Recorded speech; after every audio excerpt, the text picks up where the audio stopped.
Hey there, fellow night explorers and cosmic adventurers.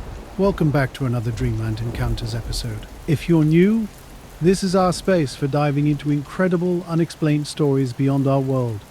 Franklin, Illinois isn't known for excitement. Just open farmland, quiet gravel roads, and grain silos.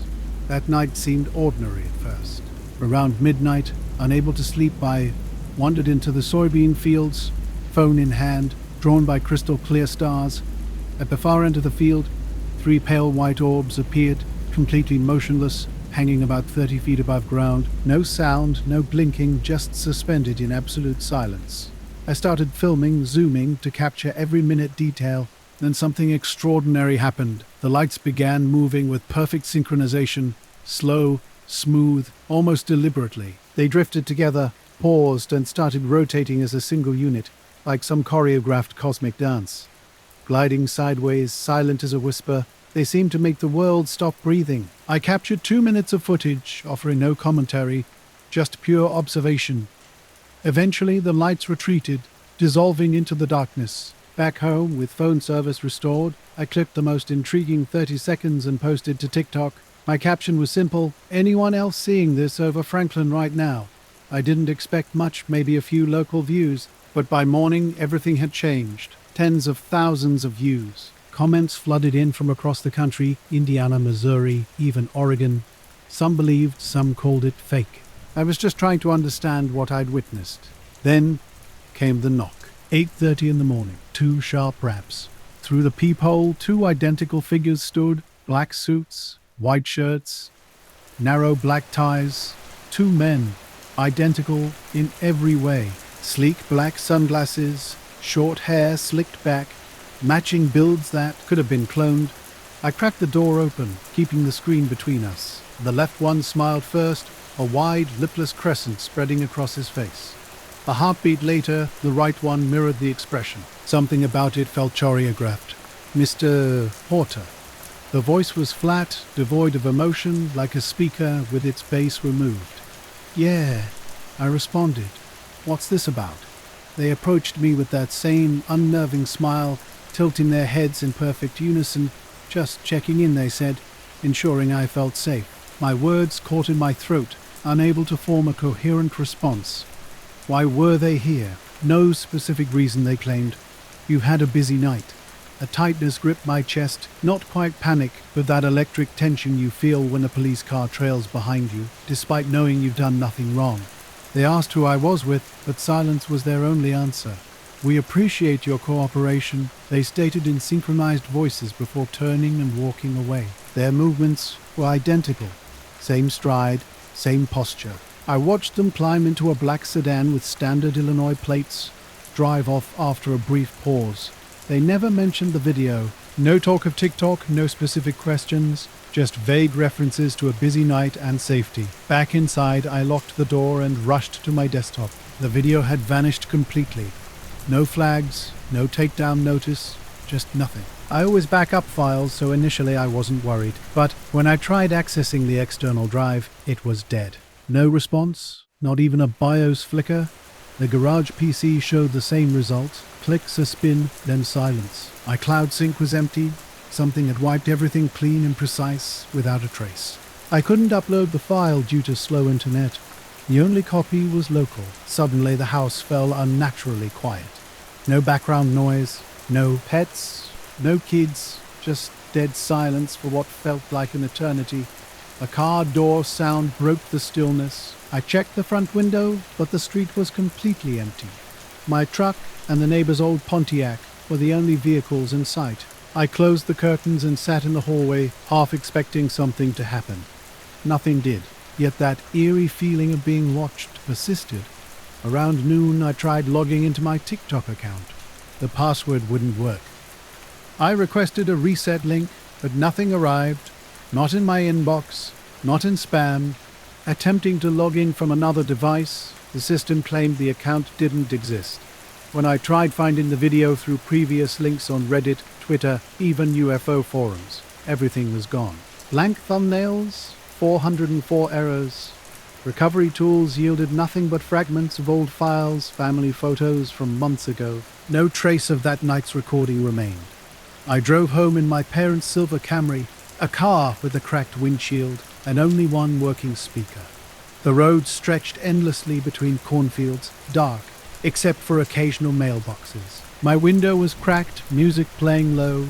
The sky felt impossibly vast and clear, packed with stars. That night started like any other Sunday. Returning from my cousin's place near Platte, South Nebraska, swerving to avoid a dead raccoon, something caught my eye. A soft orange glow hovering about 20 feet above the cornfield. This wasn't a tractor or combine. The sphere was perfectly round, glowing from within like a flickering flame without smoke. No sound, no movement, just hanging there, waiting. My heart raced as I tried to make sense of what I was seeing.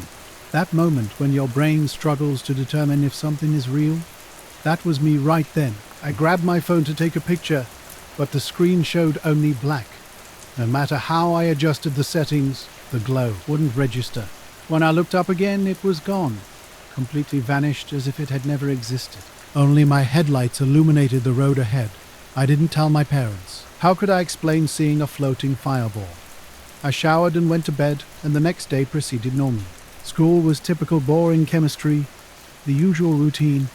Later that afternoon, I went to the gas station to find someone who might have witnessed the lights. I ran into Ben Holloway, a local hunter. When I asked about strange sky activity from the previous night, his response was curt. I described low-flying lights with no sound. He denied seeing anything, but his quick, clipped response suggested he was hiding something. Other locals offered only shrugs or polite confusion. A woman at the hardware store mentioned hearing dogs barking wildly around 1 a.m., attributing it to coyotes. Something has changed since that night. I don't take walks anymore, especially not near the tree line. Sometimes, especially after dark, I get this sense that something's out there, just waiting.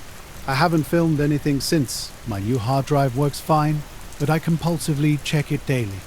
I'm still logged into TikTok. The mysterious sedan hasn't returned. A long black car with tinted windows sat idling near the front entrance, looking like something straight out of an old movie. I took a roundabout path to avoid some kids I didn't want to interact with, and something felt off. Not dangerous, just watched. When I crossed the grass toward the crosswalk, the passenger window rolled down. Inside was a man unlike anyone I'd ever seen. His skin was paper pale with short, almost white hair cut military style, wearing a black suit and white shirt without a tie. Black sunglasses completely obscured his eyes, even on a cloudy day. His smile didn't reach his eyes, hidden behind those dark lenses. In a flat, rehearsed voice, he said, "It's not healthy to dwell on things you didn't really see." I froze, my mouth going dry. I hadn't told anyone about last night, not even my cousin. My silent phone sat in my pocket. Then he rolled up the window and the car glided away, turning smoothly around the corner and disappearing behind the trees by the senior lot. That night, I locked my bedroom door and kept my phone plugged in next to me, flashlight app at the ready. Sleep was difficult. The car was absent on Tuesday and Wednesday, but strange things began happening. Small, disconnected incidents emerged. My phone would randomly freeze and restart. My school ID badge stopped scanning, then worked again the next day. One afternoon, Spotify reset completely. All my playlists vanished. History wiped clean. I only noticed when I tried playing music in the car and had to log back in. By Friday, things got stranger. I found my algebra binder on my desk after lunch, with everything inside flipped upside down. The papers remained in order, just inverted. I asked my friends if they'd been messing with me, but they looked confused. This was supposed to be just another weekend thing for Tyler and me. We ran a small side project documenting weird sightings around upstate New York. We weren't experts, just two guys with day jobs in Albany who would drive out to investigate spots people emailed us about, take photos, shoot some B-roll and upload it to our YouTube channel. This particular trip was to a patch of woods near Midburg. Then, a guy probably in his 60s had reported something strange. Quiet and serious, he described seeing 3 white lights drop below the treetops around 2 a.m. on a Tuesday. No noise, no wind. The next day, he hiked out and found a big, perfectly round ring in the moss about 20 feet wide. He'd sent us photos, and the ground looked unusual. Later, things got weird. I stopped walking alone and stuck to crowds. The bus became my preferred method of travel. A guy in a suit had told me not to think about a fireball, something I never shared with anyone. The strangest moment came that following Monday during a fire drill. Standing on the soccer field, I spotted someone at the far end of the track near the visitor bleachers. Same suit, same hair, same posture as before. When I blinked, he vanished. I asked Kayla if she saw him, but she just looked confused and said, "What guy?" That night, I searched online for floating light cornfield, Nebraska, but found nothing convincing. Just drones, weather balloons, fireworks. The next weekend, I returned to that stretch of road during the day. The corn was still tall. I pulled over, walked a few feet in, nothing. No tracks, no burn marks, no equipment, just dry ground and rows of stalks. I've never seen the car again. Not around town, not anywhere. We drove up to the site Saturday afternoon, parking on a dirt shoulder before hiking in with cameras and Tyler's GPMF meter. The clearing took about 40 minutes to reach. The ring was still visible, though not as sharp as in previous photos. Something had clearly disturbed the area. The ground looked compacted, and the moss around the edge had changed color. We spent a couple hours documenting everything. Drone footage, soil samples. We covered our bases. At one point, Tyler mentioned feeling a vibration through his boots. Though I didn't sense anything, the woods were unnaturally still. No birds, no insects, just the occasional creak of trees. As dusk approached, we packed up and headed back to the car, stopping for burgers and joking about Len possibly scaring himself with a kiddie pool. But sometimes at night, there's this pressure behind my eyes, like someone staring through the walls. Now I keep my blinds closed even. During the day, when I drive past that field, I try not to look. Back at our apartment just after 10 o'clock, something immediately felt wrong. The door handle wasn't fully latched and nudged open when I pushed it. Tyler always double-checks locks, so we entered cautiously, half expecting a break-in. Nothing seemed missing. Laptops, TV, drawers all untouched, but every mirror in the apartment had been flipped. The bathroom mirror faced the wall. Both bedroom mirrors were positioned strangely. My full-length mirror turned around and his dresser mirror face down on the carpet, yet unbroken. The windows remained locked from the inside. We didn't call the police, probably because nothing was stolen and there was no forced entry. Just those mirrors. The night felt tense. Tyler stayed in the living room with all lights on, and I lay in bed staring at the ceiling. Whenever I closed my eyes, I felt watched. Something silent just outside my peripheral vision. Around 3 a.m., I got up for water and found Tyler already by the window, looking through the blinds. "There's someone down there," he said without turning. When I stepped closer, I saw a man under the sodium street lamp across the street who looked completely out of place. No coat, no umbrella. His pale skin and lack of hat stood out, even in the light drizzle. His arms hung perfectly straight, and he stared up at our window without moving. I asked Tyler how long the man had been there. He'd first noticed him about half an hour ago. We watched for another 10 minutes as the man's gaze never wavered. I tried taking a photo, but when I checked, the frame showed only an empty street with no trace of him. Tyler wanted to confront the man, but I suggested waiting. Sometime after 4, he walked away, not toward a car or building, just turning and disappearing. Around the corner without urgency. The next day, we both called out of work. I double-checked the locks. Everything was intact. We discussed our options. Report it, ignore it, maybe move. Neither of us truly believed we were in danger, but we couldn't explain what was happening. That afternoon, we attempted to review the channel footage from the woods. The drone clips and soil sample files were present, but Tyler's handheld recordings had vanished, not corrupted or mislabeled, simply gone. We checked both SD cards with the same result. The files disappeared around the timestamp of the strange quiet in the clearing. Just before bed, I glanced out the window. The street was empty, but one street lamp directly across from our building flickered erratically on, off, on again, as if someone was playing with its power. I watched for a while, then closed the blinds. The next morning, we said nothing. We made coffee and went about our day normally. But this wasn't the last time I'd encounter the unexplained. Here's the rewritten script. Northern Vermont's late October nights offer a magical canvas for stargazing. That particular evening was crisp and clear, with stars shimmering with unusual intensity. I'd driven up to a familiar ridge just after midnight, my old Canon A1 film camera in tow, a piece of equipment that demands patience and careful attention. My goal was capturing star trails circling Polaris, facing east. I'd discovered a small dirt path leading to a perfect clearing, far from any streetlights. Earlier, I'd picked up some expired Kodak Ektachrome from a thrift store, eager to experiment. Setting up my tripod, I carefully adjusted the camera settings. 30-second exposures at ISO 600. After about an hour of shooting, I packed up and returned home. The next morning, I headed to the campus photography department's dark room, a cramped basement space with concrete walls and the distinctive smell of developing chemicals. This environment, with its flickering fluorescent lights, always felt strangely comforting to me. As I hung the film strips to dry, the star trails looked impressive. But then, something unexpected caught my eye. Sharp geometric streaks cut across the sky. Not random lines, but deliberate patterns of light. Triangles, diamonds, and what appeared to be a faintly glowing white hexagon demanded my attention. I checked the negatives repeatedly, wondering if it might be a processing error. Blowing up the frames revealed even more bizarre details.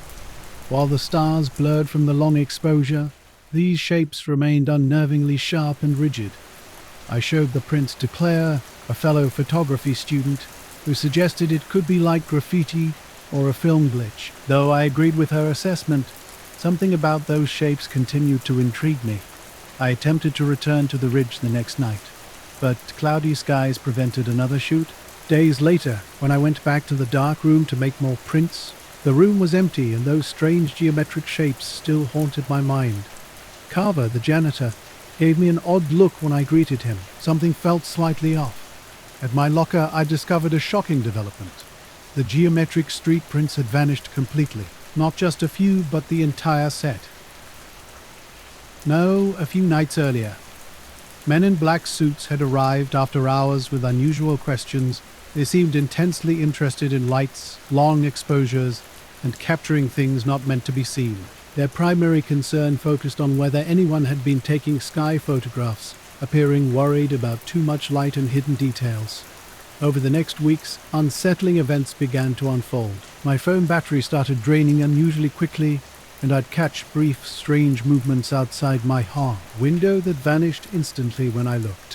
One late night while driving home, my headlights mysteriously dimmed. I stopped visiting the ridge and maintained silence about these experiences. A cryptic email from an unknown address arrived. "You've seen too much light lately." That night, I thought I saw a shadow outside my apartment that disappeared when I tried to focus on it. I attempted to rationalize it as a streetlight playing tricks. Eventually, I relocated my negatives and prints to a safer place, though the men in black suits never reappeared. A persistent unease lingered. Something about those encounters felt deeply wrong, as if I'd accidentally discovered something I wasn't supposed to know. For weeks, I'd been intensely searching public satellite data, hunting for unusual findings. UFOs, secret military sites, and restricted areas were my fascination. I'm not a professional, just someone deeply curious about the unexplained. One afternoon, I uncovered something intriguing. Satellite light images revealed a section of land in southern Utah, right near a military testing zone boundary. Every map marked this area as off-limits, but the photos showed something extraordinary, perfectly symmetrical, geometrical, shapes carved into the desert floor. These indentations appeared deliberate, yet no one seemed to have noticed or mentioned them anywhere.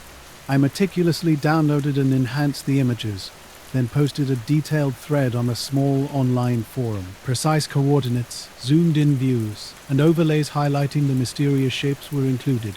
My goal was straightforward: get other people to see what I'd found and share their thoughts. That night, lying in bed, my mind raced.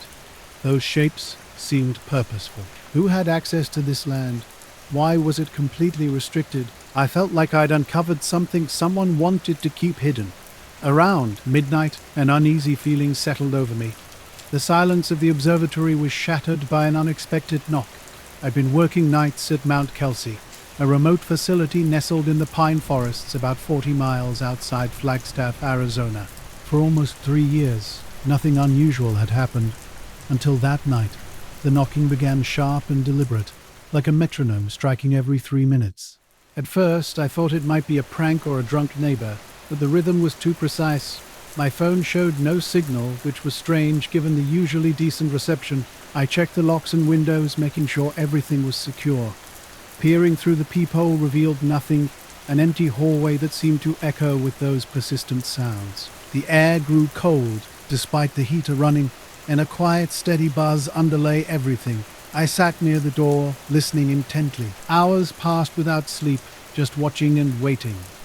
When a man in a dark suit suddenly appeared, the kind you'd see in old government agent movies. He asked a chilling question.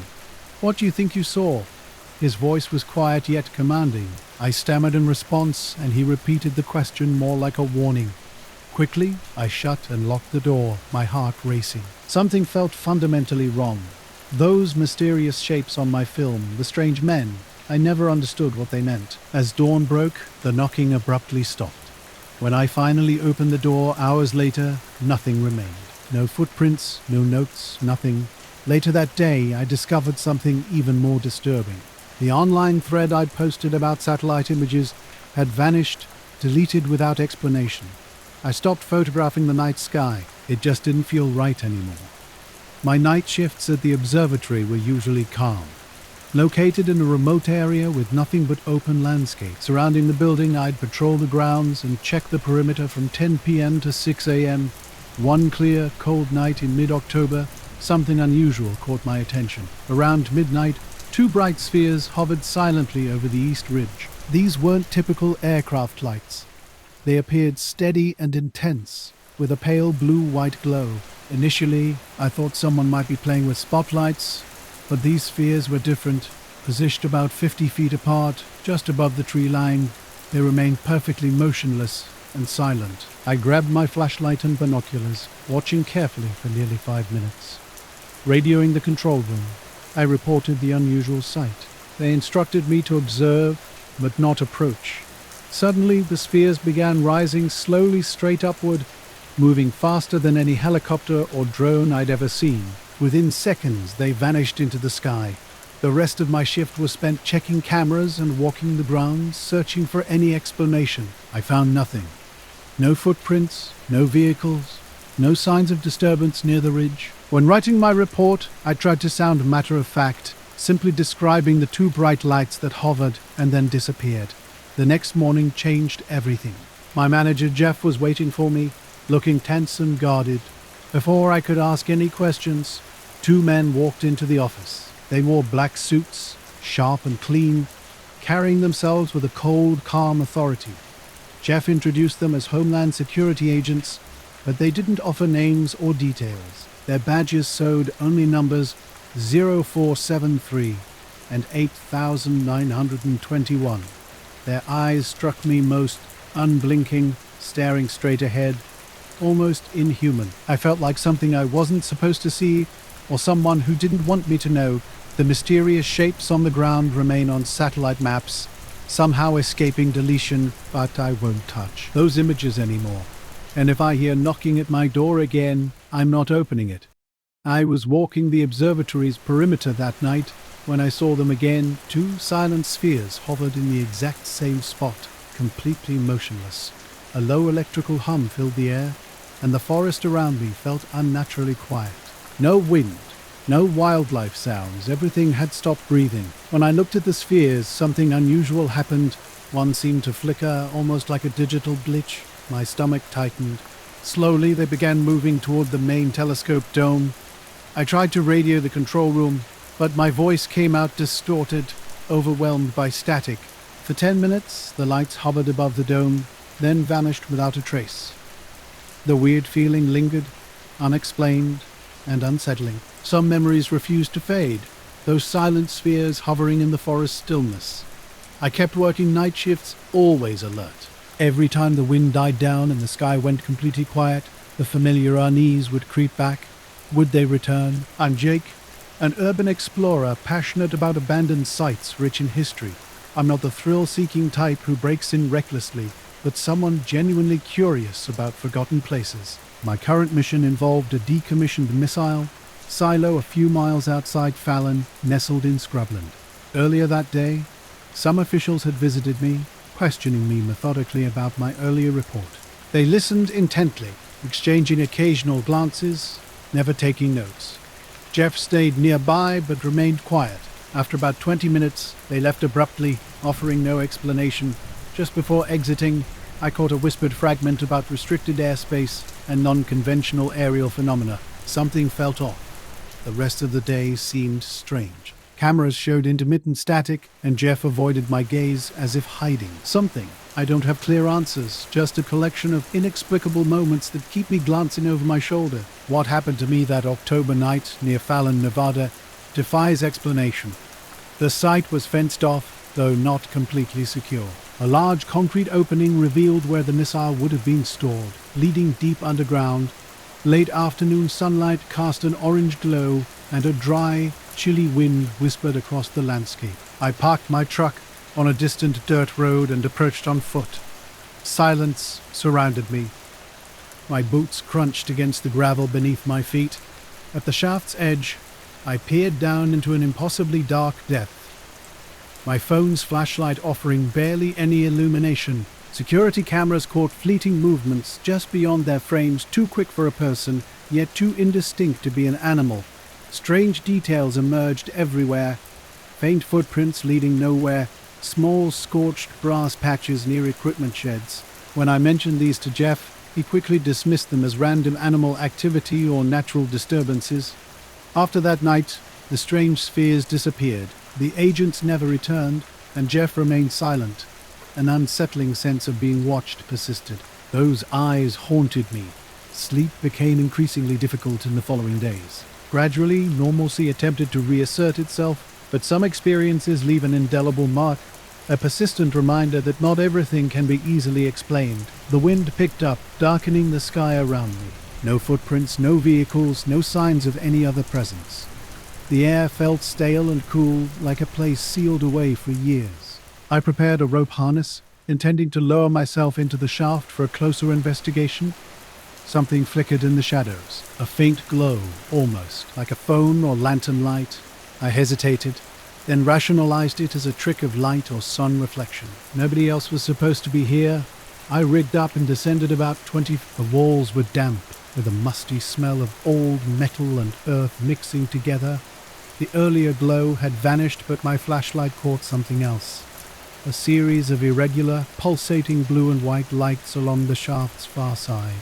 I called out, but my voice bounced weirdly off the concrete, met only with silence. My heart racing, I climbed back up, though I couldn't explain my sudden anxiety. At my truck, I discovered my phone signal was gone, not unusual in remote areas, but the radio was dead too. No static, just complete silence. Driving back toward town, headlights cutting through darkness, the only illumination came from stars and a distant glow from Fallon. For a moment, the gauges went strange and the radio burst to life, not with music, but a low electrical hum that faded almost instantly. Home at last, my apartment looked normal. Clothes scattered, books stacked, everything in its typical messy order. A single item sat in my mailbox, in a messy note scrawled on the back of a photograph, no envelope. We're not buried that deep. Standing on the dock after midnight, I'm Lisa Moreno, camera in hand, with the lake lying flat and silent, swallowing every sound. The night was thick with anticipation. Thick clouds obscured the moon, and the air felt heavy with the promise of rain. A week earlier, something bizarre had happened that still sent chills down my spine.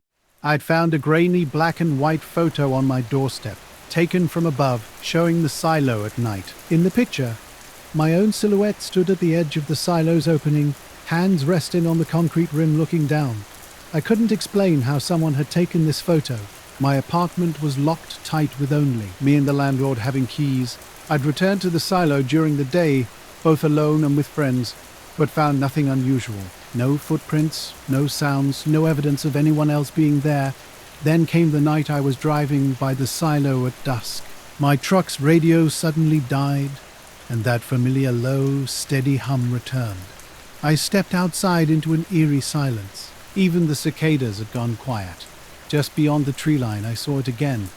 A faint, flickering light, hovering between blue and white. It wasn't a helicopter or plane. No wings, no sound. I wanted to call out, but the words caught in my throat. After a few minutes, the light dimmed and vanished as if it had never existed. Since then, strange occurrences have become almost routine.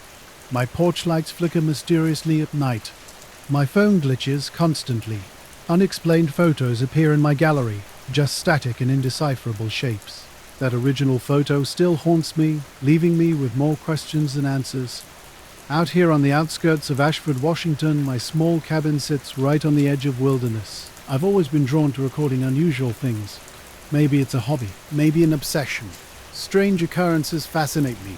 Last week, something caught my attention near the lake. While messing around with my phone's camera, I noticed these faint lights flickering over the water. They moved in patterns that defied explanation. No planes, no bats, not fireflies. These were small orbs hovering and zipping in ways that simply didn't make sense. I captured video that could change everything. I'm not sure if I want to know the truth, but I can't stop looking. Night, lights pulsed in a loose circle above the lake, darting up and down with an almost deliberate motion. Pure silence. No sound. When I showed the clips to Jamie over coffee the next morning, something felt different from his drone suggestion. The movements weren't mechanical, and drones don't typically hide in fog. I kept returning to the lake, hoping to understand what I was seeing. Then things started getting weird. One night while editing video, a subtle power flicker occurred in my cabin. The lights dimmed and went out completely for about 10 seconds, affecting only my cabin. When power returned, my laptop had frozen inexplicably. My phone began acting strange too. GPS would shut off randomly, and the compass would spin erratically, especially near the lake. The night before everything changed, I decided to sleep early and skip my usual late-night observation. Around 3 a.m., a sound at the door woke me. I'd actually locked the porch door that night, which was unusual since I rarely get visitors. The sound wasn't a knock, but a soft, dragging shuffle across the wooden porch. Heart pounding, I approached the peephole. A man was there. I worked the night shift at a small gas station just outside of Salem, Oregon. One night, a man appeared on my porch dressed entirely in black, jacket, pants, boots, with no hat or gloves. His face was hidden in shadow, but I could tell he was staring directly at the door. I didn't open it. Instead, I whispered, "Who are you?" Silence. Just as I was about to call 911, I noticed something on the porch floor. A photo. I cracked the door open and picked it up. It was faded, yellowed at the edges, like it had been tucked away in a wallet for years. When I looked up, the man was gone. No footsteps, no sign he'd walked away. The photo was of me, not a recent picture, but one from my childhood. I was maybe 6 or 7, standing in a park, smiling and wearing the blue jacket my mom bought me that winter. I turned the photo over, nothing written on the back. That night I couldn't sleep. The next day I showed it to Jamie. He examined it closely and asked where I got it. After I explained what happened, he frowned. "That's unsettling," he said. We agreed to keep it between us. Over the next few days I kept watching for the man, but he never returned. The night shift at a lonely highway convenience store in the Indianapolis forest is quiet. Most customers are just passing through, grabbing coffee or filling up their tanks. I'm Tyler, and I never believed in strange stories, not until that Tuesday night in early October. The weather had been dreary, with grey clouds hanging low and a light drizzle giving way to a bone-chilling night. Cold seeped through my jacket, making me wish I'd grabbed something warmer. Wind whispered through the trees, creating an eerie emptiness that set me on edge. About 3 hours into my shift, I was scrolling on my phone when the door's bell rang. 2 men entered, exactly alike. Same height, same dark hair, slicked back, wearing identical black suits that looked custom-tailored from another era. They stood motionless at the counter, not looking around, like twin statues. "I'll take a pack of Marlboro," one said in a flat, emotionless tone. 2 black coffees, added the other. I rang up their purchase, and they paid with crisp $100 bills, leaving no room for conversation. Something felt immediately off. A strange smell surrounded them, not quite smoke, not quite ozone, but reminiscent of the air before a thunderstorm. Metallic and intense, It was unnatural, yet not entirely unpleasant. The scent seemed to seep into every corner of the store. Just before leaving, the first man leaned close and whispered something that sent a chill down my spine. Weird things had been happening lately. Unknown numbers would call my phone without leaving messages. The lake lights continued to flicker, and I felt watched, even inside the cabin. One evening, a soft tapping came from the window, but when I looked, nothing was there. I started carrying a flashlight and pepper spray whenever I went outside. I couldn't connect the man to the lights or the weird glitches. I didn't know why he had the photo or what he wanted to tell me. But something changed after that night. I began noticing things I'd overlooked before. How the fog rolls in too quickly. How power sometimes blinks in half a house. Those quiet moments when the world feels paused, holding its breath. At night, looking over the lake, I sometimes see shapes moving just beyond the trees. The photo sits on my desk next to my camera. I haven't shown it to anyone else. The store seemed to be waiting, holding its breath. Soft sounds started haunting me, a low humming like a distant machine. I'd step outside to investigate, but nothing moved. No headlights, no people, just silence. The nights had been getting weird. The sky turned pitch black, completely different from the rainy forecast. Street lamps cast odd shadows that didn't match anything around them. Sometimes I'd catch a dark shape moving between pine trees, vanishing the moment I looked directly at it. Security cameras began acting strange too. One night, the black cars, usually parked in the corner, simply disappeared. 33 seconds of static, and then they were back as if nothing happened. When I mentioned it to the manager, he just told me to reset the system and forget about it. Then came the pale light. One night, I saw it gliding smoothly above the treetops, round and faint, nothing like a plane or helicopter. It vanished behind clouds, leaving the sky darker than before. My co-workers laughed when I described it, claiming it was just fog or airplane lights. But the night was crystal clear. Close to 4 a.m., with a strong wind rattling the building's siding, I was wiping down the counters and thinking about getting home. The door jingled, and 2 men walked in. Same black suits, same slick hair, same blank faces. They approached the counter silently, bringing back that thick, cold smell. The first man spoke right away. "The sky is safer when it's empty," he said quietly, almost like a warning. My throat went dry. I wanted to ask what he meant, but could only nod, feeling trapped in a strange dream. They handed me a plain envelope with no markings. "Keep it safe," the second man said before they left without another word. Confused, I asked him to repeat himself. He simply nodded and walked out with his companion, leaving behind that inexplicable cold smell that lingered long after they'd gone. Something had changed, though. Something fundamental. The smell lingered, the atmosphere had shifted, and I knew something was different, even if I couldn't explain exactly what. And after they were gone, a blurry envelope of photos captured a story I still can't comprehend. The shots showed the night sky near the gas station, strange lights dancing over, stretching shadows and trees. During my shifts, I watched the sky, waiting. Sometimes when the wind rises and night falls silent, something feels like it's watching from the treetops. Working nights at this gas station, that cold smell occasionally returns, usually right before the sky darkens more than it should. The sky might be safer when empty, but it doesn't feel safe to me. One night while driving my usual countryside route, the darkness transformed. Not with lightning or fireworks, but with swirling bands of green and blue light pulsing with an almost rhythmic quality.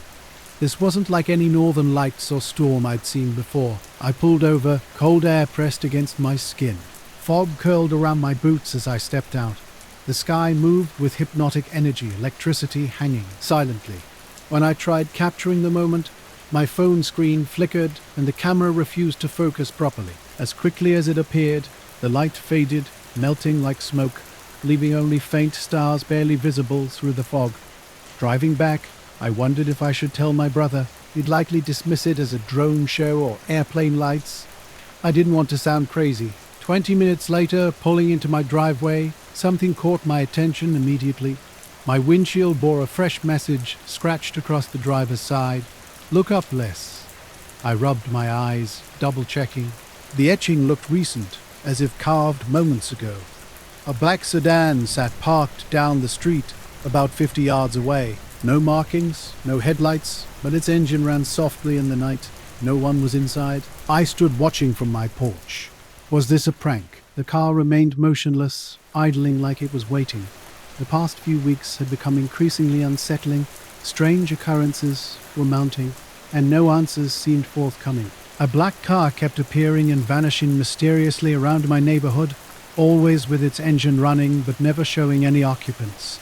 Sometimes it would momentarily disappear, only to reappear a block away. At night, odd sounds began to emerge.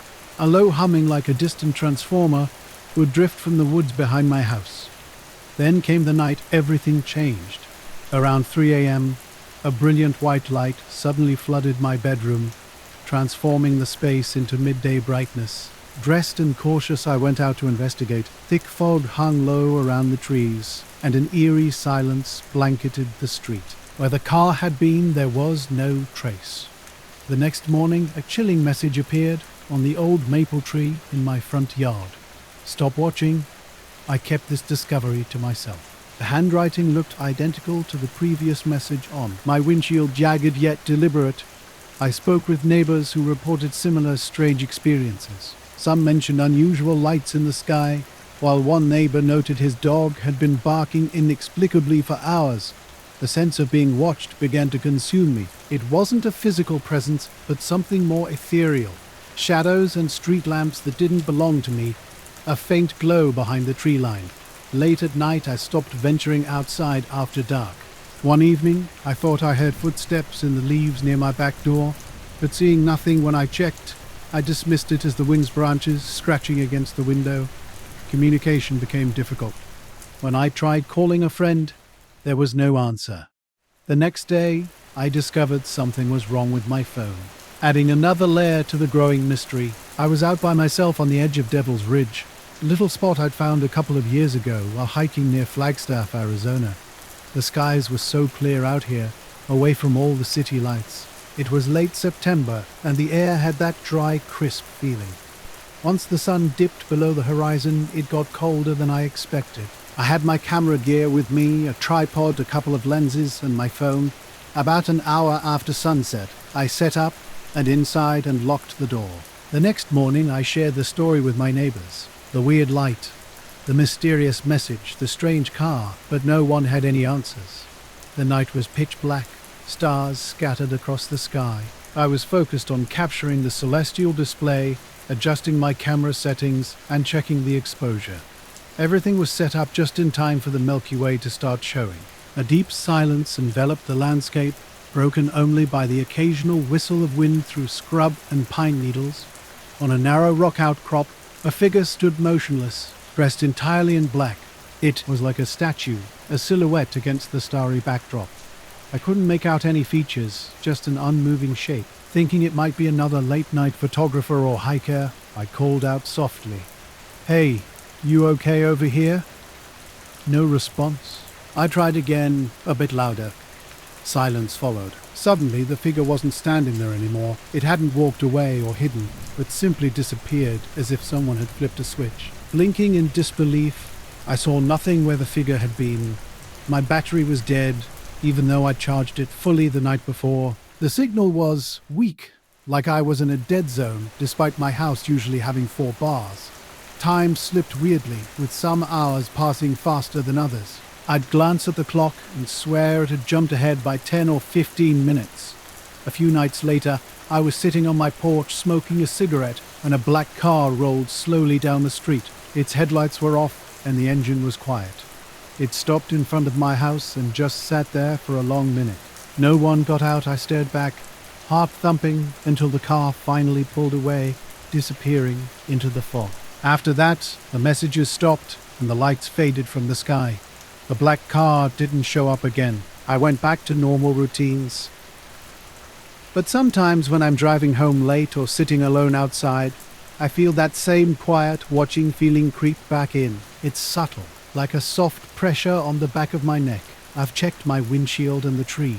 The scratches have all but faded. I don't know who or what left those messages or why that car kept showing up. I don't know what the lights were or what it meant when they said look up less, but something was here, something I still don't fully understand. unease mixed with curiosity as I found myself alone in a remote spot. My hands trembled while trying to focus on the stars, wondering if the darkness, the light, or my imagination was playing tricks. Suddenly, an unfamiliar number with random digits appeared, and a distorted, cold voice spoke 3 chilling words. "We're watching." Silence followed, and my heart raced as the cold air seemed to grow colder. Convincing myself it was a prank felt difficult, especially given the unnatural tone of the voice. I decided to head home, taking a long route through winding desert roads. The radio crackled with static and shadows danced around me. Multiple times, I caught glimpses of headlights in the rearview mirror, only to find nothing when looking directly. Exhausted and on edge, I finally reached home. Checking my phone revealed no missed calls, texts, or unusual activity. The next day, I returned to the ridge with friends, searching for footprints or signs of disturbance. We found nothing. The rocks and ground remained undisturbed. That night, from my bedroom window, I spotted a shadow slipping between trees across the street. I tried to rationalize it as a neighbor or stray animal, but deep down, I knew something was different. Working security at a military base near Hawthorne, Nevada, my overnight shifts are usually routine. Around 3 a.m., while scrolling through perimeter camera raw feeds, the camera pointed at a remote stretch of road caught my eye. At 3:02 a.m., a black sedan from the late 90s or early 2000s pulled up without headlights. The figures didn't walk normally. They seemed to glide just inches above the ground, moving with an unnatural smoothness. No blinking, no typical head movements, just a rigid, unsettling stance for 2 full minutes. Something about their shadows felt wrong.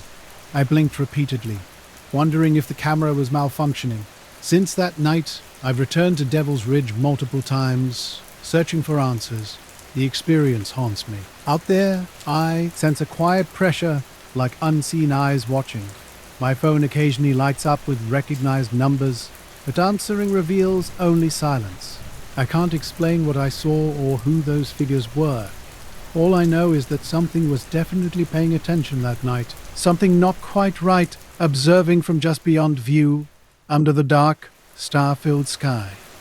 I was hiking alone in the Cascades, somewhere between Snoqualmie and Stevens Pass. Late October, and I had no idea what was about to unfold. Back at the base during my night shift, something caught my attention on the camera feed. 2 men stood with streetlights behind them, but their shapes were oddly clear, without any shadows on the pavement or nearby rocks. As I leaned closer to the screen, trying to make sense of the scene, the walkie-talkie crackled. Another guard called in, asking if I was seeing the same strange thing. I described the car and men, my voice wavering with uncertainty. Suddenly, the 2 men moved back toward their vehicle in an unnatural way. Their feet lifted off the ground, gliding like something from a bizarre dream. The car started moving forward without headlights and then vanished into the darkness. When I tried to rewind and slow down the video, the feed abruptly cut out. All monitors blinked off for a second before returning to normal daytime footage. The entire 3 a.m. recording had completely disappeared. My supervisor dismissed my concerns, telling me to focus on routine patrols. But something wasn't right. I asked other guards about the incident, but they either hadn't seen anything or weren't talking. For the next few nights, I stayed near that camera's feed, hoping to catch a glimpse of whatever had occurred. Nothing. No black car, no gliding men. The area remained completely silent, with only the wind and a distant bass hum breaking the stillness. A few days later, driving home on the same stretch of road, I spotted a car parked on the side. No lights, just sitting there. I slowed down, thinking someone might need help, but the car was empty. Local residents started sharing their own strange stories. They spoke of weird lights near the base, unexplained noises in the hills, and movements that defied logic. These weren't typical ghost stories. These people looked genuinely troubled. I can't explain what I saw that night. Was it a military test? Something else entirely? The way those men moved? The missing shadows? The vanishing footage? None of it made sense. I still work at the base watching the cameras. The 3 a.m. feed is now under extra security, and sometimes when the night is quiet and the wind rises just right, I swear I can feel eyes watching from the dark hills outside. The forest trail was quiet that day, with an early fall chill hanging in the air and the sky heavy with clouds. My name's Claire, and I work in graphic design in Seattle. a city where strange things sometimes happen. Nature was my escape that day, the overwhelming feeling pushing me toward a midday hike. I planned a 5 or 6 mile trail walk to clear my thoughts. The path felt quiet, with only occasional runners and dog walkers breaking the silence. 3 miles into my journey, something unusual caught my attention near a cluster of ferns. A black briefcase sat perfectly upright on the dirt. Its surface was scratched and matte black, looking as if it had been dragged across rough ground. No markings or logos were visible. I approached, curious and slightly furious. The briefcase was locked tight with no apparent keyhole or combination lock. It resembled a hard-shell camera equipment case, but completely sealed. I tried jiggling and shaking the handle, but it wouldn't budge, thinking someone might have accidentally dropped it. I continued, hiking. Yet something had changed. The forest felt different, heavier. Sounds seemed muted, as if the world's volume had been turned down. Bird calls and leaf rustling felt distant and strange. When I reached my turnaround point and looked back, the briefcase had vanished. No trace remained, no footprints, no disturbed ferns, nothing. The weirdness didn't stop there. In the following days, I felt constantly watched. My phone started acting strangely, battery draining quickly, calls breaking up with static, the screen flickering unexpectedly. Something about that briefcase had shifted something, though I couldn't explain what or how. A crop circle had appeared overnight on a farm near my hometown of Melrose, Nebraska. My usual assignments for the Melrose Gazette involved county fairs and city council meetings, but this felt different. Something compelled me to investigate. Just after dusk, I arrived at the scene. Mist rolled in from the Platte River, and a recent rain had dampened the farm's dirt road, Salovtic. Cornfield shadows stretched alongside the road, tall stalks brushing against low clouds. The air carried a damp scent mixed with something metallic and indescribable. I parked near the field's edge, camera and notepad ready, having already gotten approval from my editor. The farmer, Hank, seemed uneasy, but allowed me to explore. Days later, another strange encounter would unsettle me further. I returned to the trailhead to clear my head, parking and walking down the path when a peculiar man caught my attention. Near the parking lot's edge, a figure stood out. Dark, neatly combed hair, framed a face wearing a crisp black suit and tie, but his eyes were what truly chilled me, hollow like empty sockets, devoid of any life. On subsequent hikes, I scanned the area where I'd previously found a mysterious briefcase, though I never encountered the man again. In person, fleeting glimpses of a figure in a black suit with those same vacant eyes would occasionally appear just beyond my peripheral vision. Questions haunted me. What was in that briefcase? Why was it there? Why did it vanish? I had no answers, only a strange sense that something was watching, waiting, or attempting to communicate in a way I couldn't understand. As I started down the rail, he watched silently. When I looked back, he simply turned and walked away. His footsteps quiet on the gravel. Something about him seemed connected to that earlier discovery. The corn circle stretched about 50 feet wide, with rings and lines so precise they looked stenciled. Every stalk was bent but not broken, and the ground remained wet. This was recent. Silence enveloped the scene. No insects, no rustling leaves, just the soft squish of my boots in mud. Even the farm dogs down the road were quiet, which felt deeply unnatural. I started taking photos and jotting notes, my breath misting in the cool air. My phone behaved strangely. The battery dropped from 70% to 20% in less than 10 minutes, though I hadn't been using it much. Thick mist swirled in the low light, corn stalks seeming to close in, almost blocking my view beyond the field's edge. Suddenly, footsteps sounded behind me. I spun around, heart racing, but saw nothing, just the cornfield moving gently in the breeze. Then came the voices, low, calm male voices speaking just out of earshot. I could almost hear a question being repeated twice. Curious, I started walking toward the sound, trying to locate whoever was speaking. 2 men emerged through the fog, wearing black suits, business style, no ties, shoes polished despite the mud. They looked completely out of place in a nighttime cornfield. One of them looked directly at me. Our man approached me and whispered, "Are you prepared for what's beneath the soil?" His soft voice cut through the silence sharply. My skin prickled as I took a step back. The mist thickened between us. "What do you mean?" I asked, confused. The second man just stared, his dark eyes unreadable. Before I could speak again, they turned and walked deeper into the field, fading into the fog like ghosts. I called out, but the mist swallowed my voice. Standing there, I tried to make sense of their cryptic question and sudden, inexplicable appearance. The mist rolled thick over Melrose, and my thoughts drifted back to that night, the crop circle that had vanished without a trace, leaving no evidence behind. All the corn looked undisturbed, as if nothing out of the ordinary had ever happened. My photos from that night still haunted me.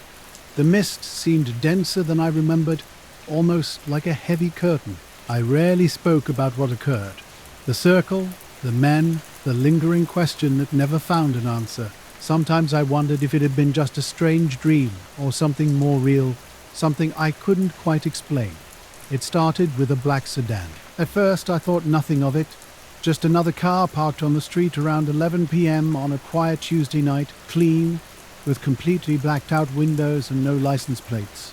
It sat perfectly parallel to the curb. I stepped onto my porch to get a better look, but the driver remained motionless, engine off. My neighbor Tim saw nothing unusual when I asked, but over the next week, the car returned each night at the same time, never moving, never making a sound. From my living room window, I watched, certain someone was inside despite the tinted windows that blocked any view. That stretch of highway was mostly empty at night. I pulled over at a roadside overlook to stretch and get some air. The sky was clear, stars bright, with a slight chill in the air. While scrolling through old photos on my phone, I glanced up and saw something hovering about 50 feet above the highway's center line. A dark shape that didn't belong. The night I saw it was unlike anything I'd ever experienced. This object just hung there, smooth and rounded, without any of the typical features you'd expect from an aircraft. No wings, no blinking lights, no sound, just suspended in perfect stillness. As I tried to capture it with my phone, focusing was nearly impossible. The object seemed to absorb everything around it. Late April found me chasing a storm out in the Oklahoma plains, a pursuit that defined storm chasers like myself. For years I've been doing this work, mostly freelance, picking up gigs for local news and weather sites. Nothing fancy, just me, my truck, and a camera. That afternoon the sky was an insane mix of dark, grey, and green, the kind that makes you feel like the air itself is charged. Northwest of Tulsa, on some empty back roads, I was following a funnel cloud. The wind howled, dust whipping around, and the storm was building fast. I pulled over on a gravel shoulder, set up my camera on the tripod, and started filming the funnel from a safe distance. The cloud was rotating, steady, thick at the base, tearing across the flat land. I was focused on the usual stuff: swirling dust, distant lightning, the way clouds shifted and twisted. Then, out of the corner of my eye, I caught something that didn't fit. A faint shimmer, like a reflection or heat haze, blurring its edges against the sky. Streetlights below flickered as if struggling with some unseen power. After a few minutes, I drifted silently to the right, disappearing over the trees. I returned to my car, driving home with an uneasy feeling of being watched. Days later, a black sedan started appearing outside my house. Windows tinted, no lights, just sitting there watching. I tried to rationalize it, thinking maybe someone was surveilling the neighborhood, but why me? I had no enemies, no outstanding debts, no recent conflicts. The only difference was the photos I'd taken. Something compelled me to keep them, though I told no one. Not friends, not family. One night, while stepping outside to smoke, I noticed a shadow moving behind the sedan's tinted windows. The driver slowly turned his head, tracking my movements. I retreated inside, locking doors and checking windows, wondering if paranoia was getting the better of me. Then came the knock. Not a typical knock, but soft and deliberate, as if intentionally minimizing sound while still demanding attention. I opened the door slightly to find a man in a perfectly pressed black suit. No tie, he appeared ordinary, yet something about his demeanor suggested rehearsed precision. No greeting, no smile, just a plain business card with a single line of text: "Forget the pictures." His whispered instruction hung in the air. Before I could respond, he turned and walked away. The street was empty. No waiting car, no other presence, just silence and that cryptic message. Above the storm funnel's edge, I zoomed in for a closer look. At first, the object seemed like debris caught in the updraft. but its movement was too smooth, too precise. Hovering near the storm, it gleamed in the fading sunlight, an oval-shaped metallic form roughly the size of a small car. It didn't spin or tumble, just held its position as if observing the storm's boundary. My heart raced as I continued filming, trying to stay steady while the wind intensified and rain began to spit. The entire encounter lasted maybe 2 minutes. Afterward, someone slipped me a strange, unnaturally smooth card. The photos remained on my phone, and in quiet moments I'd find myself glancing out the window, half expecting those blacked-out windows to stare back. I'm uncertain about the identity of the mysterious man or his intentions. I can't decide whether to delete the pictures or keep them. Sometimes, when I study those photos, I see more than just a shape hovering over the highway. Something is watching back, something I don't think I was meant to see. After capturing the strange metallic object, I quickly packed up and returned to town, nerves still buzzing from the encounter. That night, I uploaded the video to my YouTube channel and shared it on storm-chasing forums. By morning, it had gone viral, tens of thousands of views with endless speculation.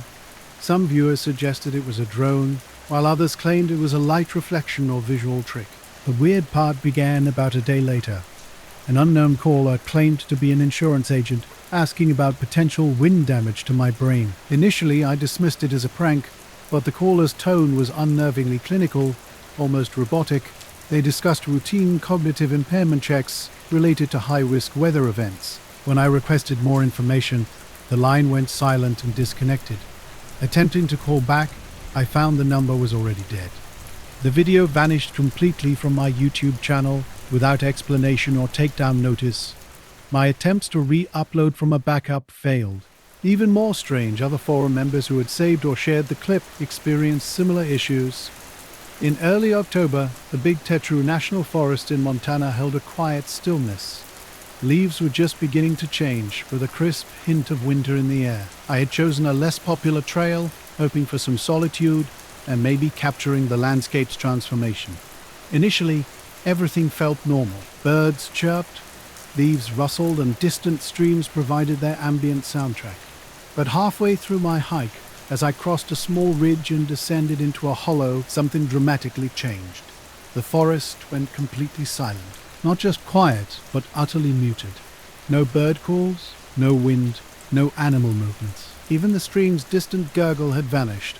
I stopped walking and surveyed my surroundings, trying to rationalize the silence. Maybe a weird wind pocket or a rare moment of absolute stillness, but the silence pressed against me, creating an unsettling atmosphere.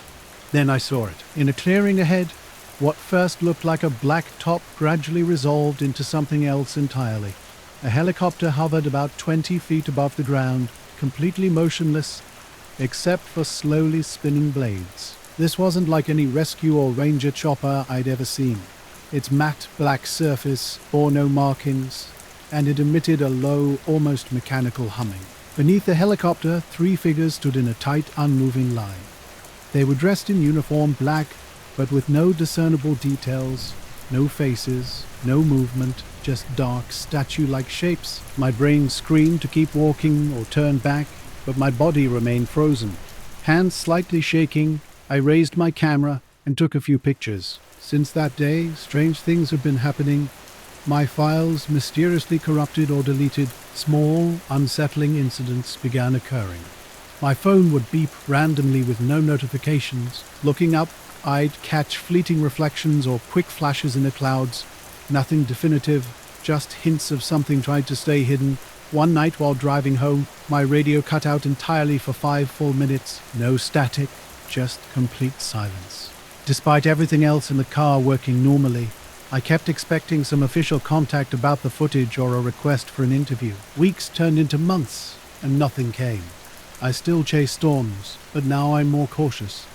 I keep my distance from funnels and anything that seems too unusual or fragile. The metallic shimmer above that scene is burned into my mind. I can't explain what I saw that day. The forest clearing that morning was eerily silent. Too quiet, really. Out of nowhere, a helicopter glided over the treetops and vanished just as quickly. Mysterious figures stood there one moment and were gone the next. When I scanned the area, no trace remained. A strange chill ran through me, despite the warm air. I wasn't part of any forest encounter I'd experienced before. Sometimes I wonder if I imagined the whole thing. My commute seemed normal at first. About 10 minutes in, a black SUV with tinted windows and no visible plate started trailing me.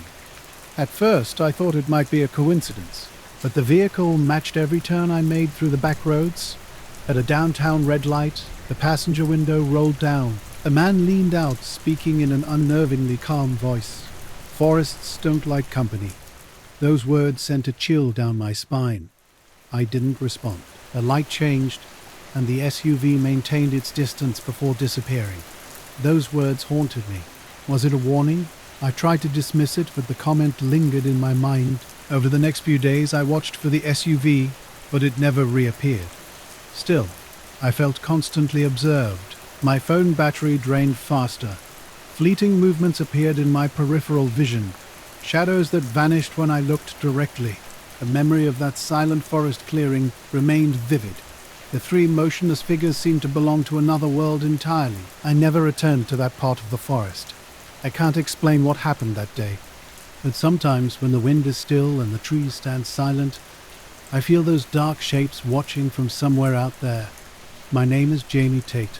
I live in Asheville, North Carolina, and I started this podcast almost 2 years ago as a side project.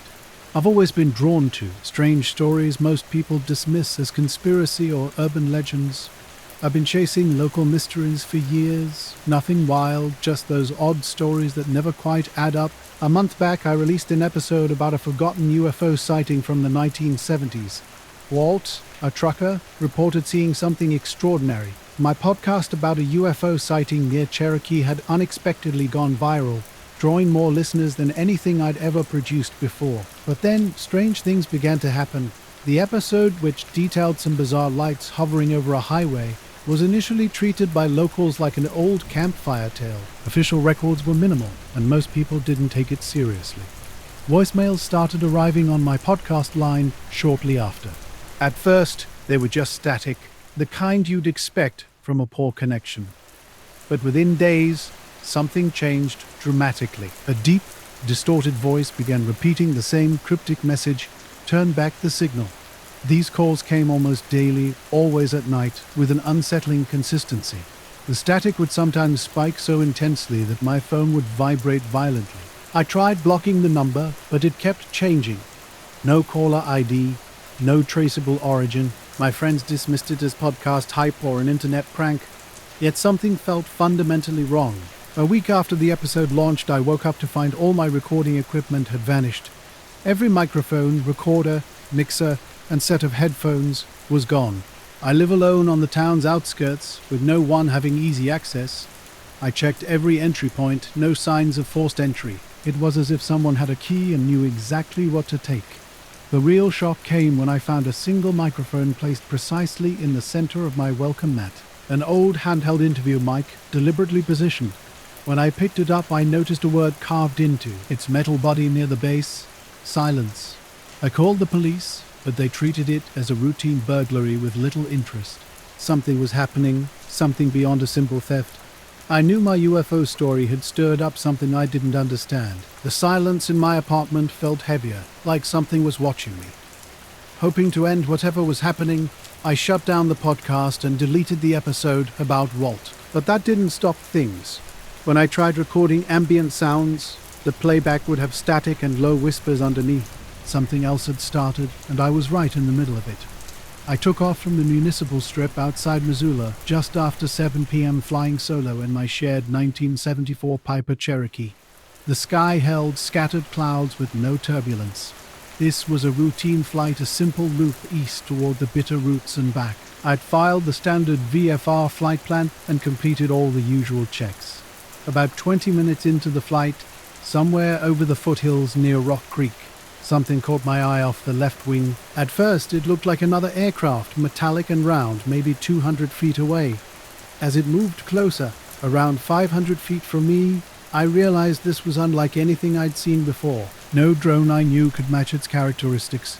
It was too large, too high, with no visible propulsion, no lights, no markings. and completely silent. The silence was particularly eerie in my normally noisy cockpit. Its movement was unnaturally smooth, which made the lack of sound even more striking.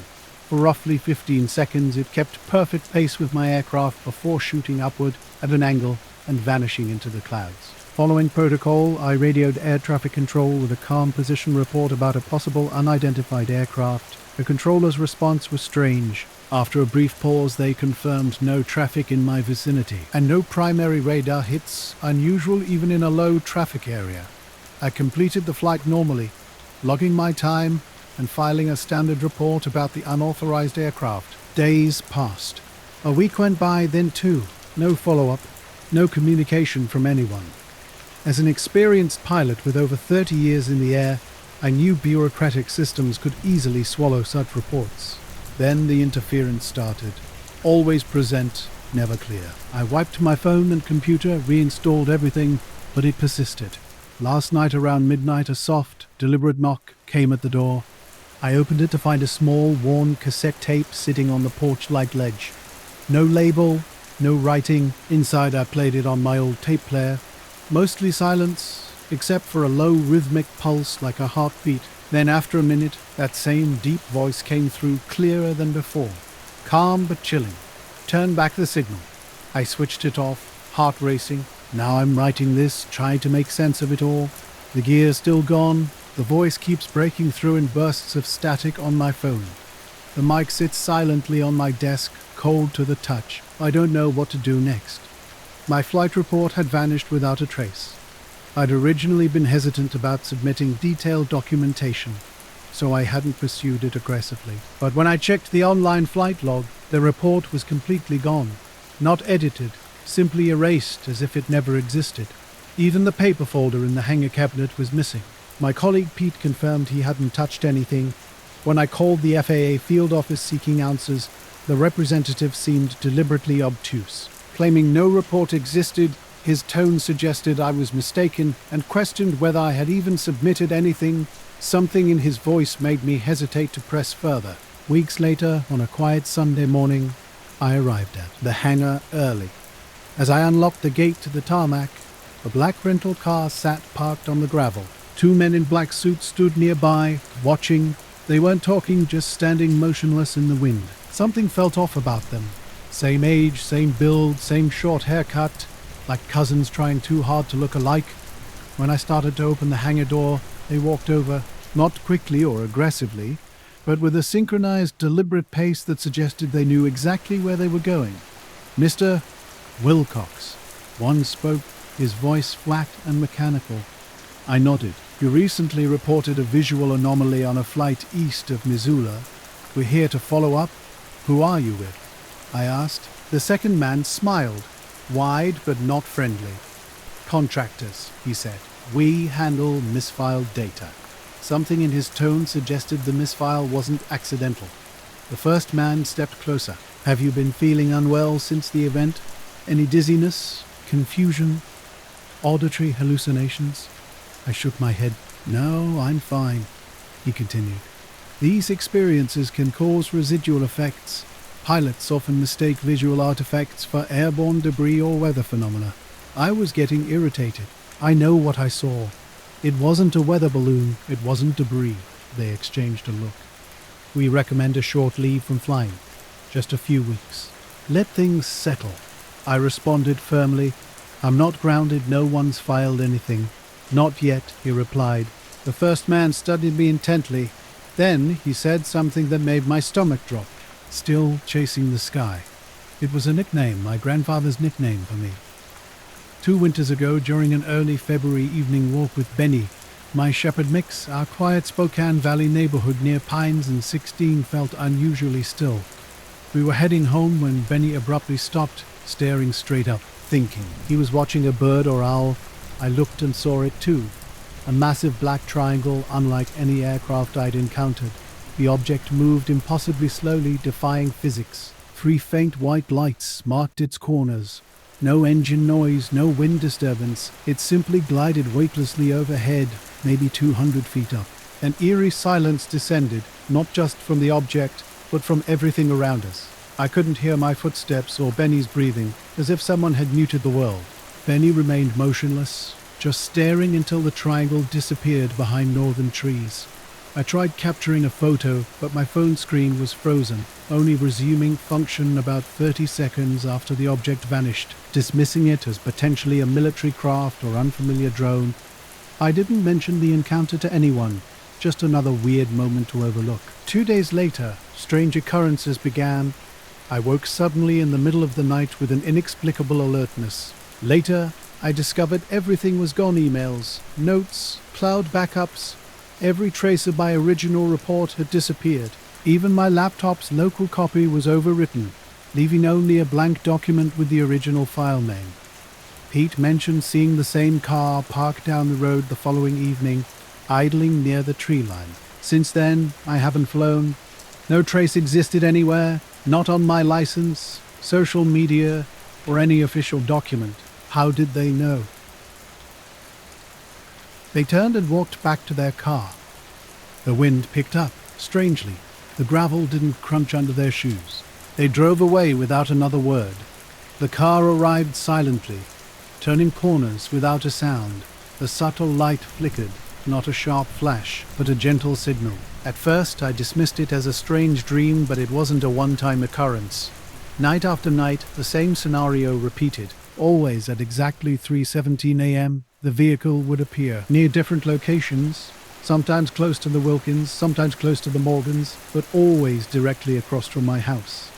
I tried documenting it, setting up my phone on a tripod and recording from 310. Yet when I reviewed the footage, nothing was there, just an empty street, but I knew what I'd seen. I'd even waved at the car once, receiving no response. I started asking neighbors about it.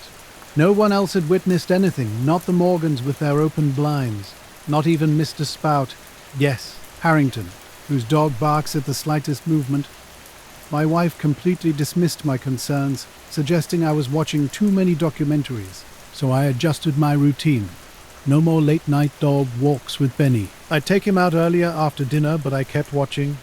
Night after night, the car returned, always at 3:17, always with one brief headlight flash, always vanishing before I could reach the door. I called the non-emergency line, reporting the suspicious vehicle with all the details: time, make, model, the pattern. They said they'd send a patrol. Did they? I never knew. Nothing changed. A week into this, I decided to wait outside on the porch. I stood behind the column, lights off, hidden from the road. 2 summers ago, I'd driven out to a desolate spot near Lander, Wyoming, County Road 221, just scrub hills and a lone busted windmill. I knew this area from past fieldwork, a quiet place with zero light pollution. Benny was inside, pacing. He'd been anxious about me being out of sight lately. My plan was straightforward. Park the truck off the shoulder, spread a blanket in the bed, and watch the meteor shower with coffee and camera. The sky was crystal clear. No clouds, no moon, just endless stars. I arrived around 11 o'clock, well before peak activity, but solitude has always been my thing. No cell service out here made it even better. The first hours passed, uneventfully.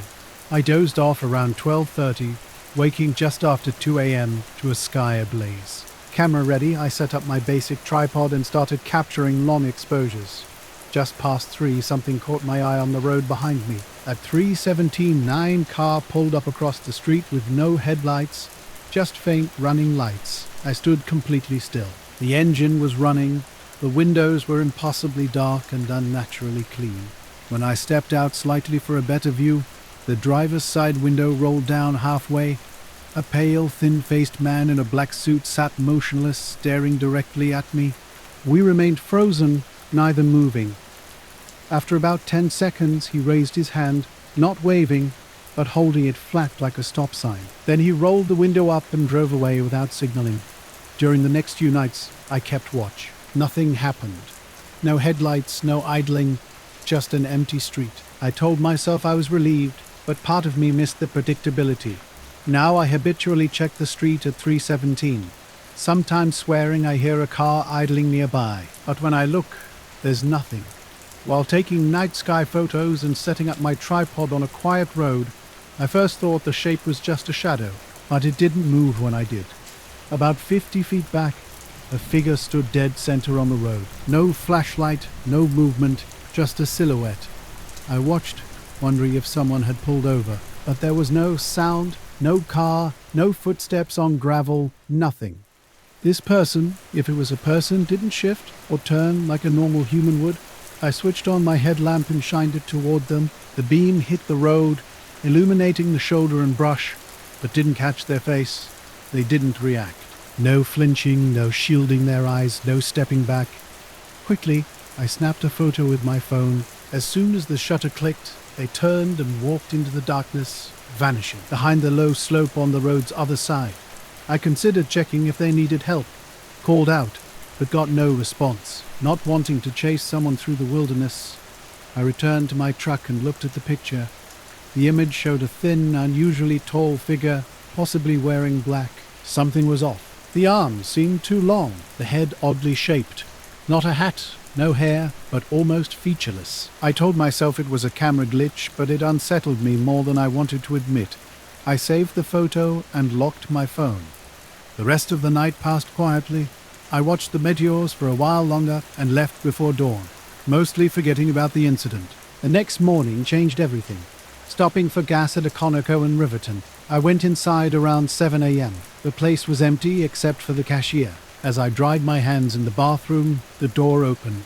A man in a black suit, crisp and immaculate. Mid-40s, pale complexion. He didn't look like he belonged when he entered, and stood by the sinks without making eye contact. Tact. "You've seen too much light lately," he said. I laughed, thinking it was a strange joke, but when he turned to face me directly, my stomach dropped. The scene was Deep Creek Lake in October during the off-season. Most rentals were boarded up for winter, and swimming was out of the question. But I've always loved this place when it's quiet. My girlfriend Mallory and I had taken a simple 2-day break, staying at a small roadside motel near the state park entrance, the kind with thin walls and a single ice machine. Our first night, we drove into the park to stargaze. The boat launch area near the lake's north end has a decent-sized gravel lot, completely unlit. No other cars were around when we pulled in, just us and the water. It was around 11 o'clock, cold but not freezing. Mallory brought a blanket, and we sat on the car's hood, sipping coffee from a thermos and listening to the wind. Something strange happened later at a local gas station. His eyes didn't match. The color was off, with irises too pale or pupils too large. Not fake, just not right. "Your phone?" he said. I didn't move. He stepped closer. "Give me the device." There was no threat in his voice, just a flat certainty, as if he already knew I would comply, and I did. I don't know why. I handed over my phone. He looked at the lock screen, tapped in a code I never told him, then turned and left the bathroom. I followed him out into the store, but he was gone. Completely gone. No footsteps, no sound, nothing.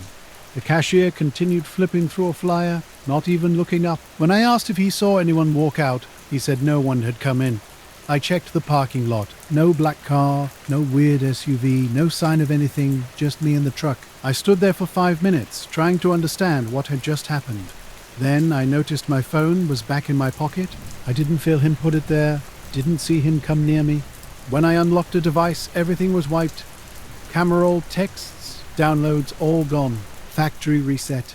The only thing left was my contact sync from the cloud. The photo I took was gone, not even in the backup folder. Later that night, I plugged the phone into my laptop to be sure. I ran recovery software. Nothing. The metadata showed a hard reset had been done at 7:14 a.m., the exact time I was in that gas station bathroom. We were sitting on the car hood that night, about 20 minutes into our stop by the lake. The darkness was absolute, visibility nearly non-existent. Suddenly, something caught our attention. At first, I thought it was fog, but its movement was too deliberate. A massive shape emerged silently from the water, rising with an unusual purple tinge. It wasn't floating or splashing, but lifting straight from the lake bottom without any mechanical sounds or lights. The object looked like an angular wedge with a flat underside, rising about 50 feet before hovering completely motionless. The silence was unnerving. No hum, no wind, no water sounds. Then it began moving sideways, gliding just feet above the lake's surface. It passed the distant tree line and vanished into the darkness as if it had never existed. We sat wordless for a moment until Mallory finally said we should go. After packing up and getting in the car, I made a U-turn toward the exit. That's when I noticed a folded note tucked under the windshield wiper. No one had approached us, and there were no footsteps or lights. The note definitely wasn't there when we arrived. I turned on the wipers, and the note fluttered to the ground. Mallory picked it up, a plain white paper with blocky all-caps text reading, "Keep driving next time." No signature, no personal touch. We drove back to the motel in complete silence. The next morning, I woke early. The bed felt too soft, the heater too loud. In the lobby, I found only the desk clerk and another man sitting by the fake fireplace. He wore a black suit, dark tie, and had pale hands. Sunglasses covered his eyes, despite the dim morning light. He held a newspaper upside down, not accidentally, but as if he didn't care about appearing normal. I stood there, pretending not to notice. Later, I checked my dashcam footage from that week. I'd left it running by accident. It captured the drive-in, the park timestamp, and then nothing, just a blank screen for 2 hours. Then it picked back up when we started driving out again. When I checked the file details, the missing time wasn't erased. It was simply black. No audio, no video, just dead air. It all started with a paper I was writing for my Modern American Myth course. I'm not even that into UFOs or anything. I just picked the topic because I thought it'd be easy to find sources and weird enough to keep me interested. I was working on a research project about local myths, focusing on the 1977 Broadbrook sightings in upstate Connecticut. My school isn't far from the area, so I dove deep into local archives, library records, and old newspapers. Most accounts were pretty standard: fuzzy lights, second-hand stories. A few farmers mentioned their cows acting weird, and someone claimed their watch stopped for exactly 40 minutes. But 2 brief mentions caught my eye. They were barely more than sentences about federal men visiting locals after the incident. No descriptions, no names, just dropped into the articles like an afterthought. I thought it might just be local exaggeration, but I made a note to investigate. At the drive-in, I noticed a guy at the map rack flipping pages upside down, not even glancing my way. I grabbed my coffee and went back to the room. Marie was getting dressed when I walked in. I told her about the strange guy at the newspaper rack. She laughed initially, but her expression changed when she realized I was serious. We decided to check out early. Something just didn't feel right. I went to warm up the car while Marie settled the bill. When she came out, she told me the guy had followed her from the lobby, standing silently just outside the front door as she got into the car. No words, no gesture, just staring. The drive back was quiet. Whenever we tried to discuss what happened, the conversation felt somehow disconnected. Molly's words echoed, "Let's just get home," and that was that. I'd be researching for a weekend project, reaching out to regional historians. Vince Halbrook suggested checking a microfilm archive in Springfield. I was set to drive up that Friday. Then everything changed. Tuesday night, around 8:20 p.m., I was in my dorm room with my roommate Erin, half watching TV and finishing some notes when an email arrived. The sender was Dr. Modhai, Harlan Oakes from oakes.faculty@sanoff.edu. The subject line simply read, "Stop."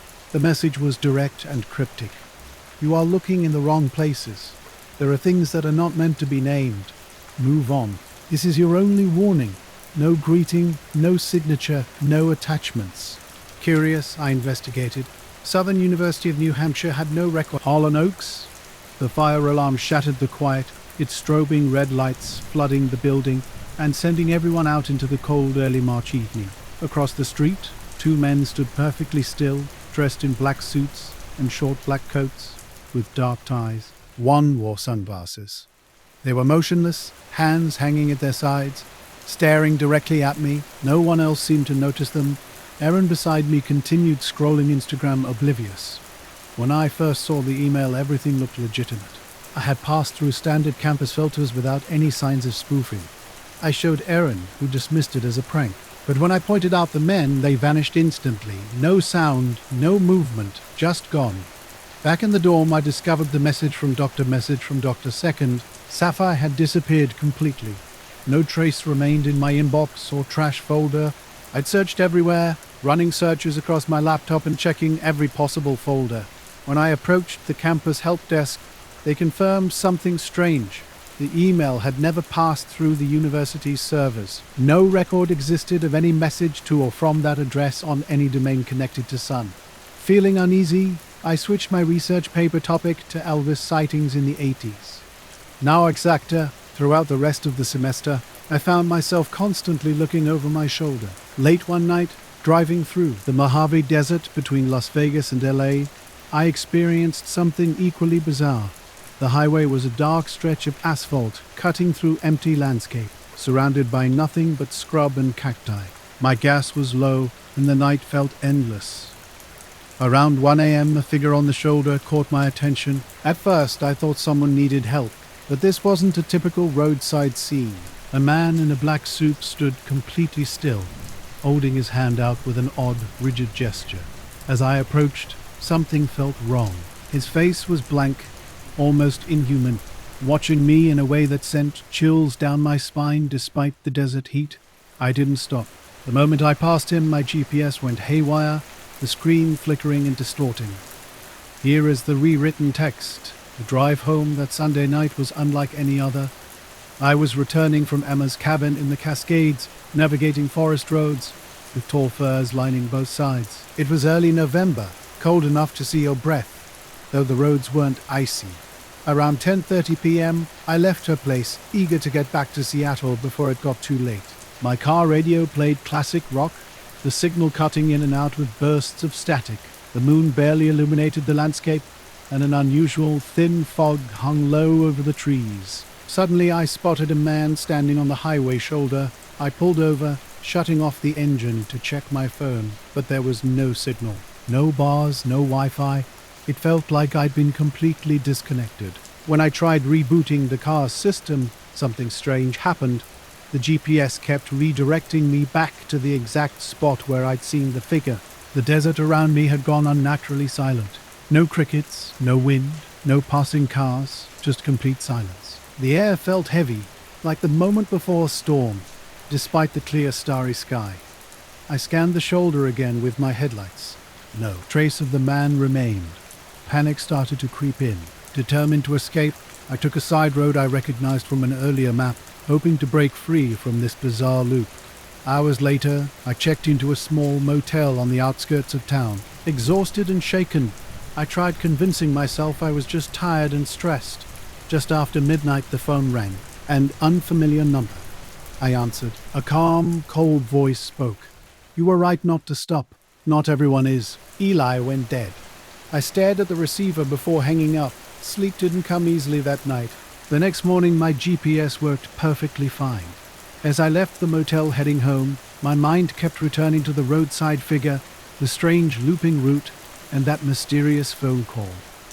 I didn't stop, though I still didn't know who he was or what he wanted. The road stretched out empty before me, miles of darkness broken only by my headlights. The radio had gone strange, bursting with static that crackled and spiked before falling into complete silence. I scanned through stations, but each offered nothing but white noise. Then something caught my eye above the rearview mirror. A light unlike anything I'd seen before. Soft yet bright, about the size of a headlight, hanging motionless in the sky. Most aircraft move, but this one barely shifted. I watched it for 5 minutes, seeming to drift only inches without blinking or making a sound. I tried rationalizing what I was seeing. A helicopter, a drone, a weather balloon, but nothing matched. No machine hum, no navigation lights, just an eerie, unnatural stillness. My phone showed no signal. I kept driving, unable to look away from this strange hovering glow that seemed to pulse irregularly, brightening and dimming without pattern. After about 15 minutes, I pulled into Maple's Fuel, an old-fashioned gas station with flickering neon lights in a small convenience store. I needed coffee and a bathroom break, hoping to clear my head. Stepping out of the car, the cold air hit me, and there it was again, the light still hanging above the trees in the parking lot. While filling my tank, a man in a plain black suit approached the pump next to mine. Late 40s, clean-shaven with an unshakable, calm demeanor, he glanced over and spoke quietly. "Some lights are meant to be ignored." "Star tell?" I asked. "What?" He just shrugged. leaving me more confused than before. I had been out in the forest since dawn, walking the perimeter and taking notes on the bear activity around this part of northern Minnesota. Late September hung in the air with a crisp edge that hadn't quite settled into full autumn. The clearing was silent except for the faint hum of cicadas and the rustle of dry leaves. I was used to the quiet, but that morning felt different, like something had shifted.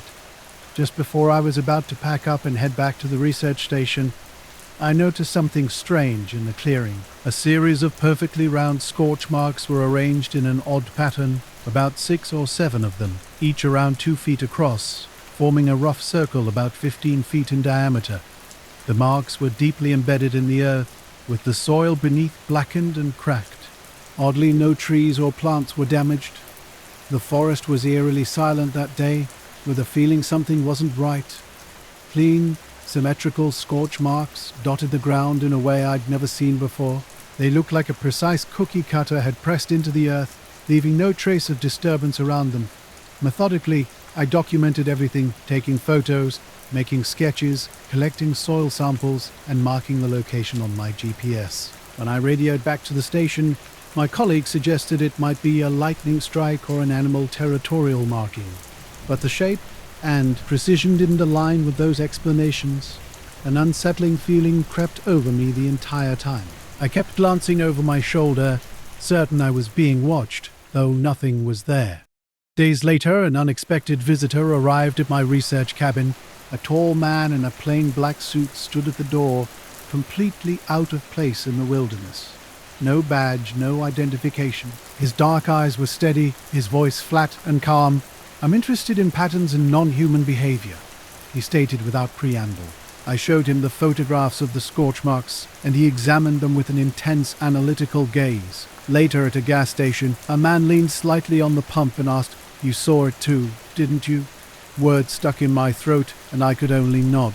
He gave a half smile and walked into the store, the door closing behind him with a mechanical clang that felt out of place. Inside, I grabbed a coffee and tried to make sense of what had happened. When I glanced out the window, the light was gone. The sky was dark and empty. I asked the cashier if anyone had been hanging around or if they'd noticed anything strange. She shrugged, saying people come and go all the time, but nothing out of the ordinary. Back in the car, I kept checking the sky through the windshield, half expecting the light to reappear, but nothing came. When I finally got home, the house was quiet. I shut the door and felt a weird weight settle in my chest. I never told Emma or anyone else what I saw or what the man said. I just felt too strange to explain sometimes, I think, about that light. The way it didn't move like anything I've ever seen. The man's words echo in my head. Some lights are meant to be ignored.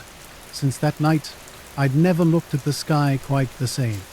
The morning began like countless others, though such statements often precede unusual events.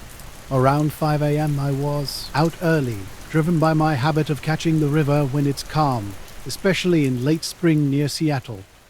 Walking the Green River Trail just blocks from my place in Tequila, the world was quiet, only water sounds and drowsy birds breaking the silence. Thick fog hung low, blurring the landscape into soft edges. My hands were tucked in jacket pockets, eyes mostly on the path, when something unusual caught my attention. A weird glow hovered just above the water's surface. It wasn't sunlight too early, and the sky remained a heavy grey. This pale blue-green light moved slowly upstream, defying the current's natural flow.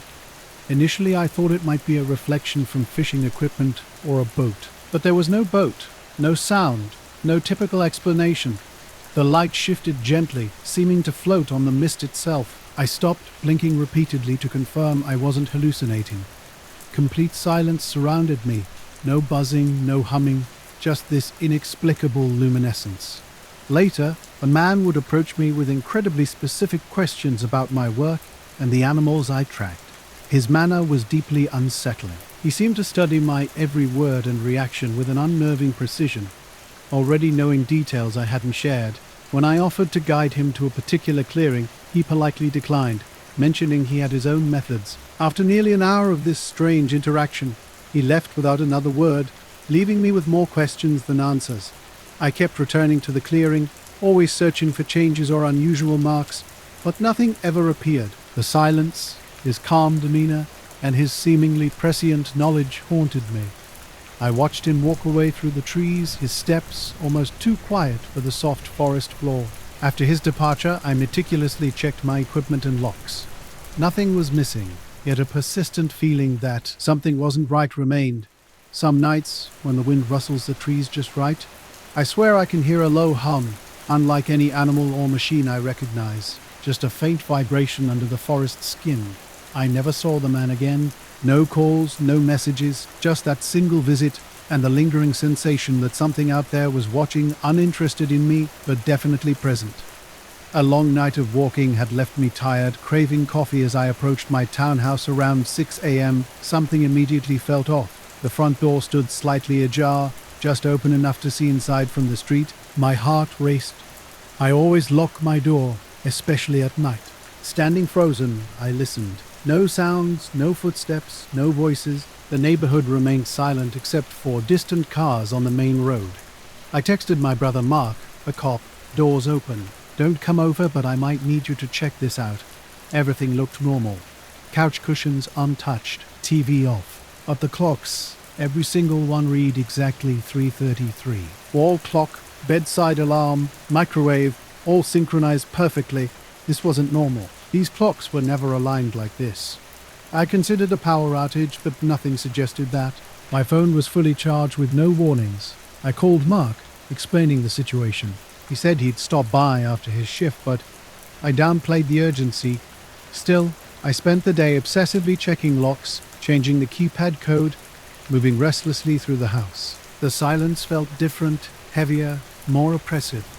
That evening, I took my usual walk in the neighborhood park across the street. At the far end, near the playground, a man sat on a bench. His black suit seemed out of place, more fitting for a funeral or business meeting than a suburban park on a Tuesday night.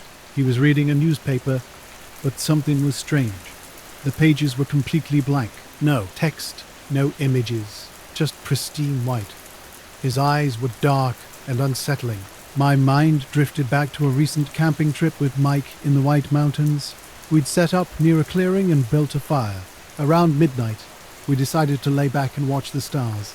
That's when we saw the light. At first, it seemed like a faint glow above the trees, similar to how moonlight can cast shadows, but this was different. A narrow beam, almost like a flashlight or searchlight, moving slowly side to side across the pine branches.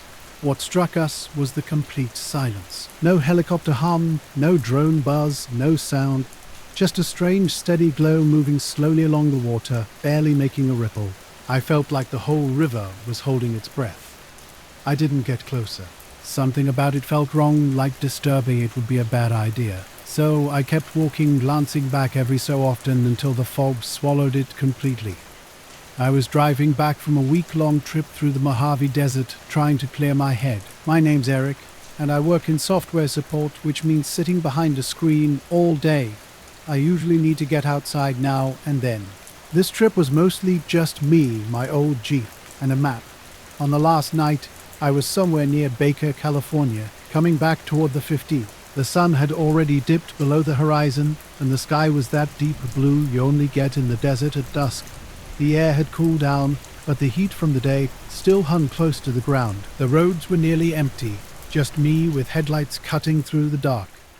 About 40 miles outside Baker, I noticed a car behind me. It was a black sedan, something pretty standard looking, with no logos or anything. I glanced in the rearview mirror and caught a glimpse of the driver's face once, just a blurry shape like a man, but I couldn't make out features. I figured maybe it was a coincidence, just someone driving the same way. But I kept getting this uneasy feeling. Days later, strange things started happening. I noticed a guy on a bench reading something that looked blurry and unreadable. When I said evening, he didn't respond. A chill ran down my spine, and the air around him seemed colder. I kept walking. Back home, I locked every door twice and checked the windows. For the next few days, nothing unusual occurred. No river lights, no unlocked doors, no silent bench readers, and I found myself staring at clocks longer than normal. Sometimes while sitting on the couch or making coffee, I'd get this feeling of being watched from just outside the window. Though I'd see no one, motor noise caught my attention. I just glided through the air, scanning the forest as if searching for something. Mike nudged me and whispered, "What the hell is that?" I had no answer. We watched for about 5 minutes as it moved smoothly, occasionally catching on branches and bark, creating strange shadows. Then suddenly, it stopped, hovering maybe 50 feet above the treetops, shining straight down. After a few seconds, it blinked out like someone had flipped a switch. We were frozen, looking at each other. "Did you hear anything?" I asked. Mike shook his head. The silence felt heavy, like something was pressing on us from the surrounding woods. I can't explain what I saw that morning on the river, or why my door was unlocked, but something feels connected and I haven't told anyone. I'm not sure I want to. I was working the late shift at Millie's Diner in Ashland, Oregon. An old roadside spot with buzzing neon signs and cracked vinyl seats. The place was quiet that night. My name's Dan, and I've been here a few years now. Just a few night owls and truckers were passing through. That's when I first noticed the black sedan. Before I even left the parking lot, something felt off. It seemed random at first, slowing down, then speeding up. I tried to shake it off, thinking they might be lost. But the more I tried to lose them, the closer they got. I turned onto a smaller road leading to a gas station, hoping to understand what was happening. The car stopped about 20 yards behind me, engine idling. I got out and started filling my tank, watching the vehicle carefully. The driver just sat there, watching me. When I finished, I climbed back into my Jeep. Something made me pause. I couldn't quite bring myself to leave. After a minute or two, the passenger window rolled down with a quiet hiss. A man's face appeared, maybe mid-40s, clean-shaven, wearing a black suit and dark shirt. His eyes were calm but sharp. No smile. "You saw something you shouldn't," he said quietly. I blinked, surprised. "I don't know what you mean." I sped up, thinking maybe I was imagining things or they just passed me, but the car stayed right there, matching my speed perfectly. I slowed down. The next day, we tried to figure out if it was some park service thing or maybe a drone test. We called the ranger station, but they said no one had anything scheduled for that area. No notices, no reports. We didn't bring it up. It was like we both wanted to pretend it never happened. Then about 3 months later, I got the email. The sender was just listed as control. No name, no address, just that word. The subject line was blank. I hesitated before opening it. Inside was a short message, just one sentence. "No need to share what you never understood." A little while later, Mike texted me. He'd gotten the same email from the same sender. Neither of us had any clue who it was. I didn't tell anyone else. Not my family, not my co-workers. I felt like some kind of message meant only for us. Sometimes I think back to that night, the quiet, the beam, the way it moved without sound. What were we supposed to understand? What were they scanning for? I don't know, and maybe that's the point. I was working a late shift at the diner, the usual white tables and routine now disrupted. Outside, a steady drizzle blurred the neon lights and fogged up the windows. Around 11 p.m., 2 men walked in, not the typical customers. Black suits, crisp and serious, the kind you'd see at a high-stakes meeting or funeral. One was tall with slicked-back hair, the other shorter and older, thin glasses perched on his face and a perpetual frown. They settled into the window booth and ordered black coffee. At first, I wasn't paying much attention, but their conversation wasn't typical small talk. Something in their tone caught my ear as I wiped a nearby table, drawing me closer without being obvious. They were deep in discussion about a recent event that had the town buzzing, a strange light hovering over the old radio tower. People had been calling it a UFO, though no concrete evidence existed. The news seemed eager to dismiss the reports, but these men appeared genuinely involved in the situation. Suddenly, the tall guy looked directly at me. I froze mid-wipe, heart racing. He didn't speak, just leaned in and whispered something to his companion. Their eyes locked with mine. "Cold, sharp, warning. Curiosity can be dangerous," he muttered. I nodded quickly, trying to appear disinterested. They finished their coffee and vanished into the rainy night as quickly as they'd arrived. Watching them disappear, coats pulled tight, streetlights reflecting on the wet pavement, I felt something had changed. The diner felt different afterward. Later, he warned me. "Drive carefully from now on," he said, rolling up the window. The car disappeared into the darkness like I had melted into the night. My heart was pounding. I hadn't seen anything unusual during my trip, at least nothing I'd admit to seeing. But his look and tone left no doubt he was serious. I didn't follow or chase. I just started my Jeep and drove home, constantly checking my rearview mirror. I'm not sure if it was a warning or a threat, but since that night I've been more aware of the quiet things. Shadows moving just out of sight, distant hummings in the desert night. I don't talk about it much. It's the kind of story people either don't believe or look at you differently for telling. Late at night I sometimes see distant headlights on the horizon and wonder if that black sedan is still out here somewhere, watching. Background noise faded, almost as if the walls were guarding some hidden truth. An uneasy feeling hovered just beyond comprehension. More than a simple late-night encounter, something larger loomed. My solo camping trip in northern Vermont's remote woods had started like any other wilderness escape. I wanted peace, far from city chaos.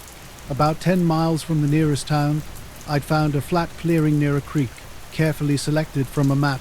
The first night passed normally, tent set up, fire built, evening spent reading while forest sounds surrounded me. Crickets chirped, owls called. Wind whispered through pine branches. The second day's hike was solitary. Returning to my campsite late afternoon, an odd chemical smell hung in the air like burned rubber. No trucks had passed. The logging road remained silent. Exhausted, I dismissed the strange odor. Just before dawn on the third morning, something felt different. Heavy, deliberate steps rustled outside my tent. Not animal movements, but calculated, careful steps. My heart raced as I lay motionless, listening. Then an unnatural silence descended, making my skin crawl. Daylight revealed a small note pinned to my tent flap, a notebook scrap held by a twig. Messy block letters spelled go. Home. Scanning the woods, I saw nothing but a black sedan idled at the clearing's edge, engine humming, windows up, completely empty. My voice seemed to vanish into the stillness. The next morning, predictably, no news report mentioned anything unusual. The radio tower returned to being just another forgotten landmark, yet I couldn't shake the memory of those cryptic moments. Who would believe such a tale from a late-night encounter? But on rainy nights, when neon glows and streets empty, I remember. In the blurring light, I could swear I saw shadows standing by a distant tower, watching, waiting. After a work trip to Vegas, I chose the scenic route home, avoiding the freeway. These canyon roads wind narrow between steep sandstone cliffs, and at this time of year they are practically deserted. Around 7:30, something caught my eye. A black sedan without plates parked just past a sharp bend. Not a typical sight in the middle of nowhere. I slowed down, half expecting a roadblock or construction, but saw nothing official. Two men approached my car, black suits, dark sunglasses despite the fading light. One tall, maybe early 40s, the other shorter and in his late 30s. They walked up purposefully, like they've been waiting. The tall one spoke first, no smile. The sky still clung to its last threads of daylight as shadows stretched long and dark, and the temperature dropped quickly. I found myself frozen in place, unsure whether to run or stay. Slowly, I approached the car, scanning for any signs of life or explanation. No warning, no noise. The silence descended thick and heavy. I studied the tree line behind the car, searching for any clues about how it arrived. No tracks in the dirt, no crushed grass, no evidence of recent movement. Something wasn't right. I pulled out my phone to call for help, but no signal. Trying again yielded the same result. Then I noticed something odd about the woods beyond the car. The light looked different. A strange haze hung around that section of trees, unmoving like a curtain. Unease crept over me. I decided to leave, grabbing my pack and walking back toward my tent. Glancing over my shoulder, I saw nothing unusual. Back at my campsite, the note was gone. My tent flap was zipped tight, exactly as I'd left it. I tried to rationalize the situation, but the memory of the silent car felt too real to dismiss. I packed up quickly. A faint, weird smell lingered. Constantly looking behind me, I made my way to my truck, parked down the lobbying row. In the rearview mirror, I thought I saw headlights through the trees, but when I turned, nothing was there. I drove straight to town, not stopping until I hit the main highway. Sharing the story with friends, they dismissed it as a prank, wildlife encounter, or just nerves. I've returned to the area since, but always avoiding that clearing. The black car and the note remain a mystery. Every time I recall that quiet, empty car and the unexplained note, it simply doesn't make sense. The evening sky was clear and sharp when the strange events began. Just after sunset, I was driving along a remote canyon road, the landscape quiet and still. No barriers, no equipment, just an empty stretch of road. I pulled over in a wider spot and stepped out. Silence surrounded me, broken only by the occasional rustle of dry brush in the wind. My phone showed no signal. Walking a bit up and back, I searched for any tracks or explanation for what felt like a sudden vanishing act. Finding nothing, I returned to my car and started driving back. The sky had darkened to a deep blue, with the first stars emerging. About 10 minutes into my return trip, a strange light caught my attention. It was a faint, steady glow just above the canyon rim, not moving like a plane or helicopter, but hanging almost like a lantern suspended in the sky. I blinked and rubbed my eyes, but the light remained, seeming to follow me at the edge of my vision. At the small diner near the canyon entrance, I stopped. The place was empty except for Sam, the night cook. When I shared my experience, expecting to be laughed at, Sam simply nodded. "You're not the first one to see things like that out here," he said. "You mentioned lights, figures, and roads that mysteriously close without a trace." Later, I turned back and looked up the road. Nothing unusual. No workers, no barriers, no equipment.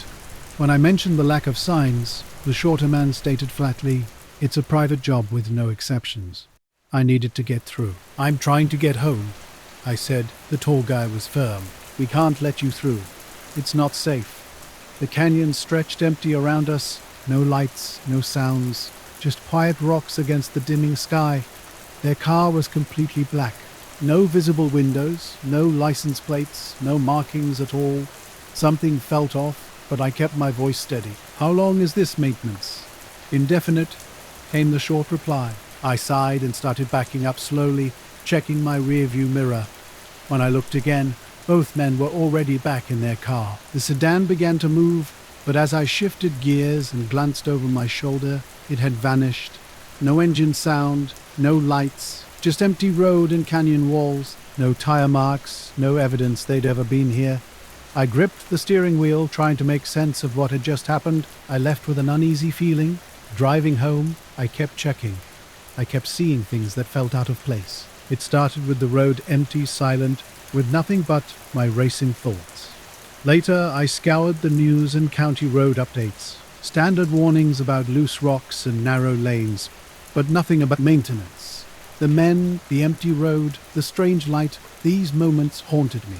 Friends laughed when I shared my story, joking about government agents or aliens. A few days later, a small blank scrap of paper appeared under my windshield wiper. I left it untouched on the dashboard. One night, out on the dock behind my place, I was trying to capture star shots with my phone. The usual quiet settled around me. While scrolling through my pictures, something caught my eye out on the lake, a dark silhouette hovering motionless just above the water's surface. This wasn't like any bird or aircraft I'd seen before. No blinking lights, no sound, just a solid, sharp shape against the night sky. I zoomed in with my camera. The object was smooth and oval, a matte black that seemed to absorb the darkness around it. For a few minutes, it drifted slowly sideways.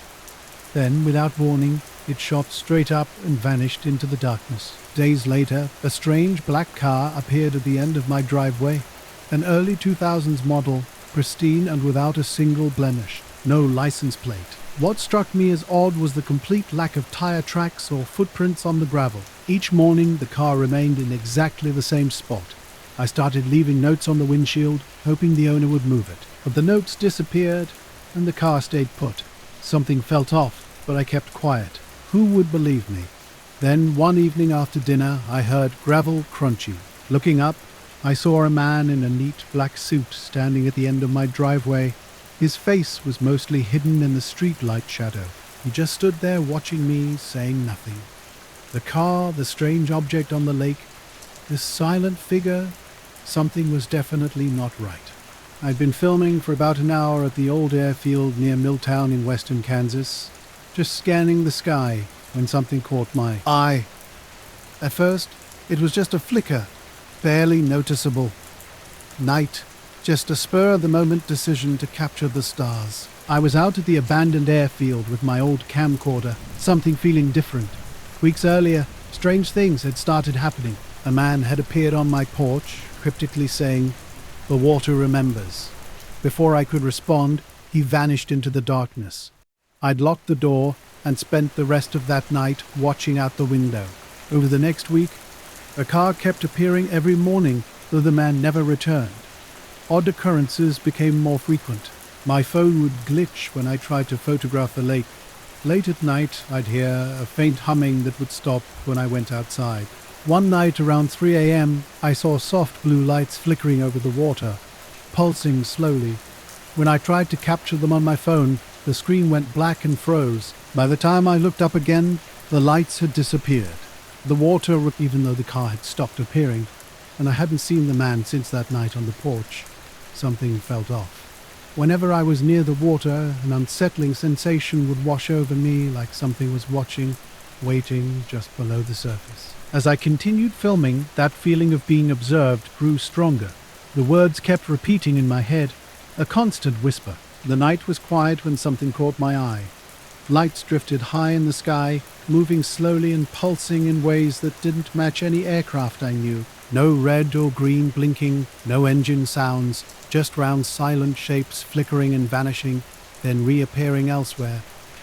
My curiosity took over. I zoomed in with the camcorder, watching as the lights seemed to shift and dance, almost like they were observing me. The air grew colder, though the wind remained unchanged. Behind the rusted chain-link fence separating the runway from the old service road, a man in a black suit stood motionless in the shadows. His outfit seemed wrong for this isolated nighttime location. No tie, just a dark jacket and slacks. I turned off the camcorder screen and squinted. "Hey, can I help you?" Silence. "Are you lost?" Nothing. Then, without a sound, he stepped through the fence. No climbing, no movement. He simply appeared closer. I raised the camcorder but didn't record. Something about him made me hesitate. 6 feet away. Made me hesitate. 6 feet away. In Wend, his world shifted that Wednesday night near the old power plant. Living just outside a small Ohio town, he'd spent years photographing landscapes and night skies around those massive cooling towers. Their steam clouds often looked eerily beautiful in the darkness, just a harmless hobby. The spring evening was colder than usual with a crystal clear sky. He packed his camera and tripod, driving to a spot near the wood's edge with a perfect view of the plant. Long exposure star shots were his goal, maybe capturing the steam's moonlit glow. At first, everything seemed normal. Distant machinery hummed softly, occasional sounds breaking the quiet. Then something strange emerged. A faint glow began shifting, almost floating across the landscape. He zoomed in and started shooting, watching the light pulse between blue and green without making a sound. He switched between camera modes, taking burst shots and video, trying to capture what his eyes were seeing. The light flickered unpredictably, dancing at the edge of perception. Suddenly, a man appeared, silent, unexpected. Without a word, he handed over a single piece of paper and vanished as quickly as he'd come. Back home, reviewing the footage revealed something extraordinary. The camera captured the strange lights and the man's sudden appearance. But bizarrely, no record existed of the paper being handed over. It was as if that moment had been erased. When he told friends, they just laughed. But he knew something unexplained had touched his world that night, leaving far more questions than answers. At first, I dismissed the incident as a prank or my imagination. The night near the power plant held an eerie stillness.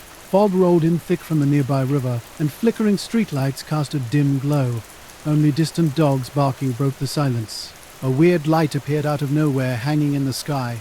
After about 10 minutes, it vanished without a sound or trace. I drove home feeling uneasy, trying to dismiss it as just a cold night playing tricks on my mind. The next day, I loaded the photos onto my computer and discovered something unsettling. Every single image of the light was corrupted, just blank black screens. I tried everything.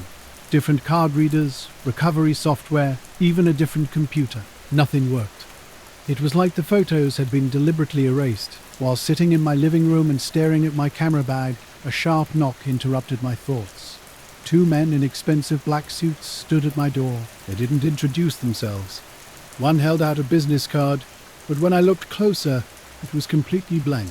The other spoke quietly, almost whispering, "Some lights aren't meant to be captured."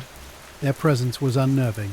They weren't threatening, but something about them felt serious and cold. Before I could respond, they turned and walked away, disappearing down the street in seconds.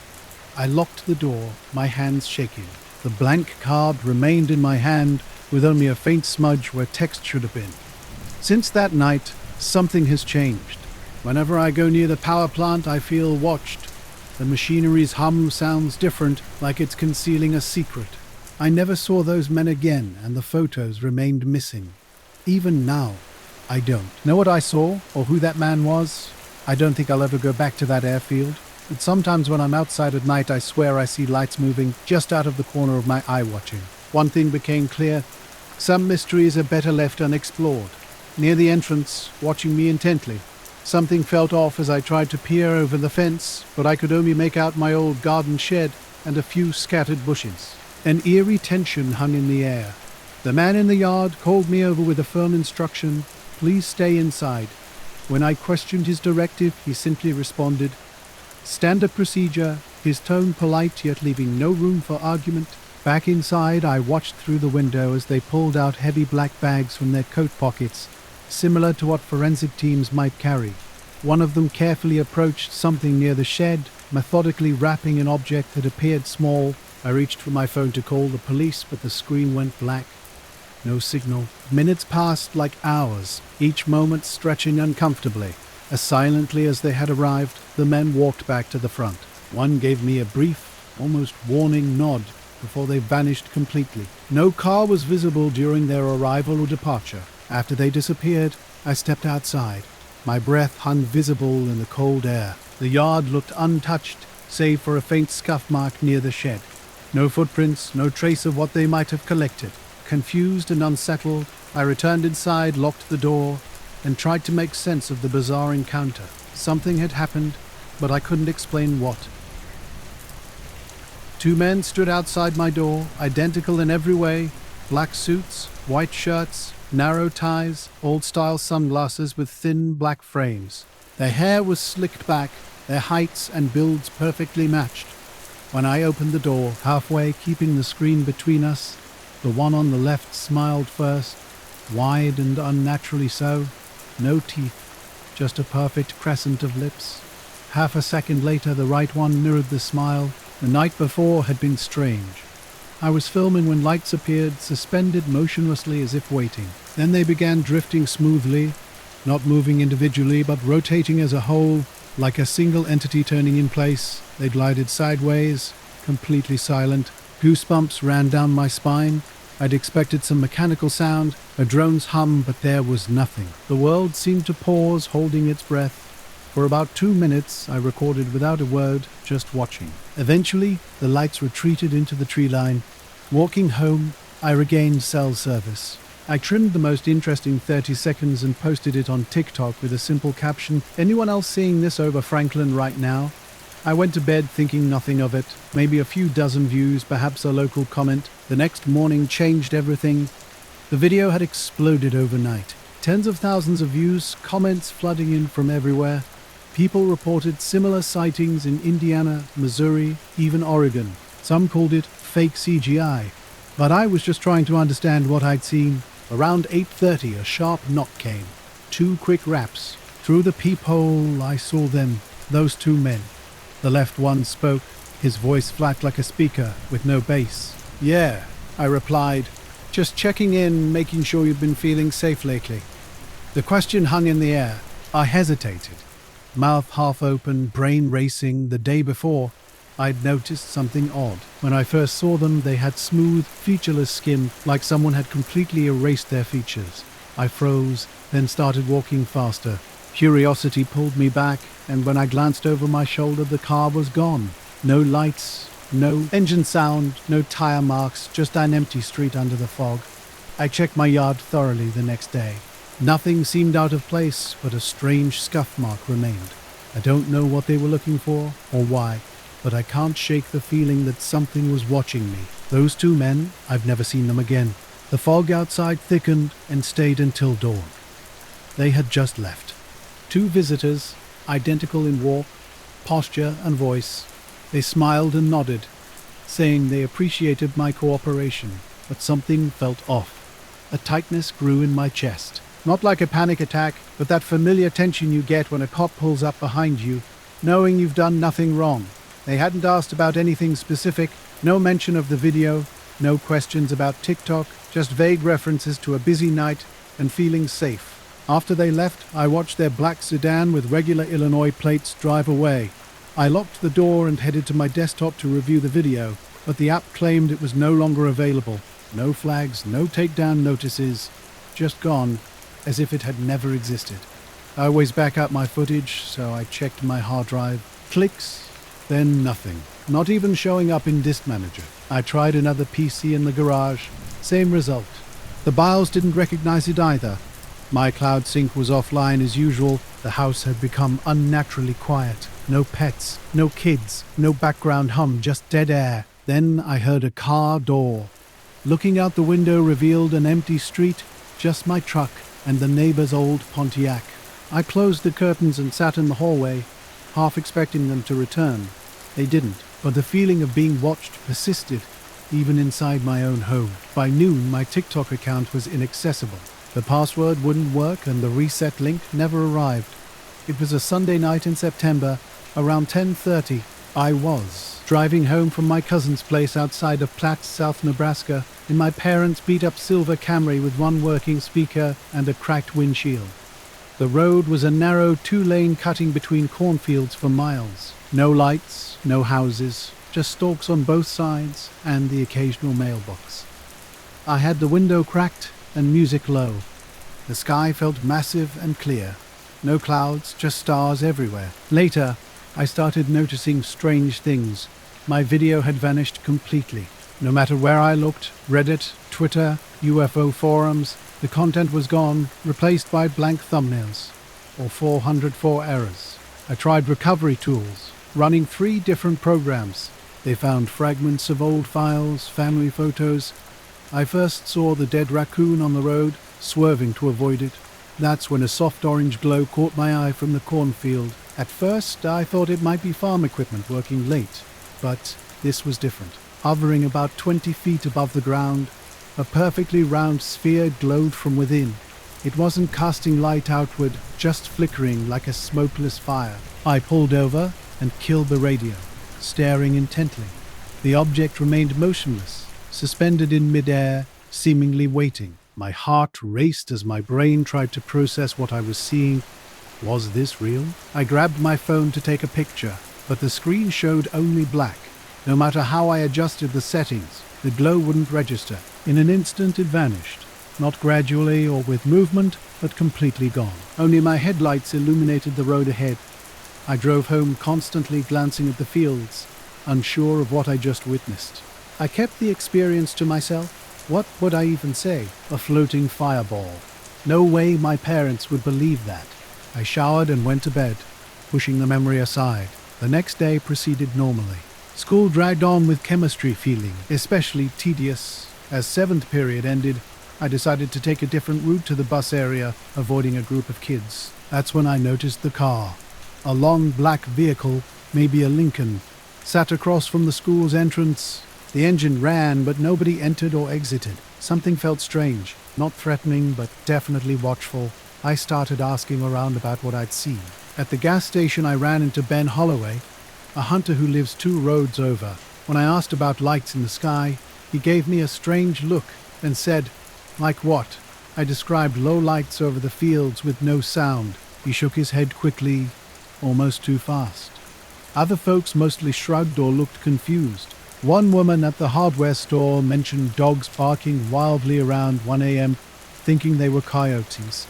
I haven't filmed anything since. My new hard drive works, but I check it daily. Paranoid. I've stopped posting on TikTok and haven't logged in. The sedan hasn't returned, at least not that I've seen, but at night, especially out back, I sense something just beyond the tree line, more like waiting. I don't take walks anymore. Everything except anything from that night. I was like the file had never existed. I couldn't access the original account. Even the comments linked by others led to dead ends. Something felt off in town. I started noticing strange things after that day with the car. At first they seemed minor and easily dismissed. My phone would randomly freeze for a second before working again. My school ID badge suddenly stopped scanning, showing as invalid, only to work perfectly the next day. One afternoon that week, my Spotify completely reset itself. All my playlists vanished, my history wiped clean. I only realized when I tried to play music in the car and was prompted to log back in. That Friday, I left my algebra binder on my desk during lunch. When I returned, everything inside had been flipped upside down. The papers remained in order, just completely inverted. I asked my friends if they were playing a prank, but they looked genuinely confused. One even joked that I must be haunted. It all started with that car. I crossed the grass toward the crosswalk when the passenger window rolled down. The man inside was unlike anyone I'd ever seen. Pale as paper with short light-colored hair, almost white or silver, cut in a military style. He wore a black suit and crisp white shirt. No tie, black sunglasses covered his eyes despite the cloudy day. He had rolled down his window and looked straight at me with eyes that didn't match his moving lips. His voice was flat, like someone reading from a script. It's not healthy to dwell on things you didn't really see. My mouth went dry. I hadn't told anyone about what happened the night before, not even my cousin. After that encounter, I changed. I stopped walking alone, sticking to the bus and staying in crowds. I never mentioned the man in the suit to anyone. What could I even say? The weirdest moment came the following Monday during a fire drill. We were standing on the soccer field when I spotted someone at the far end of the track, back by the visitor bleachers. He stood perfectly still, facing us. Same suit, same hair, same posture as the man from the car. I blinked and he was gone.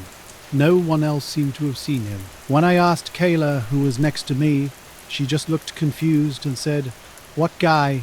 That night, I found myself searching online for floating light cornfield, desperate for some explanation. The car had pulled away that day so smoothly, almost gliding without a sound.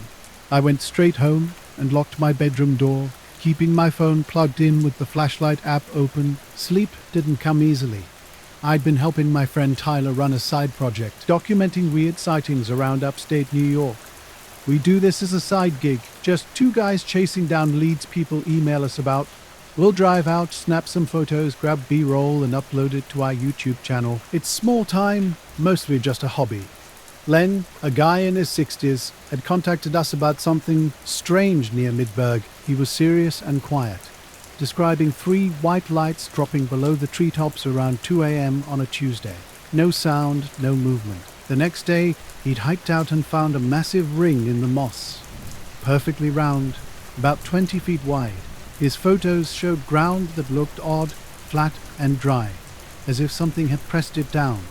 Saturday afternoon, we drove up, parked on a dirt shoulder, and hiked in with cameras and Tyler's cheap EMF meter. It took about 40 minutes to reach the clearing. The ring was still there, maybe not as sharp as in Len's photos, but you could tell something had disturbed the area. The moss around the edge was a different color. We spent a couple hours exploring, getting drone footage and collecting soil samples. At one point, Tyler felt a vibration through his boots, though I didn't sense anything. No wildlife, just the occasional creak of trees. We wrapped up around dusk and headed back to the car. The drive home was uneventful. Back in Nebraska, I sorted through our footage, drones, weather balloons, fireworks, nothing significant. The next weekend, I returned to that stretch of road during daylight. The corn stood tall.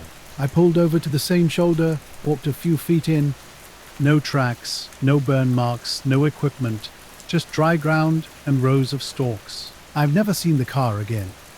Not at school, not around town, but sometimes at night, there's this pressure behind my eyes, like someone staring through the walls. I've started keeping my blinds closed constantly. We returned to our split-level apartment around 10 p.m. after grabbing burgers and joking about Len's potential kiddie pool scare.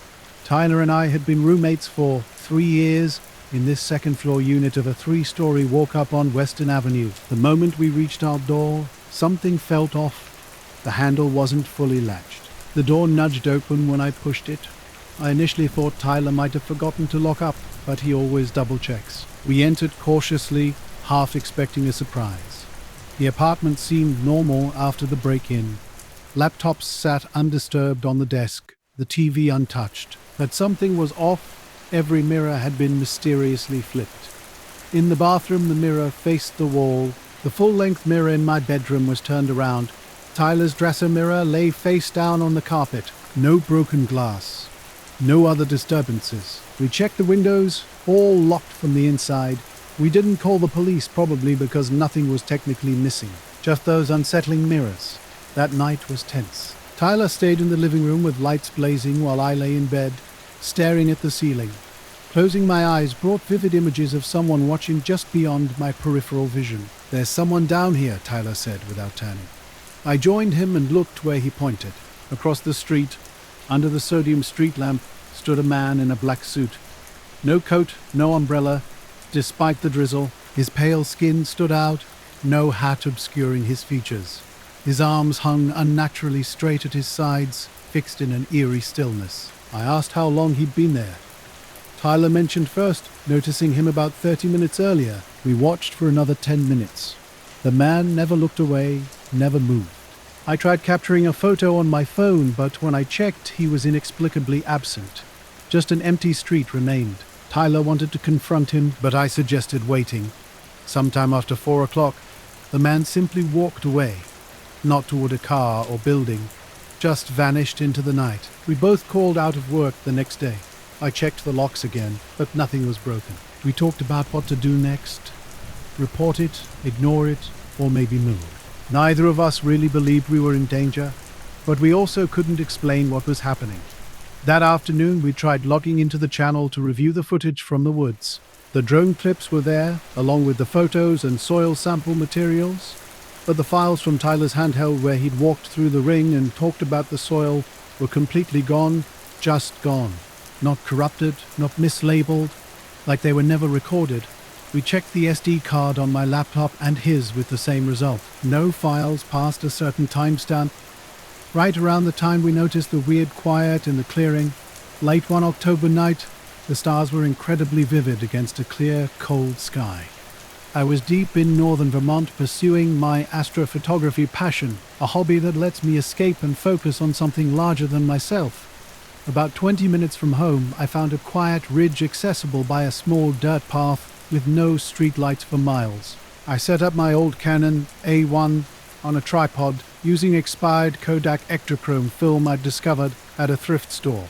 Film photography demands patience, forcing you to slow down and carefully adjust settings. I prepared for 30-second exposures at ISO 600, aiming to capture star movements circling Polaris while facing east. Everything seemed normal during the shoot. After an hour, I packed up and returned home, developing the film the next morning in the photography department's dark room. The space was cramped, with concrete walls, flickering fluorescent lights, and surrounding chemical trays, a place I oddly found comforting. While hanging the film strips to dry, something unusual caught my eye. The star trails looked fine, but strange geometric streaks cut across the sky, precise lines and angles that seemed deliberate. These weren't random marks. They looked like intentional light patterns. Not from airplanes or satellites, these shapes were completely unfamiliar. Examining the negatives under light, I initially wondered if they might be a processing error or scratch. Curiosity drove me to print several frames using the enlarger. When magnified, the shapes became even more extraordinary: triangles, diamonds, and what appeared to be a faint white hexagon, all remaining crisp and sharp. Earlier that week, something similar had caught my attention. One night before bed, I'd noticed a street lamp across from our building flickering repeatedly, as if someone was manipulating its power. We hadn't discussed it the next morning, simply making coffee and continuing our day normally. And the story began with an unusual photograph. Long exposure shots always captured something unique, but this image was different. I showed my friend Claire, a fellow photography student, the picture with its strange geometric streaks. We debated possible explanations, light graffiti, or a film glitch, but something felt off. My investigation started weeks earlier while searching through public satellite data. UFOs, secret military sites, restricted areas, these were my obsessions. One afternoon, I discovered satellite images of a land section near a southern Utah military testing zone. Perfectly symmetrical geometric shapes were carved into the desert floor, invisible on most maps. When I asked around, people seemed guarded. Someone warned me about taking too many photos, suggesting some things were better left unexplored. Their cryptic advice left me unsettled. Days passed and strange events began accumulating. The dark room became a focal point of mystery. Mr. Carver, the janitor, gave me an odd look when I arrived. My prints, with the geometric streaks, had vanished completely from my locker. When I questioned him, he reluctantly shared that men in black suits had visited after hours, asking peculiar questions about long exposures and capturing things not meant to be seen. One night, walking home from the campus library, I spotted a black sedan parked under a street lamp near my apartment. Two men in dark suits sat motionless inside. As I passed, their headlights flickered, and one watched me intently. Spooked, I rushed home, locking every door and window. Paranormal experiences became my new normal. My phone battery drained unusually fast. Shadows moved outside my window, disappearing as quickly as they appeared. Something was watching, waiting. But for what? Late one night, driving home, my headlights briefly dimmed. Something felt off. Later, an email arrived on my school account, with no subject, just a cryptic message about seeing too much light. The sender's address was unfamiliar, and my reply went unanswered. Shadows began to play tricks. A dark shape seemed to stand outside my apartment, vanishing when I looked closer. I tried convincing myself it was just streetlights, but my instinct said otherwise. As a precaution, I moved my negatives and prints to a safer location. Online, I discovered strange shapes in remote areas. No discussions existed about these mysterious markings in news or forums. Determined to understand, I downloaded the images, carefully cleaning them up. I created a detailed forum post with precise coordinates, zoomed-in views and overlays highlighting the shapes. That night, lying in bed, questions consumed me. The shapes appeared deliberately carved, almost purposeful. Who would have access to this restricted location? Why was the area completely off limits? Something felt hidden, something nobody wanted exposed. Just after midnight, a knock interrupted the silence. Living on the town's outskirts, late-night visitors were unheard of. The knocking persisted, slow, deliberate intervals breaking the quiet. Peering through the peephole revealed nothing. When I cautiously opened the door, a man in a dark, old-fashioned suit stood motionless. "What do you think you saw?" he asked, his voice quiet but commanding. Stunned, I stammered. "Excuse me." He repeated the question more like a warning than a query. I quickly shut and locked the door, my heart pounding. This wasn't an official visit. The knocking resumed immediately, striking every 3 minutes with mechanical precision. My phone showed no signal unusual for this area. I never understood those shapes on my film or why those men appeared. In the end, I stopped photographing the night sky. Something just didn't feel right anymore. At the Mount Kelsey Observatory, nestled on a ridge surrounded by pine trees about 40 miles from Flagstaff, Arizona, my night security shifts were usually quiet. For almost 3 years, I'd patrolled the grounds from 10 p.m. to 6 a.m., watching for trespassers or wildlife. This particular night in mid-October was clear and cold, with just a sliver of moon barely illuminating the darkness. Around midnight, something caught my eye. 2 bright spheres hovered silently over the east ridge, not far from the facility. These weren't typical aircraft lights, no blinking, just steady, intense pale blue-white glows. I thought someone might be playing with spotlights, but the spheres remained motionless. Later, I radioed the control room about the unusual activity. They told me to observe but not approach. For nearly 5 minutes, the spheres hung suspended about 50 feet apart, moving erratically yet staying in place. I grabbed my flashlight and binoculars, trying to get a clearer view. Back home, the experience haunted me. I posted about the satellite images online, but something felt off. Then the knocking began, sharp raps every 3 minutes. I couldn't sleep, constantly watching the door. The air near the entrance grew inexplicably colder, despite my heater running. A faint, steady buzzing underscored the silence. When dawn's first rays appeared, the knocking stopped abruptly. I waited until mid-morning to open the door, finding nothing. No footprints, no notes, absolutely nothing. Later that day, I discovered my online thread had vanished without explanation, completely deleted. The entire experience left me unsettled. The mysterious spheres, persistent knocking, and disappeared images all felt like something I wasn't meant to see.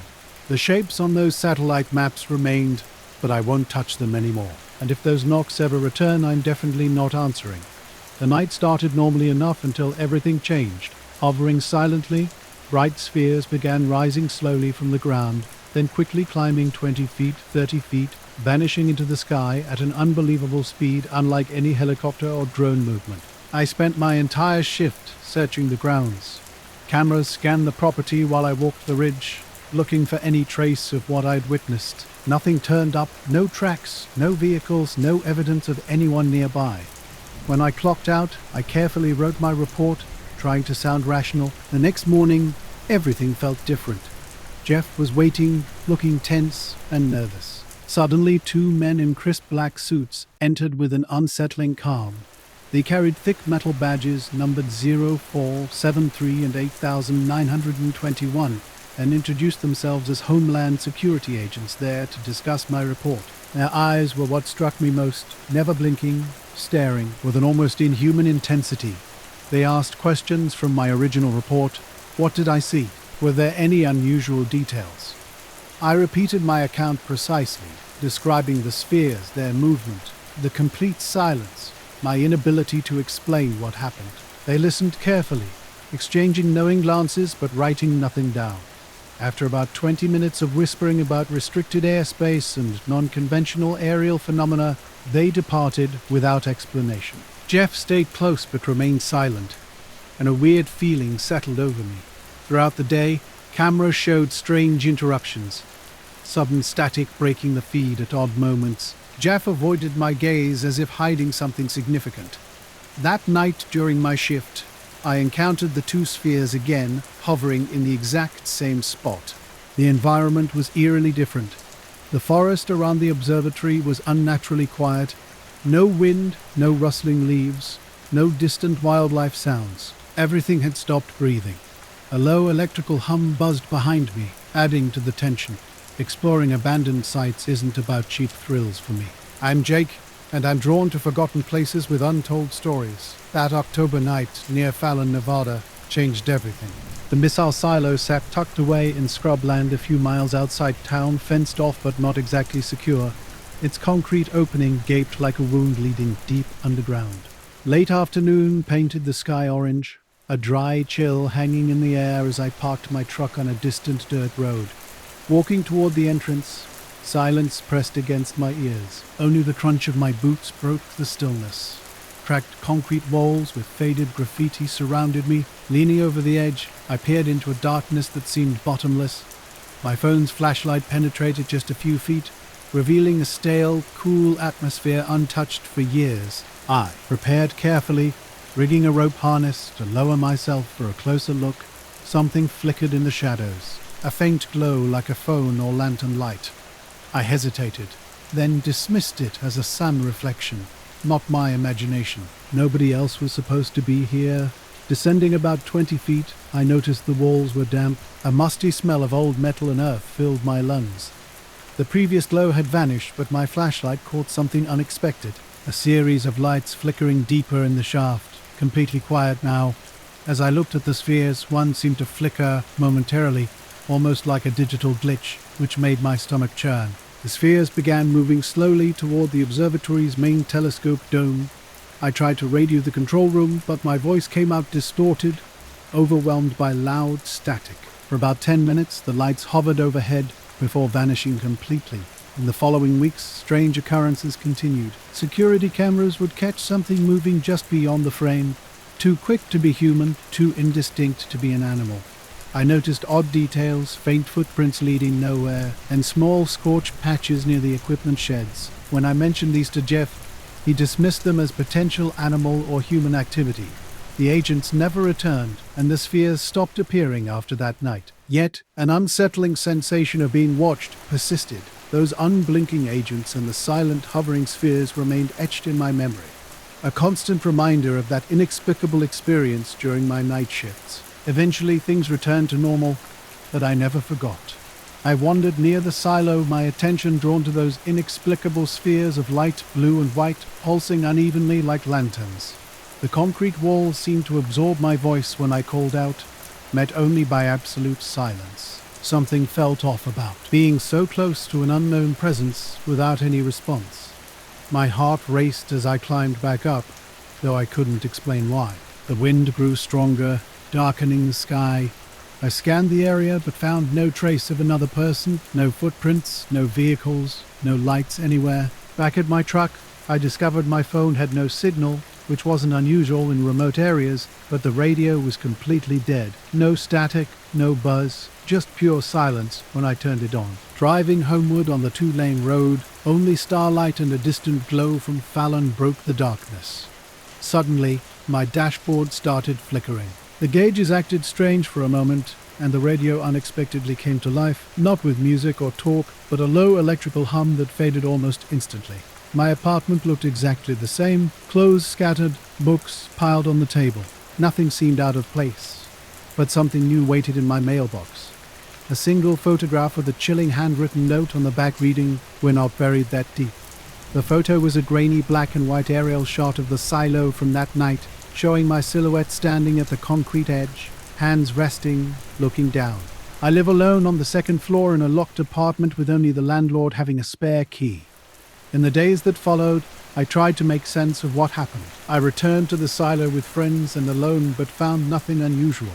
No lights, no sounds, no evidence of anyone else. The area remained unnaturally quiet. A week later, driving past the silo at dusk, the mystery lingered, unexplained and unsettling. Just after midnight, I'm Lisa Merino, living in a small cabin near Ashford, Washington, about as remote as you can get without vanishing completely.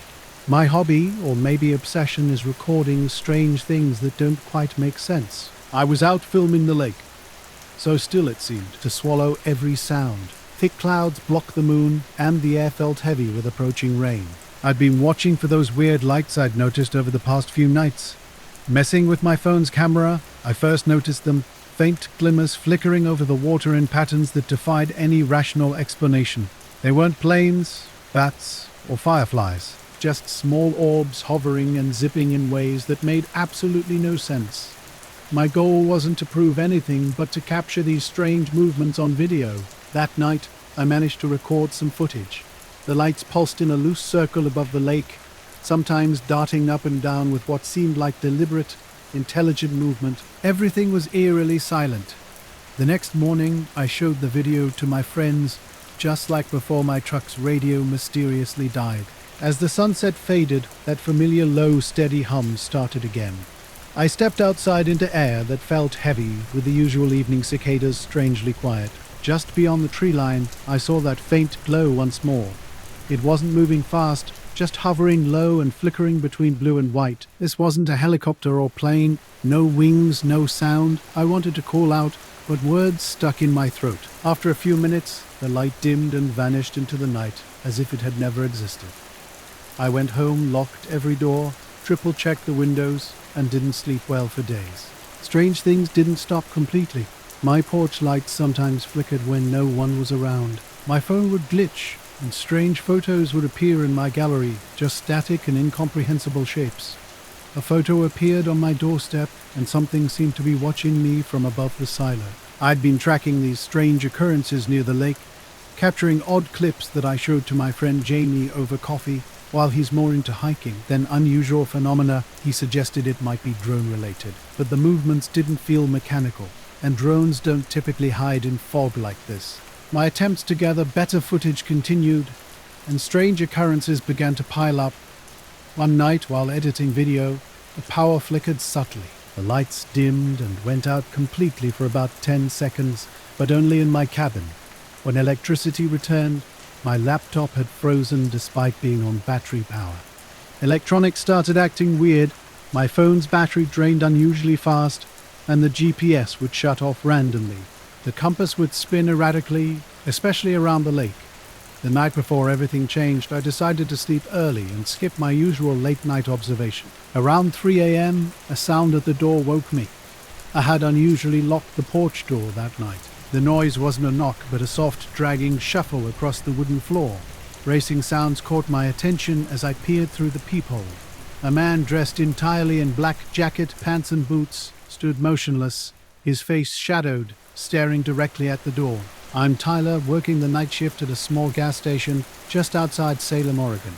Nothing fancy, just a place on the highway where travelers stop for coffee, snacks, or to fuel up before long journeys. I never believed in weird stuff, at least not until that Tuesday in early October, when I whispered, "Who are you?"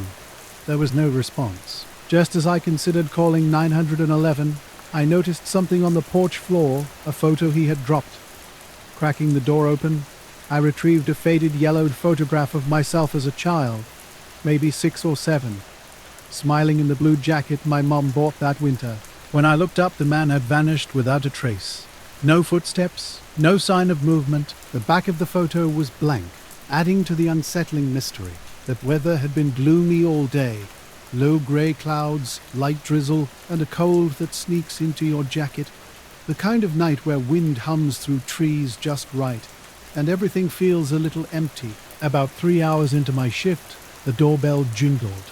2 men walked in together, almost perfectly identical. Same height, same build, dark hair slicked back, wearing black suits that looked like they'd stepped out of an old-fashioned tailor. After that night, strange things started happening. My phone would light up with calls from unknown numbers, never answered, never leaving messages. Lights on the lake flickered, and I felt watched, even inside the cabin. One evening I heard soft tapping on the window, but when I looked, nothing was there. I started carrying a flashlight and pepper spray whenever I went outside, just in case. I don't know if the man was connected to the lights or the weird glitches. I don't know why he had that photo or what he wanted to tell me, but something changed in me. I started paying attention to things I hadn't before. The way fog rolls in too quickly, how power sometimes blinks in half a house, the quiet moments when the world feels paused, like it's holding its breath. Sometimes when I look out over the lake at night, everything feels different. I haven't shown it to anyone yet. The image haunts me, connected to a strange encounter that happened recently. 2 men walked into the store with an unsettling presence. They stood motionless like statues, their movements precise and demeanor unnaturally still. One requested a pack of Marlboro, the other 2 black coffees. I rang up their purchase as they placed 2 crisp $100 billion bills on the counter. Their transaction was mechanical, no thanks, no small talk. As they collected their items, a cold metallic smell filled the air. It was different from anything I'd experienced before, not unpleasant, just intensely unnatural, like the scent preceding a thunderstorm, but sharper and more pronounced. Just before leaving, the first man turned slightly and whispered, "The sky is safer when it's empty." Confused, I asked, "What?" He simply nodded and walked out with his companion, the door swinging shut behind them. The odd smell lingered, transforming the store's familiar warmth into something tense and sharp. I tried to dismiss it as just another strange encounter, perhaps with local cult members or eccentrics. But over the next few nights, peculiar things began happening. The sky became unnaturally clear, pitch black with no clouds, as if someone had extinguished all light above. Street lamps flickered, casting shadows that seemed disconnected from their sources. Once, I could have sworn I saw a dark shape moving between the pine trees in the parking lot. Strange details started accumulating. One night, the gas station security camera caught something odd. The 2 black cars that usually sat empty in the far corner of the parking lot suddenly vanished. When the cameras cut to static for exactly 33 seconds and then returned, the cars were back as if nothing had happened. I mentioned this to the manager, but he just told me to reset the system and forget about it. Soon, I started hearing soft sounds outside, a low humming like a machine idling far away. Every time I stepped out to investigate, nothing moved. No headlights, no people. Then came the night I saw something unusual just above the treetops. A pale, round light gliding smoothly across the sky. The mysterious encounter refused to fade from my mind, hanging in the air like that unexplained cold scent. The nights blurred together after those men came through. A cold, strong wind rattled the building's siding as I wiped down the building's siding as I wiped down the fog. Counters that night near 4 a.m. suddenly, two men in black suits with slick hair and blank faces walked straight to the counter, neatly and silently. That familiar cold smell returned, thick and heavy. The first man spoke quietly, almost like a warning. "The sky is safer when it's empty," he said. My throat went dry. I wanted to ask what he meant, but could only nod, feeling trapped in a dream. They handed me a thick, unmarked envelope. "Keep it safe," they instructed, then left without another word. I didn't open the envelope right away. A week earlier, something strange had happened, something I told my co-workers about, who had laughed it off as fog or airplane lights. But the night had been clear, with no fog at all. It was a cool, crisp autumn night when everything changed. I was driving home from a late shift at the hospital, cruising through the outskirts of Cedar Falls, Iowa. The road was mostly empty, with trees lining the highway barely visible in my headlights' dim glow. A little fog rolled in, softening the road's edges.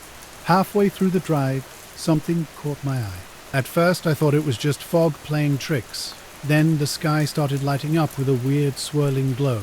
Not lightning, not fireworks, but colored bands of light shifting and twisting.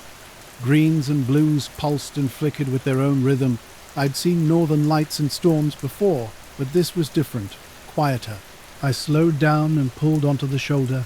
Stepping out, cold air hit me, fog curling around my boots. The whole sky above was dancing with that strange light. I felt hypnotized, like electricity hung thick in the air, though I could barely hear anything except the faint rustling of trees. When I tried to record it on my phone, the screen flickered and the camera wouldn't focus right. After a few seconds, the light started to fade, melting away like nothing had happened, no like a plane or helicopter, more fluid, almost ethereal. It disappeared behind the clouds after a minute, leaving the sky darker than before. Since that night, I keep an eye on the sky during my shifts at the gas station. Blurry photos remain, shots of something strange.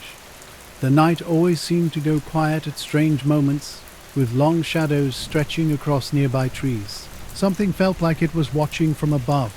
That cold smell would drift back occasionally, usually right before the sky turned darker than it should. The sky might be safer when empty, but it didn't feel safe to me. When I pulled into my driveway about 20 minutes later, something immediately caught my eye. Words were scratched across my windshield on the driver's side.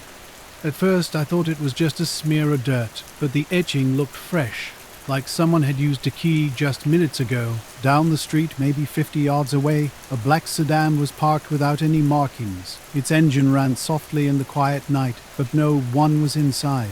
I stood on my porch, wondering if this was some kind of prank, or if I'd imagined everything. Not wanting to investigate further, I went inside and locked the door.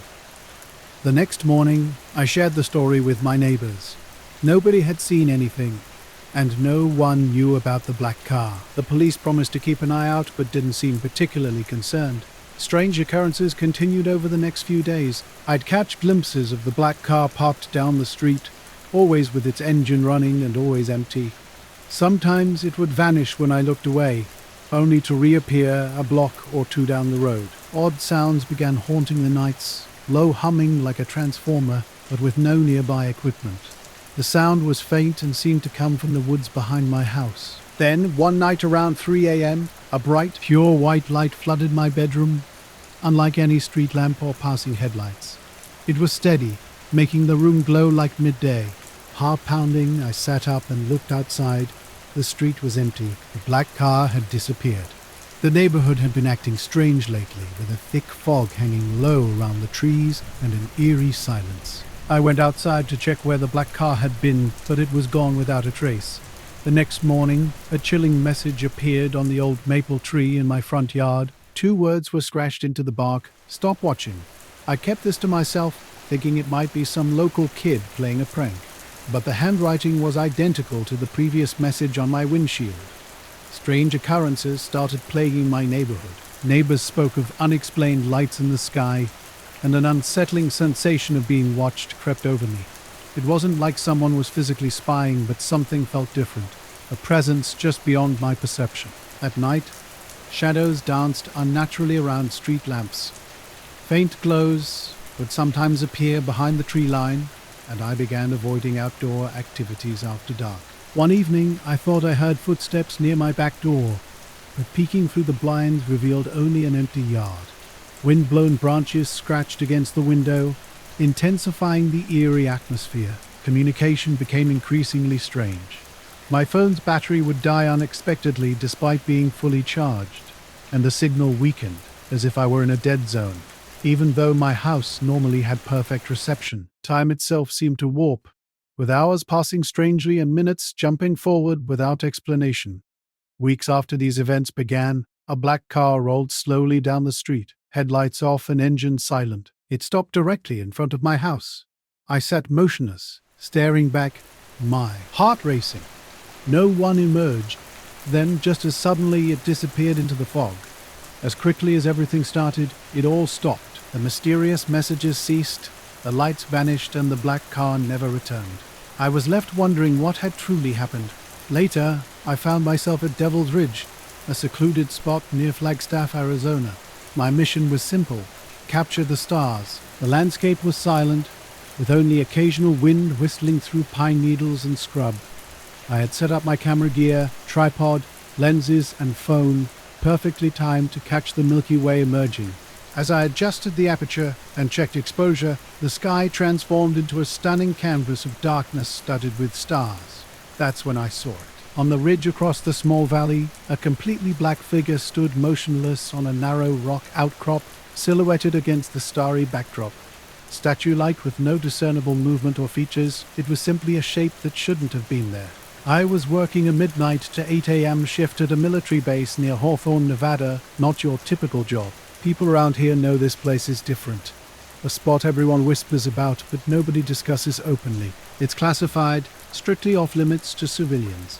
My hands were shaking slightly when my phone rang with an unfamiliar number, just a random string of digits. Most people would ignore such a call, but something compelled me to answer.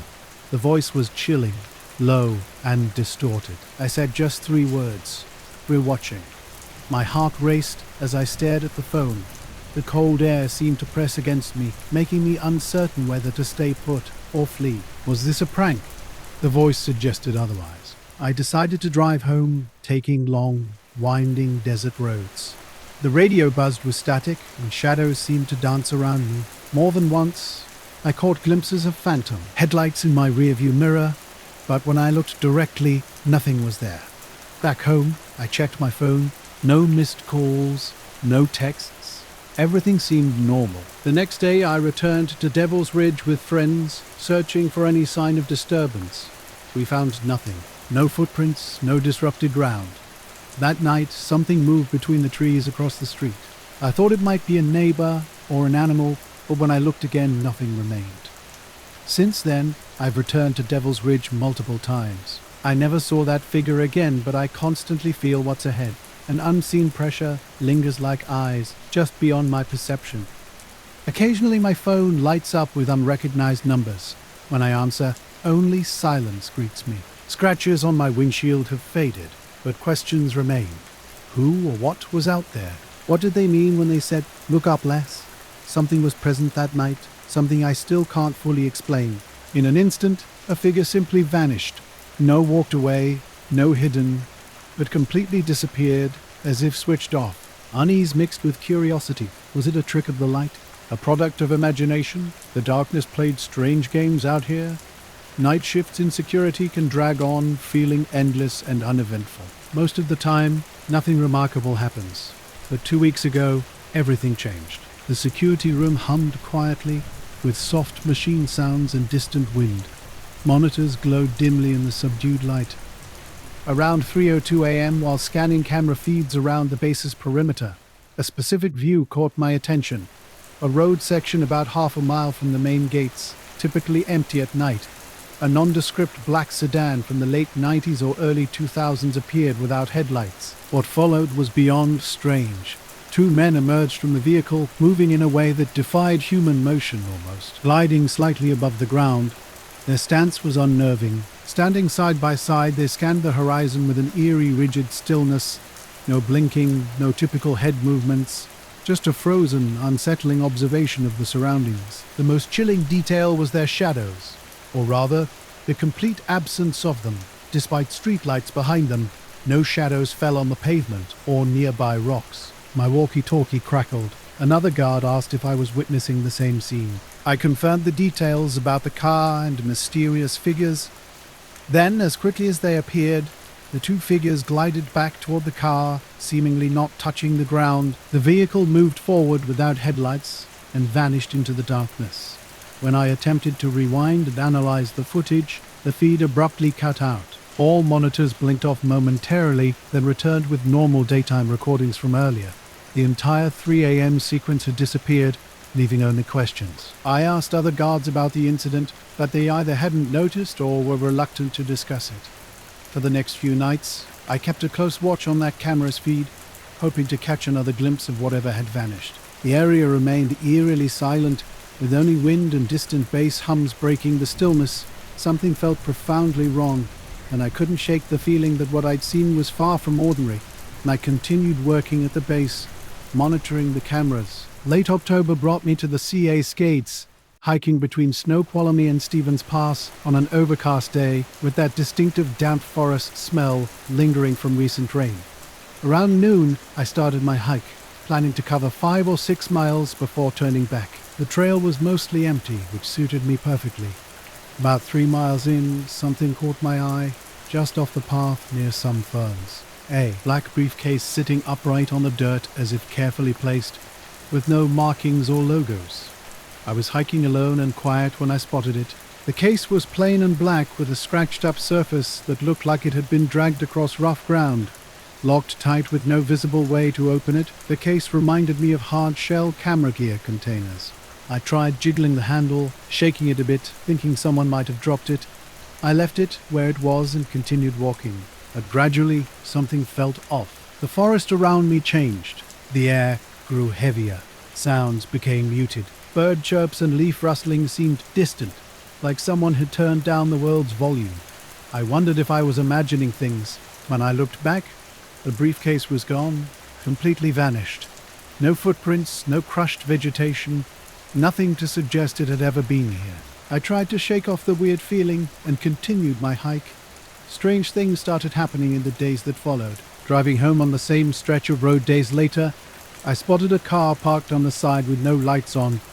I slowed down thinking someone might need help, but found no one inside when I got closer. Local residents began sharing their own strange experiences. They spoke of unusual lights near the base, bizarre noises echoing through the hills, and movements that defied explanation.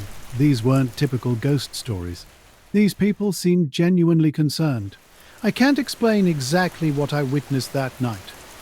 Was it a military test or something entirely different? The way those men moved, the vanishing shadows, the disappeared footage, none of it felt normal. The 3 a.m. feed now has extra security. And on quiet nights, when the wind moves just right, I sense watchful eyes from the dark hills surrounding the base. My name is Claire, a graphic designer from Seattle, who sometimes needs to escape the city's constant noise. My phone started acting strange before I even knew something was off. Battery draining fast, static-filled calls, and a screen that wouldn't stop flickering small but unsettling signs. I cover local news for the Melrose Gazette, usually stuck reporting on city council meetings and county fairs, but this crop circle story felt different, like an invisible force was pulling me to investigate. Just after dusk, I arrived at the farm on Melrose's outskirts.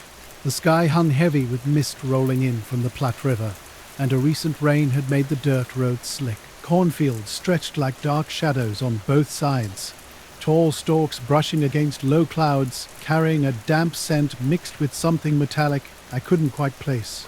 During my initial visit, I noticed a man standing at the parking lot's edge. He wore a crisp black suit and tie with short, neatly combed dark hair, but his eyes were what truly unnerved me.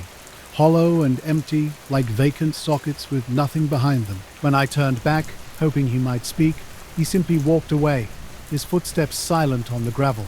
The farmer, Hank, seemed uneasy but allowed me to walk the path through the crops. The circle was massive, about 50 feet wide, with perfect rings and lines pressed into the corn. Every stalk was bent, not broken, as if created with a precise stencil. The ground remained wet, and the crops showed no signs of wilting. An absolute silence surrounded me, one of those moments where the world simply stopped making noise. No insects, no rustling leaves, nothing except the soft squish of my boots in the mud. Even the farm dogs down the road were eerily quiet. My phone battery plummeted from 70% to 20% in less than 10 minutes, though I hadn't been using it much. Something about that man seemed connected to the mysterious briefcase, though I couldn't explain how or why. Later, when I returned to the spot, I found nothing. No trace of the briefcase or any sign of disturbance. I never saw the man again in person, but sometimes when I'm alone, I catch a glimpse of someone standing just beyond my vision. Someone in a black suit with those same empty eyes. The night started normally enough. Around 11 p.m. on a Tuesday, I spotted a black sedan parked across the street from my house. Its windows were completely blacked out, clean and unmarked with no license plates. At first I thought it might just be someone visiting a neighbor. The neighborhood was silent, interrupted only by occasional passing cars. Something felt off from the beginning. The car sat perfectly parallel to the curb, its driver motionless, engine off without a hint of movement. I stepped onto my porch to get a better look. Initially, I dismissed it. Maybe someone was waiting for a friend. But when the same car returned the next night, parked in the exact same spot, I grew suspicious. I asked my neighbor Tim if he'd noticed anything unusual. He hadn't. Over the next week, the car became a nightly fixture, never moving, never making a sound. An unsettling presence that grew more intense with each passing night. My mind drifted to the strange encounter in the cornfield. Eyes watching. What was in the briefcase? Why did something disappear? I had no answers, just a strange feeling that something was watching, waiting, or trying to communicate in a way I couldn't comprehend. I remembered standing in that misty cornfield. Tall stalks blocked my view, creating a claustrophobic barrier at the field's edge. Suddenly, footsteps behind me made my heart race. I spun around, but nothing was there, just corn moving softly in the breeze. Then came the voices, low, calm male tones just beyond my hearing. Moving toward the sound, I tried to locate its source. Through the fog, two men in black suits materialized. Their shoes were polished, even in the muddy field, clearly out of place in this nighttime landscape. One fixed me with a direct gaze and whispered, "Are you prepared for what's beneath the soil?" The words cut through the silence. Confused, I asked what he meant. They remained silent, the second man staring with unreadable dark eyes. My skin crawled as they turned and walked deeper into the field, fading like ghosts into the mist. When dawn came, I returned with the farmer and deputies. The crop circle had vanished completely. No trampled corn, no footprints, no evidence of machinery, just standing stalks, as if nothing had ever happened. I still have the photos from that night. The mist looks thicker in them, almost like a curtain hiding some unknown truth. I don't often discuss what occurred. The strange encounter haunts me. Was it a dream or something beyond explanation? Sometimes when thick mist rolls over Melrose, I hear that toying question, and I realize I still don't know the answer. There were nights when the feeling of being watched grew intense. Weeks earlier, during a late-night drive on State Route 42, I had experienced something extraordinary. The highway cut through the town's edge, mostly empty after dark. At a roadside overlook, I stopped to stretch my legs. The night was clear, stars bright with a slight chill in the air. While scrolling through old photos on my phone, I looked up and saw it. Hovering about 50 feet above the highway's center line was a dark, smooth, rounded shape. No wings, no helicopter or plane features, no blinking lights, no sound, just suspended in midair. Trying to take pictures proved difficult. The object seemed to absorb light, blurring its edges against the night sky. Street lights flickered as if struggling with some unseen power. Slowly, the object drifted to the right over the trees and vanished as silently as it had appeared. I drove home with an uneasy feeling of being watched, a sensation that lingered throughout the journey. Days later, a black sedan began its nightly vigil outside my house. I'm a storm chaser, mostly freelance now, picking up work for local news and weather sites. Nothing fancy. The sedan first appeared about a week after I took those photos. Initially I thought it might be a coincidence, someone staking out the neighborhood. But why me? I didn't have enemies, didn't owe anyone money, hadn't been in any fights. The only difference was the photos I'd taken. I kept those photos to myself, didn't show anyone. No friends, no family. Just saved them on my phone. Something made me hold on to them though. I'd considered deleting them more than once. The silence grew heavy. Windows blacked out, no lights, but definitely watching. One night, while stepping outside to smoke, I saw the sedan was there again. Through the tinted windows, I caught a shadow moving, the driver slowly turning his head, watching me. I swallowed hard and went back inside, locking the door and checking the windows. Maybe I was just being paranoid. Around 9 p.m. there was a knock. Not a normal knock, but soft and deliberate, like someone trying to avoid noise while still getting my attention. I opened the door a crack to find a man in a black suit, too calm, with no smile or greeting. He simply handed me a plain business card with a single line printed in black ink. Before I could respond, he turned and walked away. The street was empty, no cars, no people in sight. The card felt unnaturally smooth. I wanted to throw it away, but instead tucked it into my pocket. After that night, the black sedan disappeared, but the photos remained on my phone. Now, in dark, quiet moments, I catch myself looking out the window, half expecting to see those blacked-out windows staring back. I don't know who that man was or what he wanted. I'm unsure whether I should delete the pictures or keep them. All I know is that when I look at those photos, I see more than just a shape hovering over the highway. Something is watching back, and I don't think I'm supposed to see it. Out storm chasing, my truck parked on a gravel shoulder with my camera mounted on a tripod. I was filming a storm brewing northwest of Tulsa. The sky was a menacing blend of dark grey and green, electrically charged. Dust whipped around me as the funnel cloud tore across the flat landscape. My usual focus was on the storm's details, swirling dust, distant lightning, twisting clouds, but something caught my eye, a faint shimmer just above the funnel's tip. At first I thought it might be debris, but this was different, smooth, precise. Zooming in, I saw a metallic object hovering near the storm, oval-shaped, about the size of a small car. It moved with an unnatural deliberateness. No spinning, no tumbling, just hanging there, almost as if observing the storm's edge. My heart raced as I kept filming.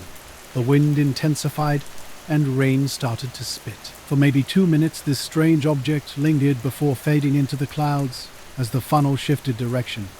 I packed up quickly and headed back to town, my mind racing. That night, I uploaded the footage to YouTube and shared it on storm-chasing forums.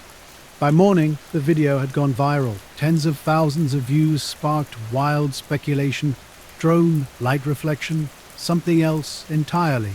The next day brought an unexpected twist. A strange phone call came from an unrecognized number. The caller, claiming to be an insurance agent, asked about potential wind-related brain damage. The conversation felt scripted. I was hiking alone one Saturday afternoon in the Bayero National Forest in Montana. Early October hung around me, with leaves just starting to turn and a crisp edge to the air. Winter wasn't far off, but not quite here yet.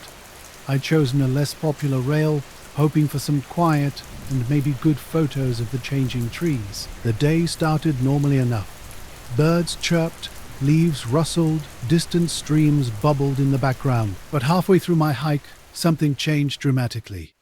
As I crossed a small ridge and descended into a hollow, the forest went completely silent. Not just quiet, but eerily silent, like someone had hit a mute button on the entire landscape. Then things got strange.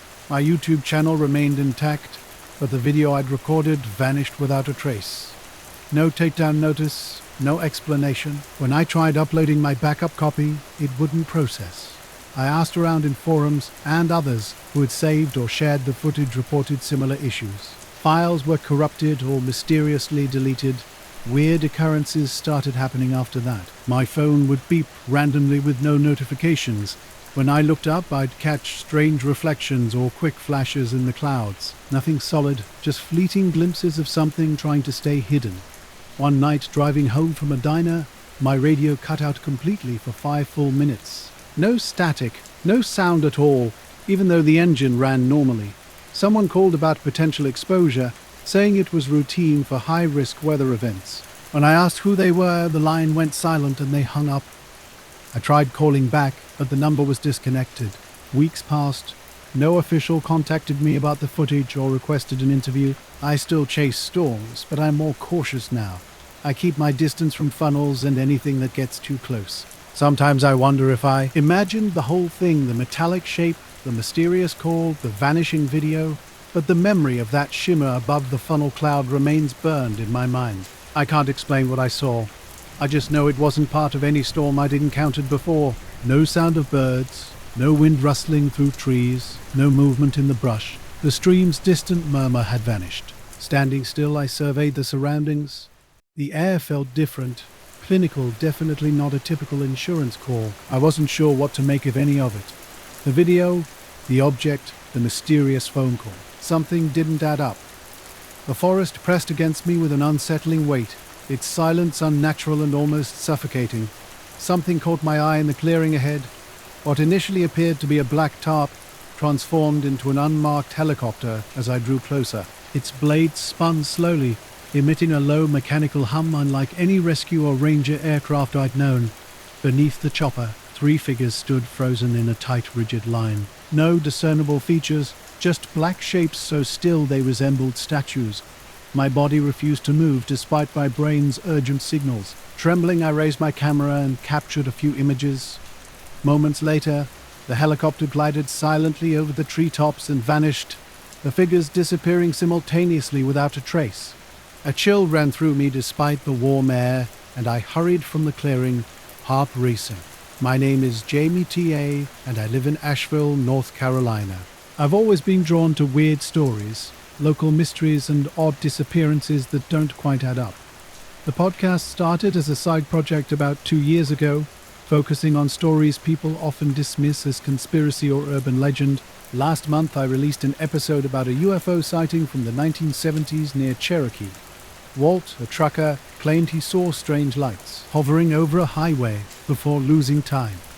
Official records were scarce, and locals treated the story like a campfire tale. Using old audio interviews, I pieced together the narrative. The episode unexpectedly gained significant traction, attracting more listeners than any previous episode. The day after publishing, strange voicemails began arriving on the podcast number. Initially, they were just static bursts typical of a poor connection. But within days, the static started breaking up, revealing something beneath. A week after the forest encounter, during my 25-minute commute, a black SUV with tinted windows and no visible plates began following me. I attempted to lose it through various turns, but the vehicle persistently remained. At a red light, the passenger window rolled down. A man leaned out and spoke words that sent a chill down my spine. Forests don't like witnesses. The calls started almost daily, always at night, always with the same eerie phrase. The distorted voice would repeat. Turn back, over and over. No name, no message, just those words. At first I thought it was a prank. Who would do that? But the voicemails kept coming. The voice was low and calm, yet something about it unsettled me more than the words themselves. I didn't answer.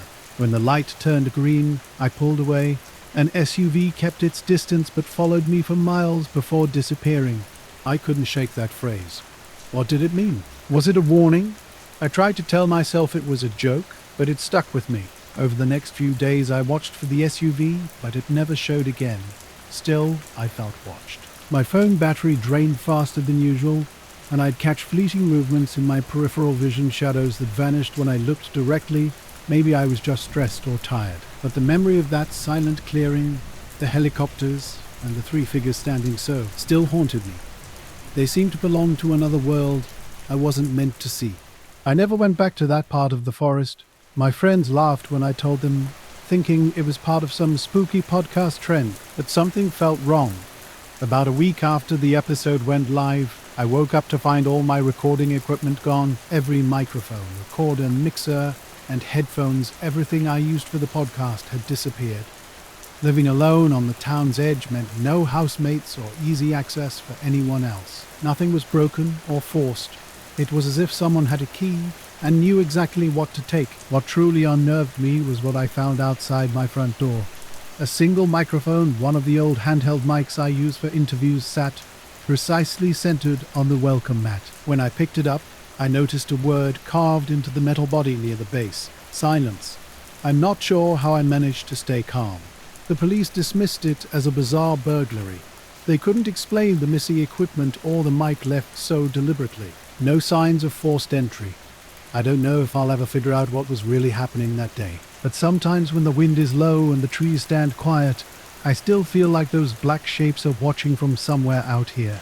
The podcast was gone, deleted in a desperate attempt to halt whatever strange occurrence was consuming me. Paranoia took hold after the voicemail stopped, and I became hyper-vigilant, checking locks, jumping at every sound, watching shadows in my apartment.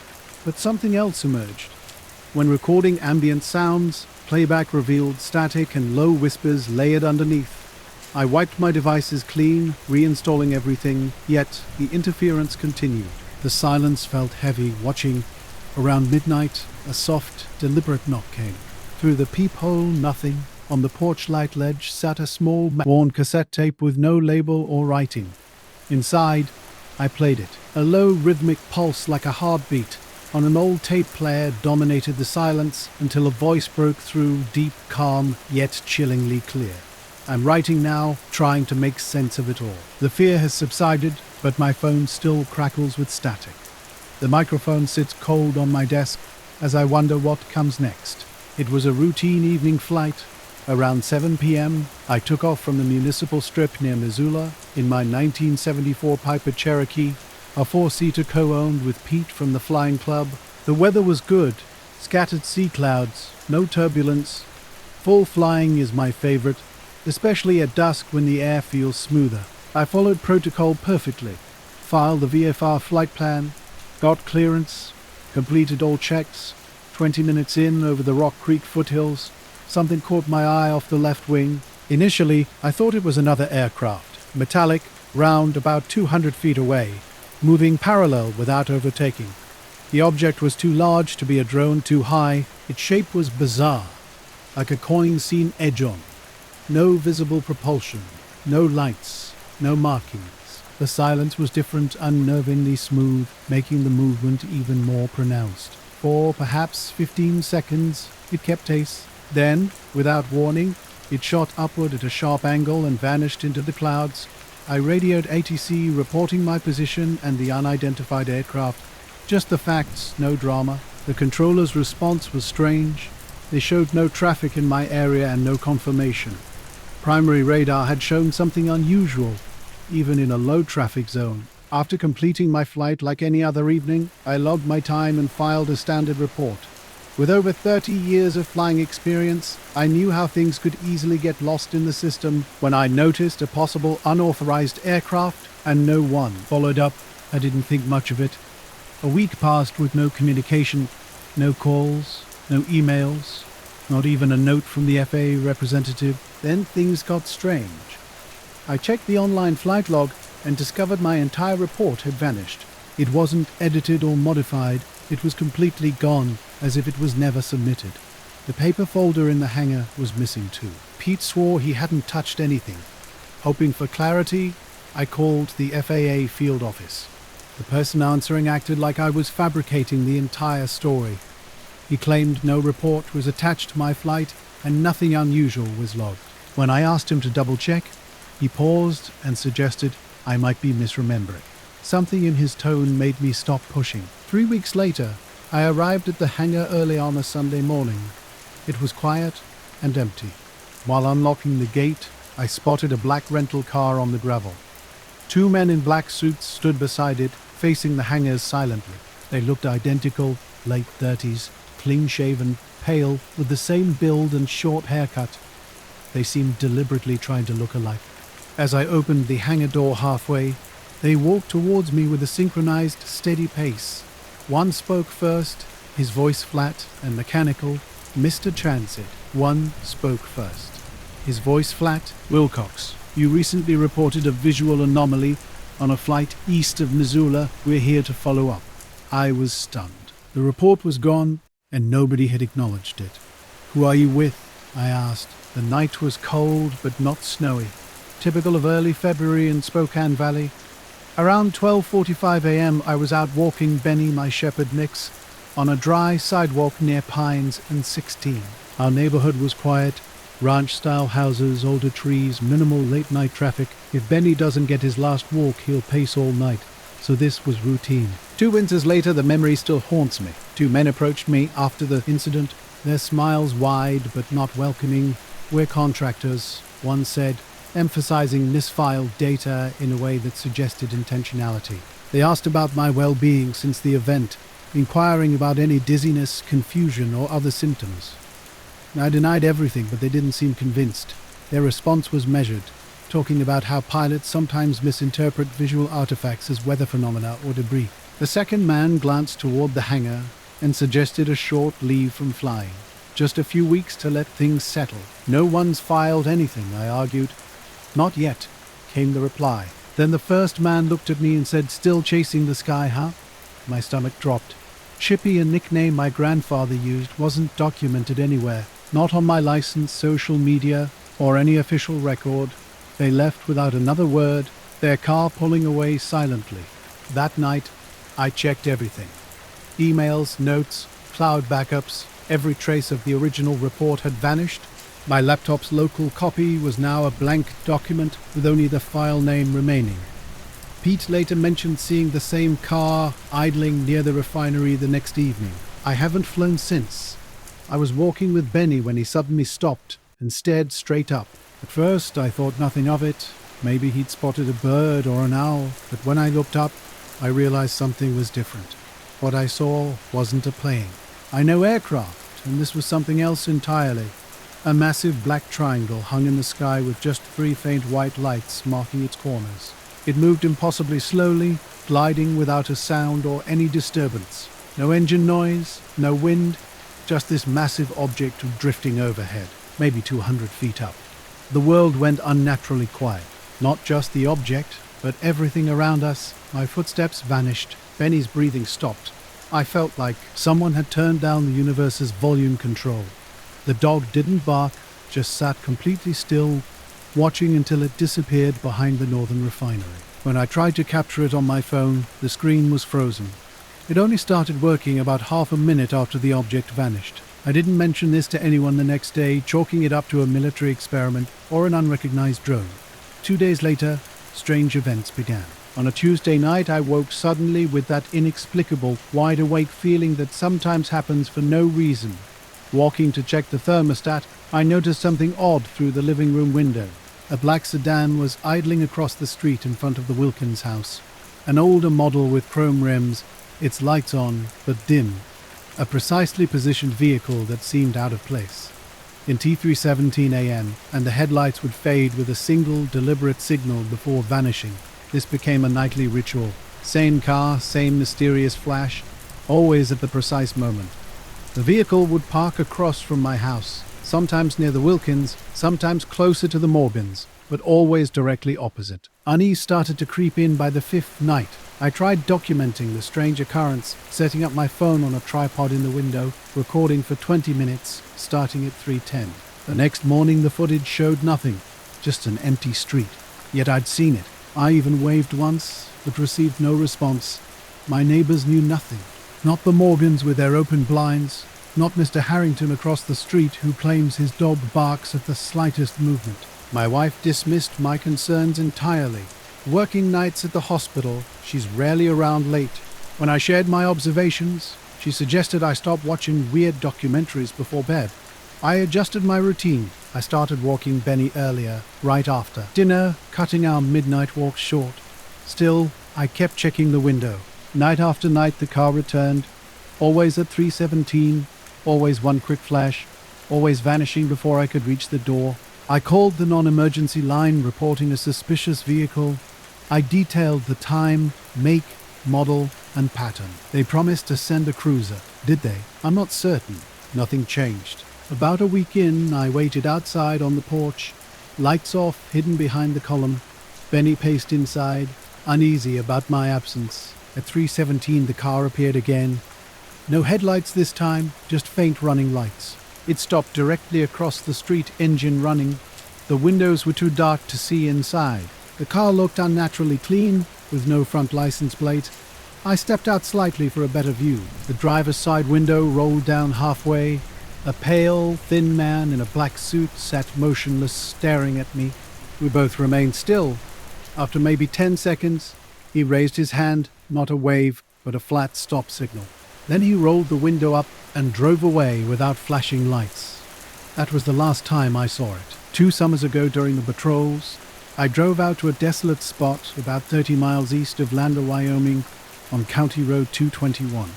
This was familiar territory from my fieldwork days. Nothing but scrub hills and a lone highway stretched before me. The night was perfect for stargazing, a quiet location with zero light pollution and a cloudless, moonless sky filled with endless stars. I arrived around 11 p.m., well before the peak meteor shower activity, parking my truck off the shoulder, then spreading a blanket in the truck bed. With a thermos of coffee and my camera, I settled in, enjoying the solitude and lack of cell service. Hours passed uneventfully. I dozed off around 12:30 and woke just after 2 a.m., quickly setting up my tripod in the truck bed to capture long exposure shots of the illuminated sky. Sometime after 3 a.m., something caught my eye on the road behind me. What I initially thought was the tripod's shadow remained still when I moved. About 50 feet back, a silhouette stood dead center on the road. No flashlight, no movement, just a motionless figure. I scanned the area, expecting to hear a car or footsteps, but nothing. When I turned on my headlamp, the beam illuminated the road shoulder and brush, but didn't reveal a face. The silhouette didn't react, no flinching, no shielding eyes, no stepping back. I snapped a quick photo, and the moment the shutter clicked, the figure turned and walked into the darkness, vanishing behind the road's low slope. Getting out, I walked closer and called out, thinking they might need help, but there was nothing. In the nights that followed, I kept watch. No headlights, no sounds, just an empty street. I told myself I was relieved, but part of me missed the mystery. Now I catch myself checking the street out of habit 317 times over. Sometimes I could swear I hear a car idling down the block, but when I look, there's nothing. Later, while watching the meteors, I saw a strange figure in the brush for just a moment. Not wanting to chase it through the middle of nowhere, I returned to the truck and checked the photo. The image was unsettling, a thin, too tall figure, maybe wearing black. Its arms looked unnaturally long, and the head was oddly shaped, with no hat, no hair. The face seemed almost featureless, like it was turned away or blurred. I tried to convince myself it was just a camera trick, but it gave me the creeps. The rest of the night remained quiet. I watched the meteors a bit longer and left just before dawn, pushing the weird encounter out of my mind. The next morning, everything changed. It was October, and Marie and I were at Deep Creek Lake during the off-season. Most rentals were boarded up for winter, and swimming was out of the question. But I've always loved the area when it's quiet. Early around 7 a.m., I stopped for gas at a Conoco in Riverton. Inside the empty store, I was drying my hands when the door opened. A man in a black suit walked in, mid-force, clean-cut, pale skin, top button fastened, shoes spotless. He didn't look like he belonged here. Standing by the sinks, he said without looking at me, "You've seen too much light lately." I laughed it off as a strange joke, but when he turned and our eyes met, my stomach dropped. Something was wrong with his eyes. The color seemed off, the pupils too large. "Your phone," he said flatly. "You took a picture. Give me the device." There was no threat. Inexplicably, I handed it over. He unlocked it without me telling him the code, glanced at the screen, and walked out. I followed him into the store, but he had vanished. No sound, no footsteps. The cashier continued flipping through a flyer, not even looking up. When I asked if he'd seen anyone leave, he said no one had come in. I checked the parking lot. No black car, no SUV, nothing, just me and my truck. I stood there for 5 minutes trying to make sense of what had just happened. My phone was in my back pocket when I realized something was wrong. I hadn't noticed anyone near me, but somehow it had been reset. Everything was gone. Camera roll, texts, downloads, wiped clean. Only my cloud-synced contacts remained. Later that night, I connected the phone to my laptop and ran recovery software. Nothing turned up. The metadata revealed a hard reset precisely at 7:14 a.m., the exact moment I was in that gas station bathroom. I've rarely shared this story, and those I've told dismissed it as a dream. But I know what happened. That stretch of road, I've never returned. Our first night, we had driven into the park to stargaze. The boat launch area at the lake's north end had a gravel lot, completely unlit. No other cars were around, just us and the water. Around 11 o'clock it was cold, but not freezing. They were perched on the car hood, sipping coffee from a thermos and listening to the ambient sounds around them. The distant shoreline blended into the night sky, barely distinguishable as a darker shade of black. Something caught their attention. What initially appeared to be fog was moving with too much deliberation to be natural. It wasn't drifting, but rising purposefully from the water's surface. A massive, silent shape emerged, wide and angular, like a stretched wedge with a flat bottom. It lifted about 50 feet up from the lake bottom, hovering completely motionless. Mallory wondered if it might be a blimp, but it wasn't. No lights, no mechanical sounds accompanied its appearance. They remained frozen, unable to speak or move, while an unnatural silence enveloped the lake. Not a single water droplet fell, not a sound emerged. Without warning, the object began gliding sideways just feet above the water's surface. It slipped past the distant tree line and vanished into darkness, as if it had never existed. After a minute of stunned silence, Mallory suggested they leave. They quickly packed up, got into the car, and made a rapid U-turn toward the exit. That's when they noticed something unusual. A neatly folded note was tucked under the driver's side wiper. No one had approached. No footsteps, no lights.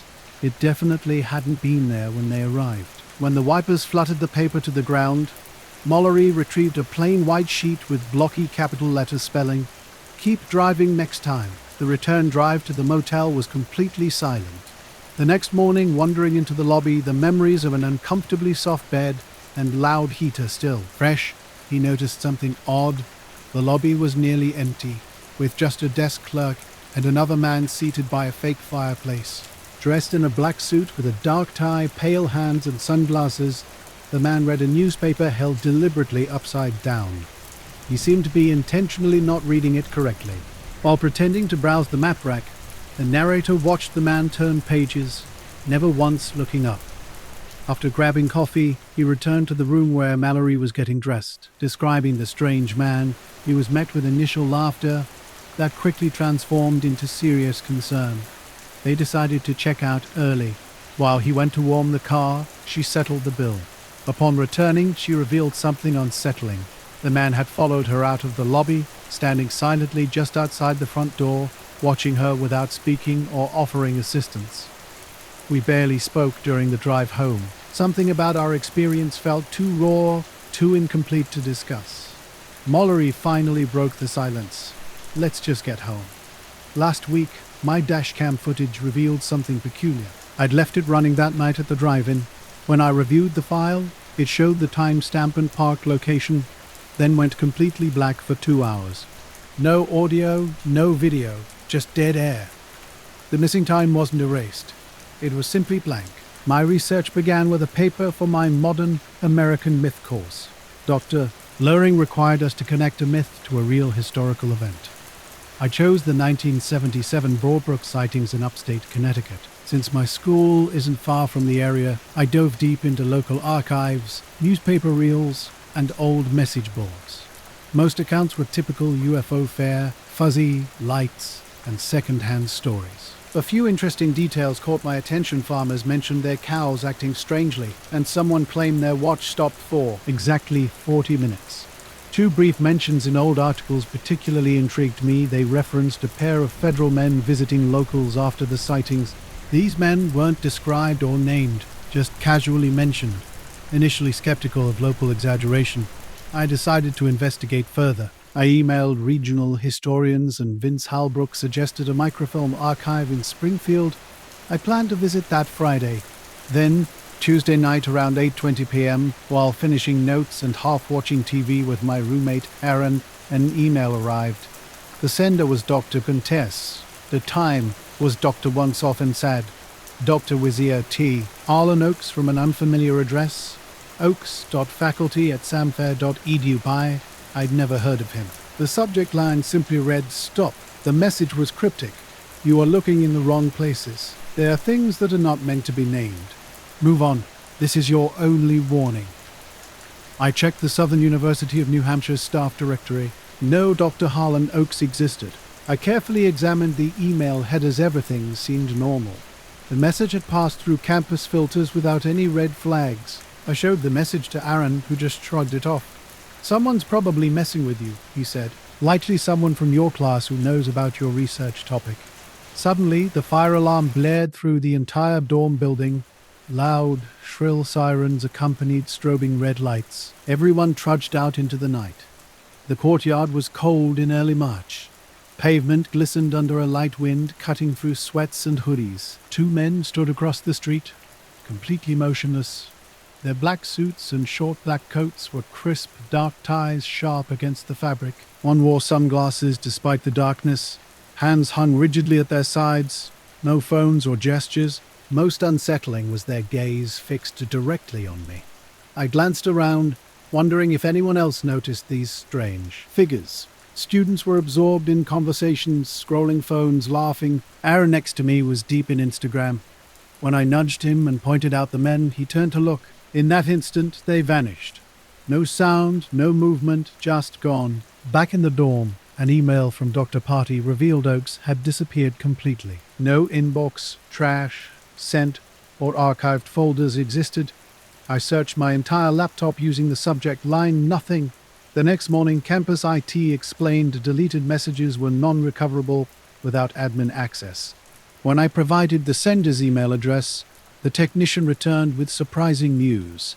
The message had never passed through university servers. No record existed of any communication from that address on any domain connected to Sun. Unsettled, I changed my research paper topic to Elvis sightings in the 80s. Something felt off. For the rest of the semester, I found myself constantly looking over my shoulder, unable to shake the memory of those silent, watching men. Driving back to LA from Las Vegas through the Mojave Desert deep into the night, my gas tank ran low. Hours had passed since a nice sunset, and the highway cut a lonely path through an endless landscape of scrub and cacti. Darkness and emptiness stretched out before me. Around 1 a.m., a figure caught my eye standing on the roadside, hand raised as if signaling for help. Miles of desert with no other vehicles in sight, and this solitary man in a black suit standing motionless. As I approached, something felt strange. His gesture wasn't a typical hitchhiker's wave, but a rigid palm-out signal that seemed more like a warning than a plea. When I drew closer, his face was a blank canvas, devoid of expression. I couldn't pinpoint exactly what made him seem unnatural, but a chill ran through me despite the desert heat. Something about his presence felt wrong. Not quite human, more like a watcher observing me with an unsettling intensity. One Sunday night in early November, I was driving home from my friend Emma's cabin in the Cascades. The roads wound through forest paths, fir trees lining both sides with little else around. My breath was visible in the chilly air, though the roads hadn't iced over. It was around 10:30 p.m., and I was eager to get back to Seattle before it got too late. An old playlist from a classic rock station played on the radio, its signal intermittent. About 20 minutes into the drive, the music started acting strange, pausing, then returning with bursts of static and jarring volume spikes. Eventually, the radio went completely dead, nothing but static across every channel. That's when I noticed it, a single light hovering above the tree line to my right, bright but soft, like a glowing orb about the size of a car's headlight. It wasn't moving like any normal aircraft, so slow it was almost stationary. I kept watching, expecting it to cross the sky, but after 5 minutes, it had barely shifted. I blinked, looked away, and when I looked back, it was still there, drifting just inches in the sky. Unnerved, I took a side road I recognized from an earlier map, hoping to escape the strange situation. The moment I passed a man standing on the shoulder, my GPS went haywire, The screen flickered and went black, then reset completely. Instead of continuing to LA, it inexplicably rerouted me back to the exact spot where the man had been standing. I tried reprogramming my destination, but each attempt only led me back to that same stretch of highway. Pulling over, I tried to get a phone signal but found nothing. No bars, no Wi-Fi. It was as if I'd been completely disconnected from the world. I rebooted the car's system, but the GPS remained stubborn, insisting on sending me back to that specific location. No crickets chirped, no wind rustled. The air felt heavy, charged with an anticipation that contradicted the clear, star-filled sky. I scanned the shoulder with my headlights, but no trace of the man remained. Panic began to edge into my consciousness. Finally, I forced myself to keep driving, deliberately ignoring the GPS's persistent instructions. Something told me I needed to keep moving, to put distance between myself and that inexplicable moment. I found myself at a small motel on the town's outskirts after a long, stressful drive. Just after midnight, the room phone rang. An unrecognized number. A calm, cold voice spoke. "You were right not to stop. Not everyone is." Then silence. I stared at the receiver for a long time. Sleep didn't come easily. The next morning, my GPS worked fine as I headed home, my mind racing with questions about the figure on the road, the mysterious loop, and the cryptic phone call. I still didn't know who they were or what they wanted, but I was glad I didn't stop. Miles of darkness surrounded me. A strange light hovered in the sky, moving slowly without a sound. I tried reasoning with myself, maybe a helicopter, drone, or weather balloon, but something felt off. The silence was too complete, and its speed didn't match any machine I knew. With no phone signal, I couldn't check maps or call anyone. My eyes stayed locked on the light, which pulsed irregularly, brightening and dimming unpredictably. I felt compelled to watch, unable to look away. After about 15 minutes, I pulled into Maples Fuel, a small gas station with flickering neon lights and an old-fashioned convenience store. I needed coffee and a bathroom break, hoping to clear my head. Stepping out of the car, cold air hit me. The light remained visible above the trees in the parking lot. While filling my tank, a man in a plain black suit approached the pump next to mine. Late 40s, clean-shaven, with an unshakable calm. "Some lights are meant to be ignored," he said quietly. Caught off guard, I asked, "What?" He shrugged and leaned on the pump. "You saw it too, didn't you?" I nodded, unable to speak. He gave a half smile and walked into the store, the door closing with an oddly mechanical clang. Inside, I bought coffee and tried to make sense of the encounter. Looking out the window, the light had vanished. The sky was dark and empty. I asked the cashier if anything strange had happened recently. She just shrugged. People come and go all the time. Back in the car, I checked the sky again. Time to finish the drive home. Something felt different during my research in northern Minnesota that late September morning. Silence blanketed the forest, broken only by the faint hum of cicadas and rustling dry leaves. Since dawn, I'd been walking the perimeter, methodically tracking the area's activity. An unusual sight suddenly caught my attention. In the clearing, a series of perfectly round scorch marks formed a rough circle about 15 feet in diameter. Each mark was approximately 2 feet across, deeply embedded in the earth, with blackened and cracked soil. The surrounding area remained completely untouched. No burned leaves, no snapped branches, just these clean, symmetrical marks, as if a giant hot cookie cutter had pressed into the ground. I carefully circled the area, searching for any explanation. No footprints, no tire tracks, no signs of human activity or campfires, just these mysterious scorched patterns. Methodically, I documented everything, taking photographs, making detailed sketches, and collecting soil samples. After flagging the location on my GPS, I radioed back to the research station with a brief description. My team suggested possibilities like a lightning strike or animal territorial marking, but the precise shape and symmetry didn't align with those explanations. Something about the forest that day felt unsettling. I couldn't shake the sensation of being watched, and the silence seemed to hold an unspoken secret. Later, driving home, I kept glancing at the sky through my windshield, half expecting something to reappear. A strange weight settled in my chest. I never shared this experience with anyone, not even Emma. The encounter felt too bizarre to explain. Days passed quietly. Then, unexpectedly, just after lunch, a knock interrupted the silence of my research cabin, a simple wooden space nestled in the woods. When I opened the door, a tall man in a plain black suit stood before me, completely out of place in this wilderness. No identification, no badge, just dark, steady eyes and a flat, calm voice. "I'm interested in patterns in non-human behavior," he said without any introduction or small talk. I was confused. He seemed to know details about my work before I shared them. Sometimes I still think about those light marks and the inexplicable scene in the forest. The words of a mysterious man echo in my mind. Some lights are meant to be ignored. Since that day, I've never looked at the sky quite the same way. I kept looking over my shoulder, but nothing was there. Nothing was there. I meticulously checked my equipment and locks after he abruptly left.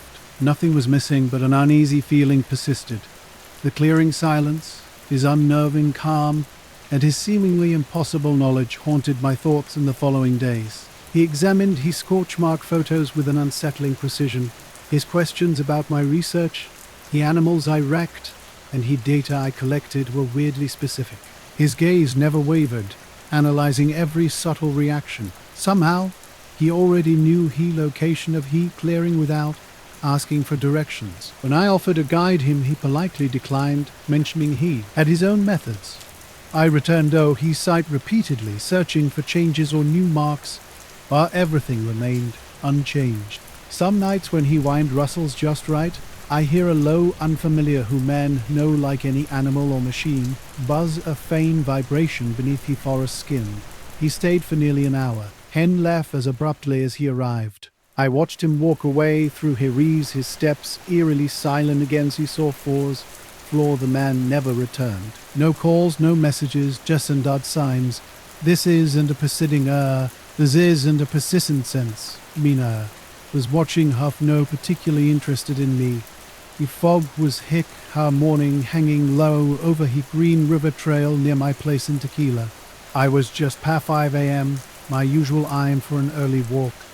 When the river is calm and quiet, only birds were stirring, air sounds muffled by the soft, blurry landscape.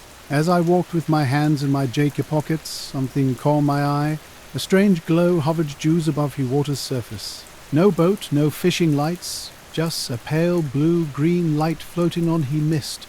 I stopped and stared, blinking, confirm I wasn't imagining things. No sound accompanied the light, no buzzing, no humming, just a steady ethereal glow, barely disturbing the river's surface. Something felt wrong about it, so I didn't closer. I kept walking, glancing back until the fog swallowed the light completely. Around 6 a.m., I arrived home. My hair skipped a beat when I saw the front door slightly ajar. The neighborhood was silent except for distant traffic. Cautiously, I exited my brother Mark, a cop. Doors open. "Don, come over. Bow, I might need you. Oh, check his out." I pushed the door open and stepped inside. Everything seemed normal at first, except for the clocks.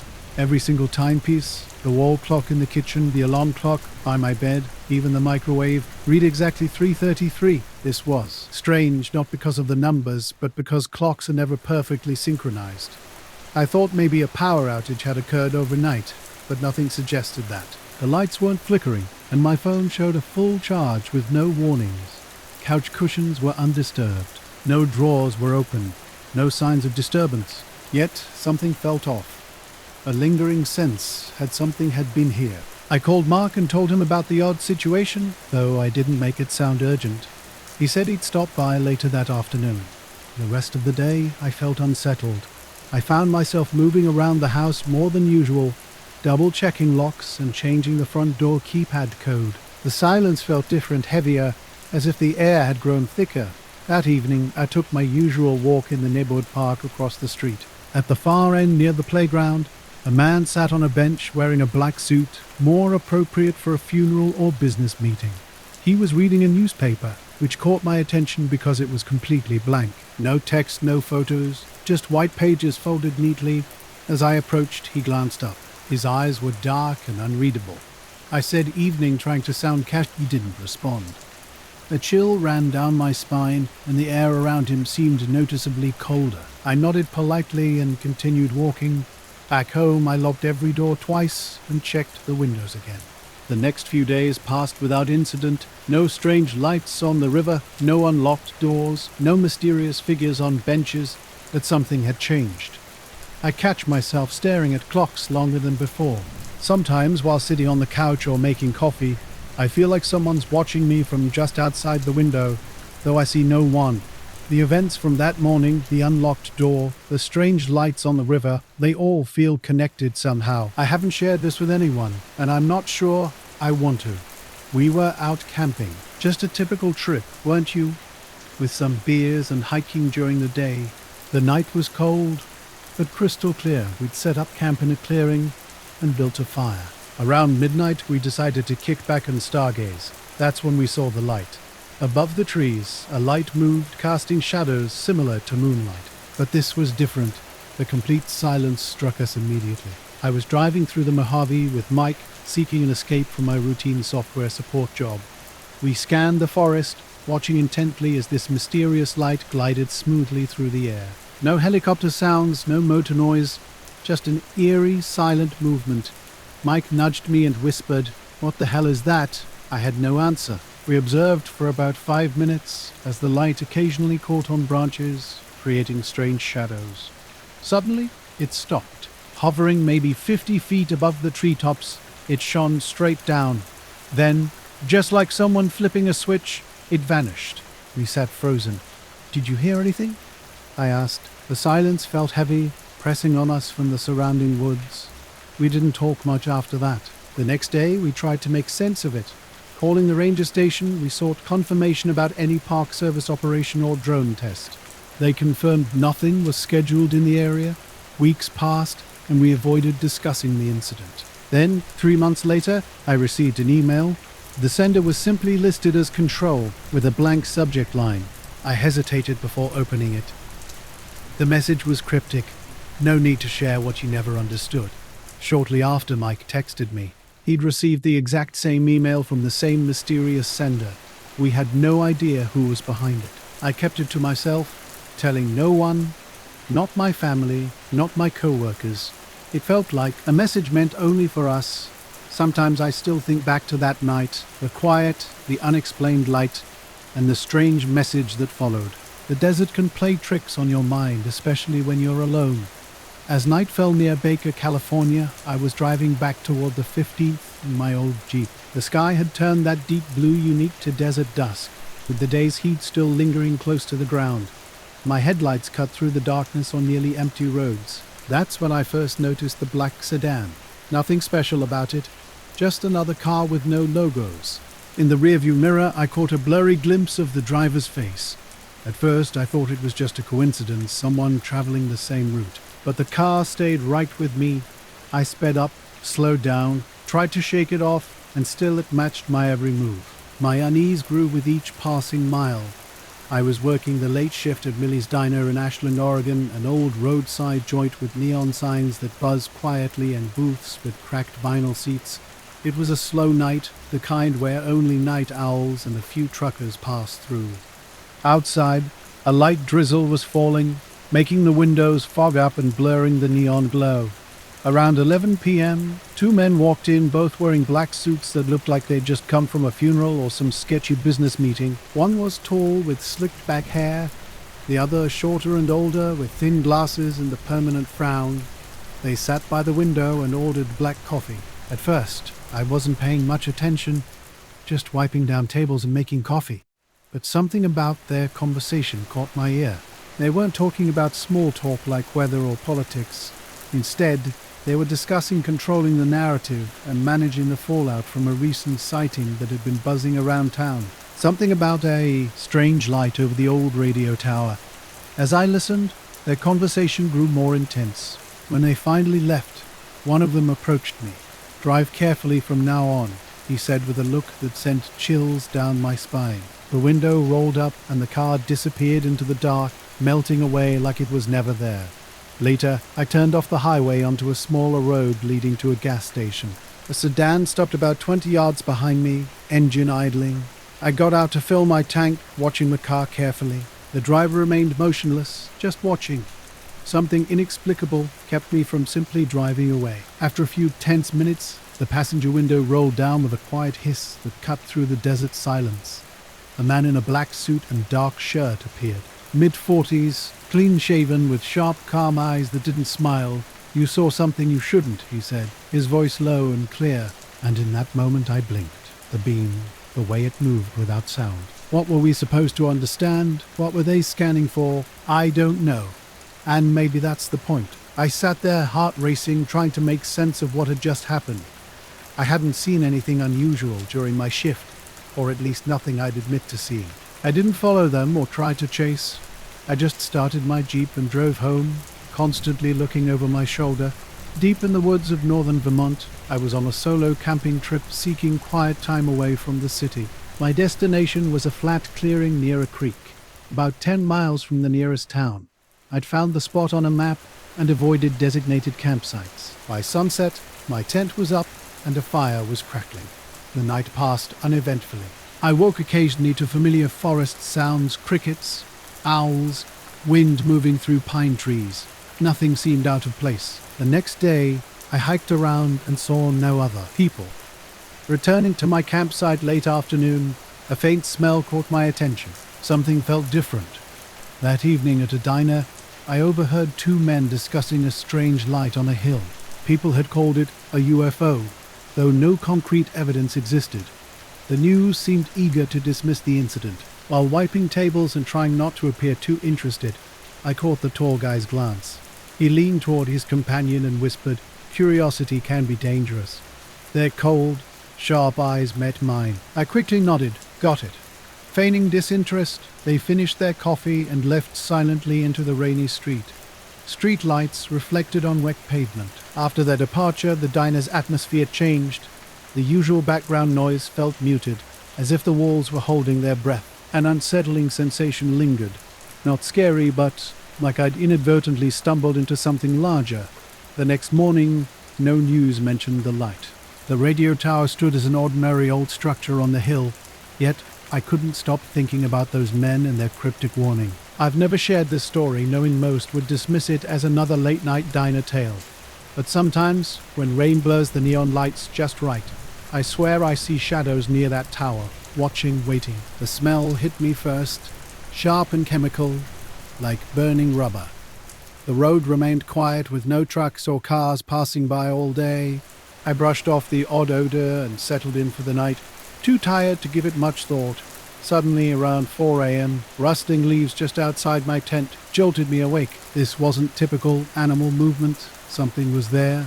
And a Tuesday evening in Red Rock Canyon, just past sunset, with narrow, winding roads flanked by steep sandstone cliffs. The sky still clung to some light, but shadows stretched long and dark, and the temperature dropped quickly. Around 7:30, an old black sedan without plates caught my eye, parked just past a sharp bend, not something you see every day in the middle of nowhere. I slowed down, expecting maybe a roadblock or construction, but there were no signs, no cones, nothing official. Two guys stepped out, both wearing black suits and dark sunglasses, even though the sun was dipping low. One was tall, maybe early 40s, the other shorter, late 30s. They walked right up to my window like they'd been waiting. The tall one didn't smile, just stated I was heading home from a work trip in Vegas, taking the scenic route to clear my head. Never been a fan of the freeway if I can help it. Later, I told a few friends, but they brushed it off. Probably some prank, but the memory lingered, especially after what happened next. I was moving slowly and carefully through the brush, my heart racing as I froze, straining to listen in the darkness. Then came that kind of silence that feels unnatural and deep. When dawn arrived, I unzipped the tent and saw a small note pinned to the flap. A simple notebook paper scrap held in place by a twig, messy block letters reading, "Go home." Scanning the area revealed nothing unusual at first, but just past the clearing's edge, a black sedan idled near the tree line. The car's engine hummed softly, yet no one occupied it. Windows rolled up, interior empty. I called out, but my voice felt strange in the open space. An unsettling, movie-like moment froze me in place. Part of me wanted to run. Another part remained rooted to the ground, Cautiously, I approached the vehicle. Within 15 feet, the engine cut off abruptly. No warning, no noise. Thick silence descended again. I examined the surrounding area, searching for any evidence of how the car arrived. No tire marks, no footprints, no crushed grass. Nothing explained its presence. Attempting to call for help, I discovered my phone had no signal. As I looked again, something else caught my attention. The woods beyond the car looked subtly different. A weird haze, like a thin fog, hung motionless around that specific section of trees, not moving, not changing, just existing in an inexplicable way. The canyon stretched out before me, empty and silent. As I approached the road, two men in a black sedan, without windows or plates, blocked my path. Roads closed for maintenance, the shorter one said flatly, no exceptions. I tried to reason with them, explaining I needed to get home. They were adamant. The tall guy repeated, "It's not safe. You have to turn around." Looking up the road, I saw nothing unusual. No workers, no barriers, just silent rocks against the fading sky. Reluctantly, I started to back up, watching them in my rearview mirror. When I glanced back, they were already in their car. I shifted gears and moments later checked again. The car had vanished completely. No engine sound, no lights, no trace they'd ever been here. Confused, I pulled over, stepped out, and walked around. The road was clear with no signs of maintenance or blockade. The canyon was still, with only dry brush rustling in the wind. My phone showed no signal. I searched for tracks or any explanation for the strange encounter, but found nothing. Unsettled, I got back in my car and started driving. The sky darkened to deep blue, stars beginning to appear. About 10 minutes into the drive, something caught my eye. A strange light hovering just above the canyon rim. It wasn't like a plane or helicopter, but a soft, steady glow that seemed to follow me. I blinked and rubbed my eyes, but the light remained. Try as I might to focus on the road, it stayed at the edge of my vision, an unexplained presence in the growing darkness. The night was cool and crisp, one of those early autumn evenings, when the sky feels clear and sharp.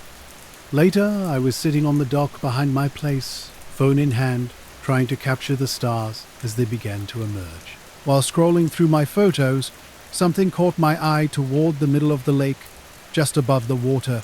A dark silhouette hung suspended. It wasn't moving like any bird or aircraft I'd ever seen. No blinking lights, no sound, just a solid, sharp shape against the sky. At first, I thought it might be a trick of light or an unusual cloud formation. I zoomed in with my camera. The object was smooth and oval, a matte black that seemed to absorb the surrounding darkness. For several minutes, it remained motionless.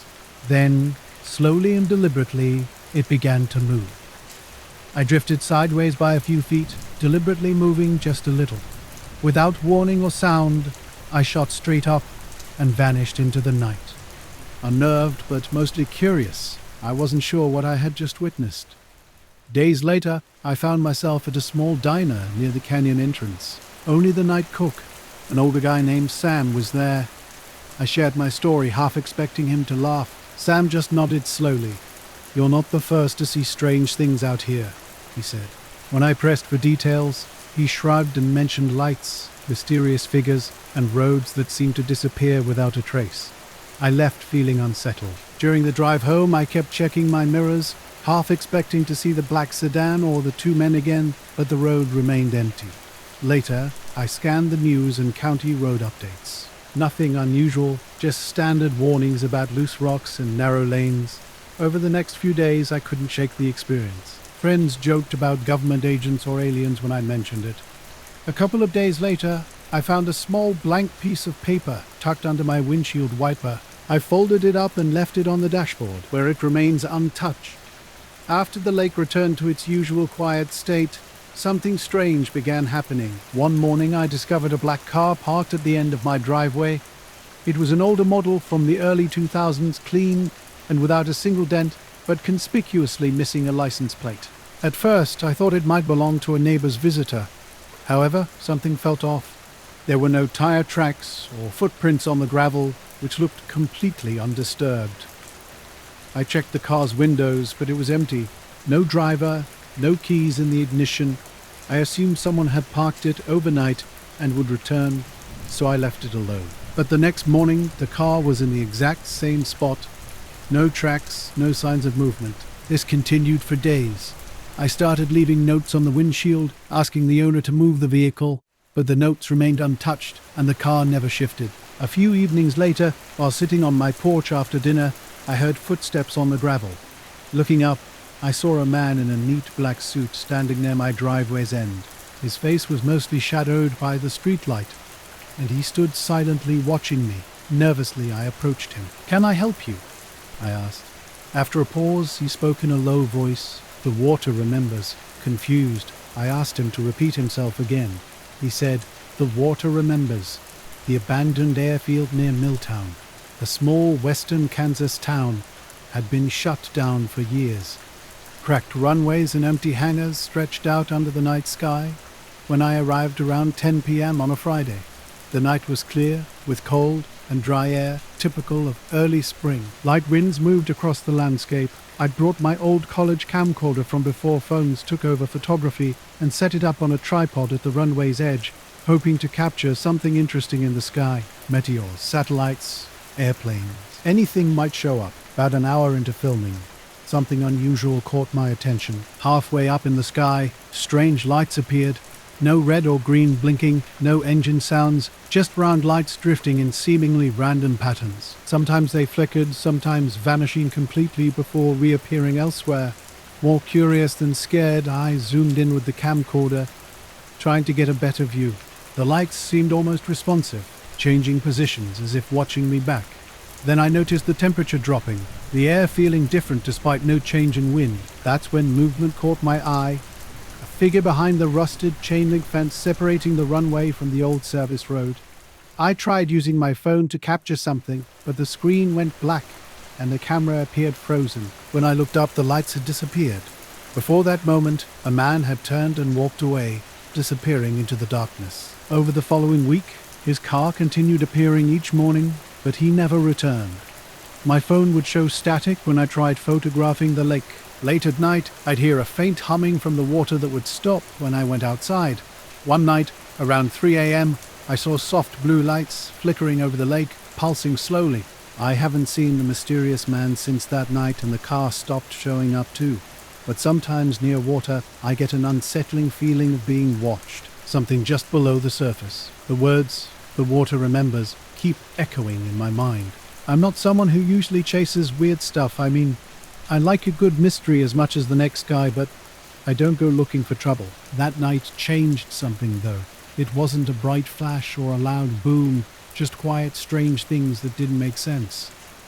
I'd been out shooting landscapes and night skies around the nuclear plant for years. It was just a hobby, nothing special. Those big cooling towers with their steam clouds often looked eerie in the dark, and I enjoyed capturing that atmosphere. This particular Wednesday was colder than usual for spring. I had the night off work and drove to a spot a couple miles from the plant near the edge of the airfield. Out there with my camcorder, I was filming some unusual lights moving across the sky. Everything was eerily quiet. Suddenly, a man appeared, looking out of place in the middle of nowhere in the middle of the night. No tie, just a black jacket and slacks, standing perfectly still in the shadows.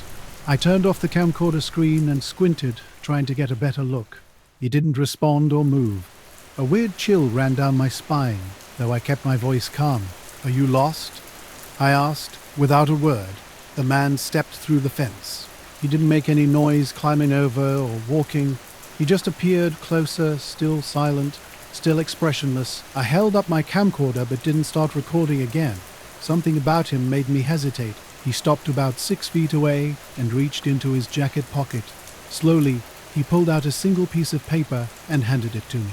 I looked down at it completely blank, no writing, no symbols, nothing. I blinked and looked up, about to ask what this was supposed to mean. But when I looked back, the man was gone. No footprints, no sound, no sign he'd been here at all. I turned back to the sky, but the lights were gone too. The whole sky was empty, like they'd never been here. I stayed out for a while longer, trying to shake off the feeling that I'd just been part of something I didn't understand. When I got back to my car, I looked at the paper again, still blank. I kept it in my jacket pocket, but it never changed. Back at home, I checked the footage. The camcorder had recorded the strange lights moving and the sudden silence when the man appeared, but there was no sign of the paper or the moment he gave it to me. It was like the camera missed that part completely. I told a couple of friends, but they just laughed it off as a prank or my imagination. Even now, I don't know what I saw or who that man was. I don't think I'll ever go back to that airfield. But sometimes when I'm outside at night, I swear I see lights moving just out of the corner of my eye. Watching. The goal was to capture some long exposure shots of stars, maybe even catch the steam glowing under moonlight. For a while, everything seemed routine. The distant hum of machinery and occasional far-off rain sounds were the only background noise. Around 11 p.m., something changed. Near the horizon behind the plant, I noticed a movement. At first, just a faint glow that began to shift slowly, almost floating. I pointed my camera, zoomed in, and started taking pictures. The light moved erratically, pulsing dimly between blue and green with no accompanying sound. Trying to focus, the light kept flickering in and out. I took several shots in bursts and even switched to video, hoping the camera might capture something my eyes couldn't. A weird prickling sensation crept up my neck, like something was watching me. I brushed it off as the night air. After about 10 minutes, the light vanished completely. No crash, no engine sound, just gone. The next day, I loaded the photos onto my computer and discovered something unsettling. Every single image of the light was corrupted, blank, black files. I tried everything, different card readers, recovery software, even a different computer. It was as if the photos had never existed. This bothered me more than the light itself. Just past midnight, a soft but urgent tapping came on my front door. I'd been out late, tired, and didn't expect anyone. When I opened the door, 2 men stood there, both in black suits and dark glasses, even though it was night. They had those expressionless faces you see in movies. They didn't introduce themselves or say hello. One held out a business card, but when I looked closer, it was blank. They said they needed to check my yard, a routine inspection. They said, voice calm but firm about safety concerns. I rubbed my eyes, half sure I was dreaming. My yard? What for? I didn't want to be rude, but something felt off. They looked like government types, but no badges, no IDs. Still, something about the way they spoke made me think arguing wasn't a good idea. I stepped outside, locking the door behind me. One night, walking home late, the street was quiet and slightly foggy, with that unsettling feeling something wasn't right. Near the block's end, a black car caught my eye, not because of the vehicle, but because of 2 men inside, wearing black suits and old-fashioned top hats. At first, I thought it might be a costume or weird joke, but when I looked closer, I realized their faces were completely blank. No eyes, no nose, no mouth, just smooth, featureless skin. Minutes later, one of them called me over to the yard. "Please stay inside," he said firmly but politely. When I asked why, he just repeated standard procedure. I didn't argue. Back inside, I locked the door and watched from the window. The fog had grown thicker, blurring everything like a haze. They started pulling out heavy black bags from their coat pockets, the kind forensic teams might use. One of them carefully approached something near the shed and began wrapping it up. It looked small, and they worked silently and methodically. I wanted to call the police, but my phone had no signal. The tension felt endless. The air was cold, heavy with fog rolling in from the nearby river. Street lights were dim and flickering. The whole neighborhood was quiet. No cars, no sounds other than distant dogs barking. One started walking toward the backyard, eyes scanning. The other stayed by the door watching me. I tried to peek over the fence to see what they were looking at, but all I saw was the garden, my old shed, and a few bushes. The other spoke quietly, almost like they didn't want anyone else to hear. "Some lights aren't meant to be captured," he said. I didn't know what to say. My heart was racing. They didn't seem threatening, but there was this coldness about them, like they were serious about that warning. Without waiting for a response, they turned and walked away, disappearing down the street before I could even blink. I locked the door, checked all the windows, and sat down again, hands shaking. The card was still in my hand, blank, except for a faint smudge where the printing should have been. I never saw those men again. The photos of the light stayed missing, and since then, I can't shake the feeling that I'm being watched whenever I go near that power plant at night. The hum of the machinery sounds different, like it's trying to hide something. I don't know what that light was, or who those men were. I don't even know if anyone else has seen anything like it, but I'm done taking pictures out here. Some things, I guess, really are better left unseen.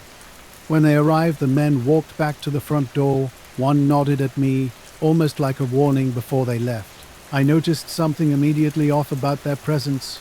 No car was visible when they came or went. I stepped outside into the cold air, scanning the yard. It looked normal, with just a faint scuff mark near the shed. No footprints, no signs of what they might have taken.